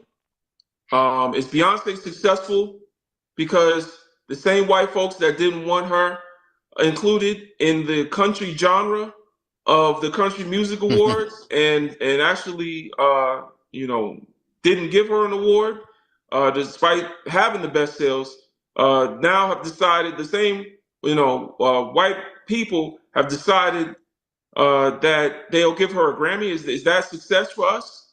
You know, you know what? I don't mean to cut you off, but for a Yeah. lot of people, I feel like a lot of people are kind of acting like that is what success means, right? Because I even saw I don't know if you saw the conversation that's been happening where with Jay-Z and Black Thought, and everybody is, and you know, it was, I don't know, I don't know if it started on somebody's radio show, but you know, no, it was will.i.am. will.i.am said that on his podcast, said that Black Thought was a better MC than Jay-Z. And a lot of people who were pro Jay mentioned he's a billionaire. Has how many platinum, you know, albums. Yeah. But will.i.am was talking about bars, right? Right. The essence of what this culture is. But go ahead. What you were saying kind of made me think. I think that lays right at the root of the conversation, because Jay-Z was hired by the white power structure to propagandize capitalism. Mm-hmm. You know, do you remember when he said that? God, now Jay-Z's hired by the Illuminati. Oh my God. All right. So will.i.am said he believes Black Thought is a better lyricist than Jay-Z. I mean, that's going to be a tough one to just say. Like, out of all the names, you throw Jay-Z name out there. That's going to be very tough to, like, convince people. And I'm sure Black Thought got some lyricists out there. I'm sure he's pretty good. But from what I know, it's more than the lyrics. It's, can you put together a song? Okay, so when like Jay-Z did Song Cry, so Jay-Z, when he did Pet in the Beast Chair, like Jay-Z does songs. He's not just a lyricist. He puts together dope songs that make sense. Like, you know, it's like unfair. Just throw somebody that's a good lyricist to compare them to Nas and Jay-Z. That's just so unfair, because they're more than just a lyricist. They make great songs, and not just that, they are trendsetters. Like Nas had everybody on the East Coast rocking that fade, the fade, what they call it? The fade, really. The fade with the moon part. And the moon part he got from Nation of Islam, but it wasn't really rock like that outside of Nation of Islam. Even a lot of them didn't rock it. So Nas was cool. Like Nas did that. The fade, the ball. There we go, ball fade. I was trying to think of it. Nas did the ball fade. He did the you know, he was known to be a reader way early in the hip hop, storyteller, and like his look in general, folks was borrowing. Jay-Z, you know, he started the whole fitted over your eyes, you can't see eyes. He started the blazer, the New York fitted that the entire country, even world, wears now. The New York fitted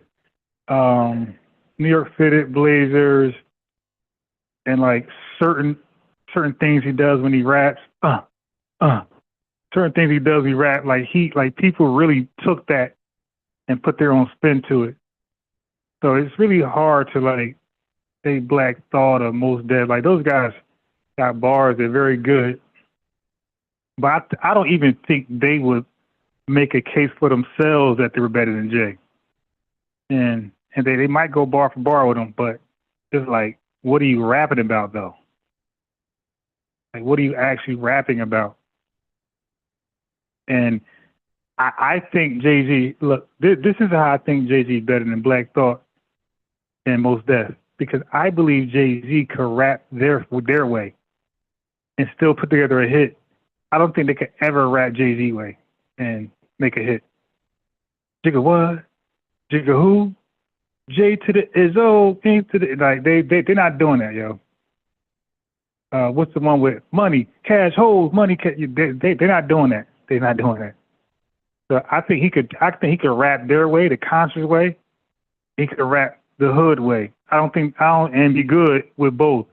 I don't think they'll be good at rapping the hood way. I don't think they'd be believable at all. Yeah, so I think that's just kind of disrespectful to say Black Thought's better than Jay-Z for like all he did. It's not a fair comparison. Like you got to use somebody else. Maybe say not even Lil Wayne. Like maybe somewhere down. Maybe Noriega or somebody. He's a better artist than Noriega. Maybe that.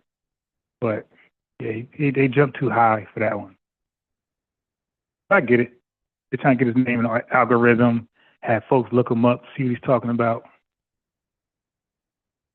And these guys right here, I'm done with these guys. Okay, so they were pretty much a waste of time. They ain't learned nothing. Learned nothing from them. So of course they had the reason why I even brought them to your attention because they had ADOS and FBA in their title. Okay, so Buddy never responded back.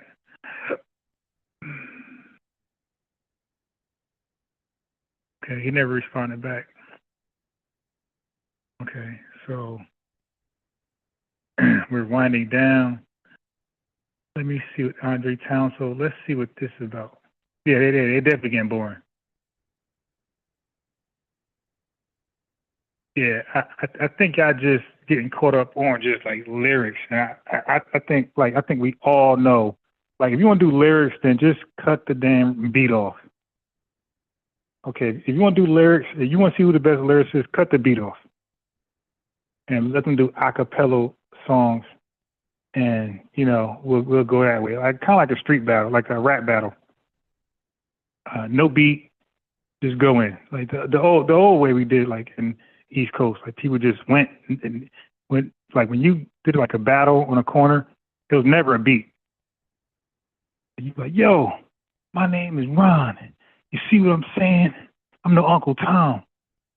I'm the king of rock. You better listen. My intuition. You know what I mean? It'd be like that, but with no beat.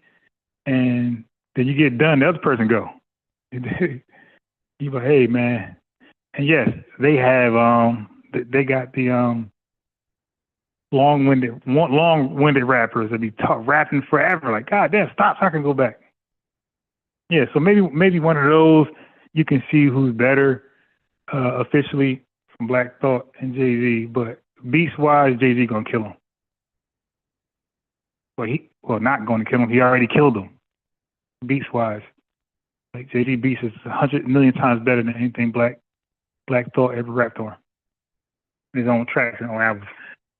By the time you're moving on, I learned something new from them. Social media has given idiots a platform. Oh, but I got some more idiots. Hold on. Well, I don't know. I never watched this. So hold on. Let's just see. Black people and Africans don't even look the same. I mean, look at Black Americans and then look at people from West Africa. You can clearly see that we're different. We don't look the same. So I can understand why Black people have no need to connect to Africa. Black Americans, listen, please stop referring to yourself as African American. That Pan-Africanism, that whole movement to unify Black Americans with Africans, listen, that's a hoax. And as a matter of fact, we no longer go by African American. See, me personally, I've never went by African American. None of us I've did. always went by I'm a Black American. We all never did been that. to Africa. I don't want to be African. Black Americans, stop claiming cultures that aren't yours. This is for those who look down on Africans, call themselves FBA, Foundational Black Americans, and insist they are not African. They are reclassifying us right in our faces, and you guys are conforming to it. instantly, because all I keep hearing now is foundational Black Americans, foundational Black Americans. If you don't understand that that is a reclassification, and pretty soon you're going to start seeing it on papers, FBA, foundational That's the goal, ma'am. Black American baby. You are reclassifying yourself. They don't have to do much because you. She just said they. They don't have to do much. They. Family, I'm going to make y'all on point on this right here. Why are you bringing out a plural pronoun without first establishing a noun? Ma'am, who is the they? Is it aliens? Is it puppies? Is it a pile of red ants? Who are the they? Are reclassifying yourself. They don't have to do much because you. Okay, so when they say they, for me, that is giving red flags of Pan-Africanism, okay? Because that's how they talk today. And they usually imply the big bag, boogeyman, white man. Are reclassifying yourself as an indigenous American when they reclassified you as freedman, mulatto, Indian, black, Negro, colored, African Look, your son not even feeling that. American, and now here you are playing into this thing of the foundational Black American. And how many kids you got? I can't believe this shit. Like, and it ain't In front of your kids? even on paper yet, and y'all are Ain't on paper yet. Yeah, to them this makes the most sense. reclassifying us. Like, are you? What the hell you might on? You might want to clean up before you go live again. I'm just letting you know. You might want to clean up a little bit. You see, this is where we miss the point. Oh no. Yeah, he looked like Dr. Savy resurrected. This is Savy when he was like 33 years old. Oh, damn. Savy, what you going to tell us, man? Is that we Black people, and now when I talk about Black people, I want us to be together. For the sake of this yeah, now you do. Okay. Video. Black people mean Africans, those that want to call themselves FBA, Foundational Black Americans, the Black Americans, African Americans, or even let's talk about Afro-Europeans, all those phenotypically Black people, if you want to look at it from that perspective. Now, we always are being told who we are, and I'm afraid there's a new narrative being sold to us. When I say a new narrative, is because there have been old narratives that have been sold to us, especially sold to us. We didn't come up with the narratives themselves. We've been taught who we are, and sadly, we have believed that that is who we are. Now, there's been this strong tension going around Black people in America, especially. Some calling themselves FBA, and others calling themselves African Americans. But generally, I want us to look at this point of Black people denouncing the Africanness. I want us to listen to this some of these clips, and then we will have a deep analysis. Yeah, that dude. Africans, because same degree, I want to get his feedback. Get wrong versus he's going to teach us. He's going to teach us. Not a mono. They are not only celebrate fake tradition. Stop, bro. If you want to tell me, not gonna say for a fact. I've never been. In fact, you can go. I'm dead. If you're in Sudan or up in Africa, I want to hear old boys clap back. How many clips? How many clips you gonna play? God damn. This is what has been happening. Remember, back in the 80s, and I think in the 70s, there was a... Wait, how do you know? You were not even in the country. Strong urge for Black people in America to try and reconnect with Africa. No. No, no, no. No. No. I don't know where you got that shit from, bro. But I'm saying right now, family, no lie. Ain't nobody in my, what he's talking about when I was a kid, ain't no adult ever tell my mom tell my dad, my aunt, cousin, grandfather, grandma, ain't nobody ever have a conversation about reconnecting back. Nobody, this is just the biggest lie. This was not a conversation in school. You had maybe one person in the 80s, you might have had one person in dashikis. And we all thought he was a crackhead. Okay? A plebiscite crackhead. One person may be talking that stuff, and we thought that fool was a fool. And then at that point, it seemed like Black America had really realized that for the longest time, the divide and conquer tactic has been used to subjugate all Black people. And there was a strong need especially amongst activists and Black scholars to try and really explain to Black people and Africans that, we are actually one people that have been separated. Oh, my God. Separated how? By the consequences of slavery and colonization. Okay, so how do we get? Okay, you just said nothing. How did we get separated through slavery? What did Africans do? Didn't Africans sell us? Okay, right. So that's not separation. We'll call it being separated. You sold us. When you sell, okay. When in America they had plantations, right? And they had bidding blocks. So when a white man sold us,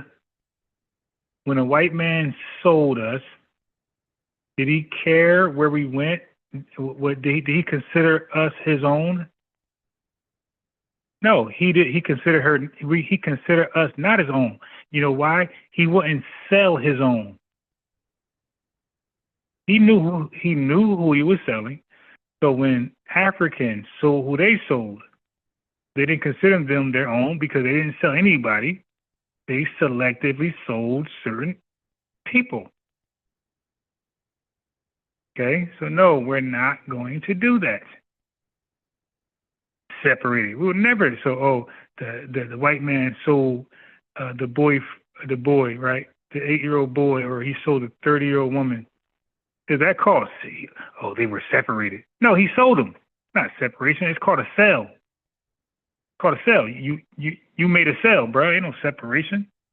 Remember, during the 70s, the late 60s, 70s, and running into the 80s is when most African countries, or all African countries, many of the African countries had just come from colonization. And they had much more struggles at that point. And then many of those explanations from those Black scholars in America were not getting the listening ear from Africans. I mean, what I'm trying to say is Africans were not really listening. They didn't really care. I think they were busy trying to get back from colonization. Oh, it's always an excuse. They weren't listening. They didn't care, but they're trying to get back. It's always an excuse. I told you, family, it's a religion, and everybody's a holy saint but us. We are the dumb, naive, vulnerable FBAs who the white man can easily manipulate. And it's going to take these holy saints to come save us and bring us back to heaven, which is a third world continent. And take charge of their countries and whatever. And then it went on for some time. And I think then the tables turned. Now, from the 2000s coming onwards, then I think when the Africans began to realize that, see, those people that were coming to tell us about them being African Americans are actually our brothers. But we didn't listen to them. But then the narrative seems to have changed, because now we're finding a lot of black people who are denouncing their blackness and denouncing their African roots and their Africanness currently in America, like we have had.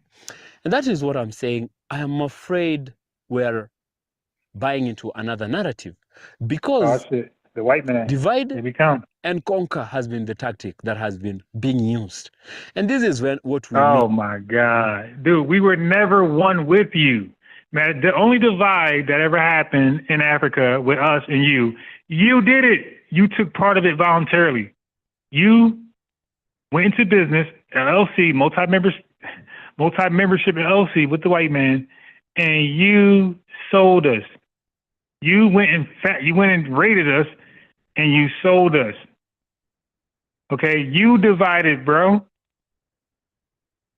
Talking about some conquer and divide. I'm divide and conquer. Oh, I hope this guy answered this right. Somebody got to take my invitation, man. Miss out as black people. He's going to be easy. See, the unity of blackness, what we talk about, even in Pan-Africanism, and the unity of black people or black unity, is not a unity of neighborhood. We don't have to stay in the same neighborhood. We don't have to stay in Africa, all of us. Probably it's not even possible. Wait, but why would I want to even go to Africa, though? Why can't I stay in my own homeland? Matter of fact, where are you at? But we have to stay together in our identity and make blackness. I'll pass. Y'all don't even do that with yourselves, bro. Stop it. Not just a racial identity for us. Blackness was never a racial identity. You guys made it that, and that's illegitimate. It's an experience, man. It's only an experience that Foundation Black Americans have experienced. That's it. But also a political identity, like the palm coloreds are doing. No. See, the white man's an enemy, but these guys are just innocent. We need to learn from them. I think there's something we can learn from them. For them, they are white. And actually, look at it from this perspective. Nobody is ever white until a black person moves into the circle. Yeah. Now, keep in mind, he's teaching us. He's educating us. Because remember, in Pan-Africanism, we're the dumb, gullible, vulnerable people that need to be saved. And we're living in hell with the white man. This is how they think. Into the vicinity, and then they realize they're white. They don't even call themselves white people. No. They call themselves Americans, which they're not Americans. British, Italians, Germans, Vikings, so on and so forth. Okay, all right, that makes no sense. That makes no sense. Until a black person is in the vicinity, and then they suddenly realize that they're white, and they're white person. It doesn't matter. There is something that African Americans will learn from the color of your skin. Because then, all right, I wrote him. One of these. Well, one guy responded. He acted like he understand what I'm saying. So I said, "Hey, man, just hop on the podcast. I'm live now." He never responded. All right. I'll be back around 7. So hopefully some folks pop up. Let me see. I don't have any geesiness or fluffness. Andre, notice how you have yet to see Europe telling white Europeans in America to come back here. It's the stupidest shit ever. You don't see Asian community. You don't see Chinese people telling the Native Americans, "Hey, man, come back." African tether are destroyed in their homeland. What the FBA exactly? Did this Bush baby say Vikings? Yeah, he said Vikings. Like this dude, like, come on, man. You guys got to read under a damn light lamp. because your president is living at a fat mansion. Caucasians are immigrants, period. White be online lying about eating ketchup sandwiches when younger. I'm Gen X. Larry D, we caught buses on the hood. Spirit sandwiches. Africans had no theory worthy of recognition. If they did, needy was the core of it. Are you funny? Yeah. Facts wrong, always in the skin. Come on, man. Nobody going with that. African consciousness started in the early 70s. By the end of the 70s, nobody started talking about it. Yeah, come on, man. Like that shit died out. Man, I tell you, man, I can't look, I'm from Jersey, and I can't recall. I remember maybe one person with kente cloths, and I didn't even know what that shit was at the time. But I knew it was like an African garment. But nobody took that serious. Nobody asked him, yo, what are you? Like the dude did not, when he had that on, he didn't provoke no questions. Again, we thought he was a crazy crackhead that just wore dashikis. The continent, these folks really think we have Africans on our mind, right? Yeah, I don't know. We say it as much as possible. Yeah, we don't think about you guys at all. We think you guys need help. We think you guys need to fix your country. We know you do. We know your reality. You live in a third world country. It's really messed up. Your government takes the money and spend it on themselves and their immediate family. And we just seen a video of the guy's son shopping at Louis while the people starve. And don't you oppose his dad, because he will definitely lock you up and then kill you. Okay? And then his dad got empowered by killing his uncle. And his dad will be removed from power by another greedy guy that wants that money. He's going to kill you and your son, and then he's going to have his son and his family take all the money. That's what incentivizes the coups. It's the money. It's the spoilties of war. Nobody wants to share it to the people. They all want to be the leader so they can have a short time with money before the next coup knocks them off and rejoice in the money.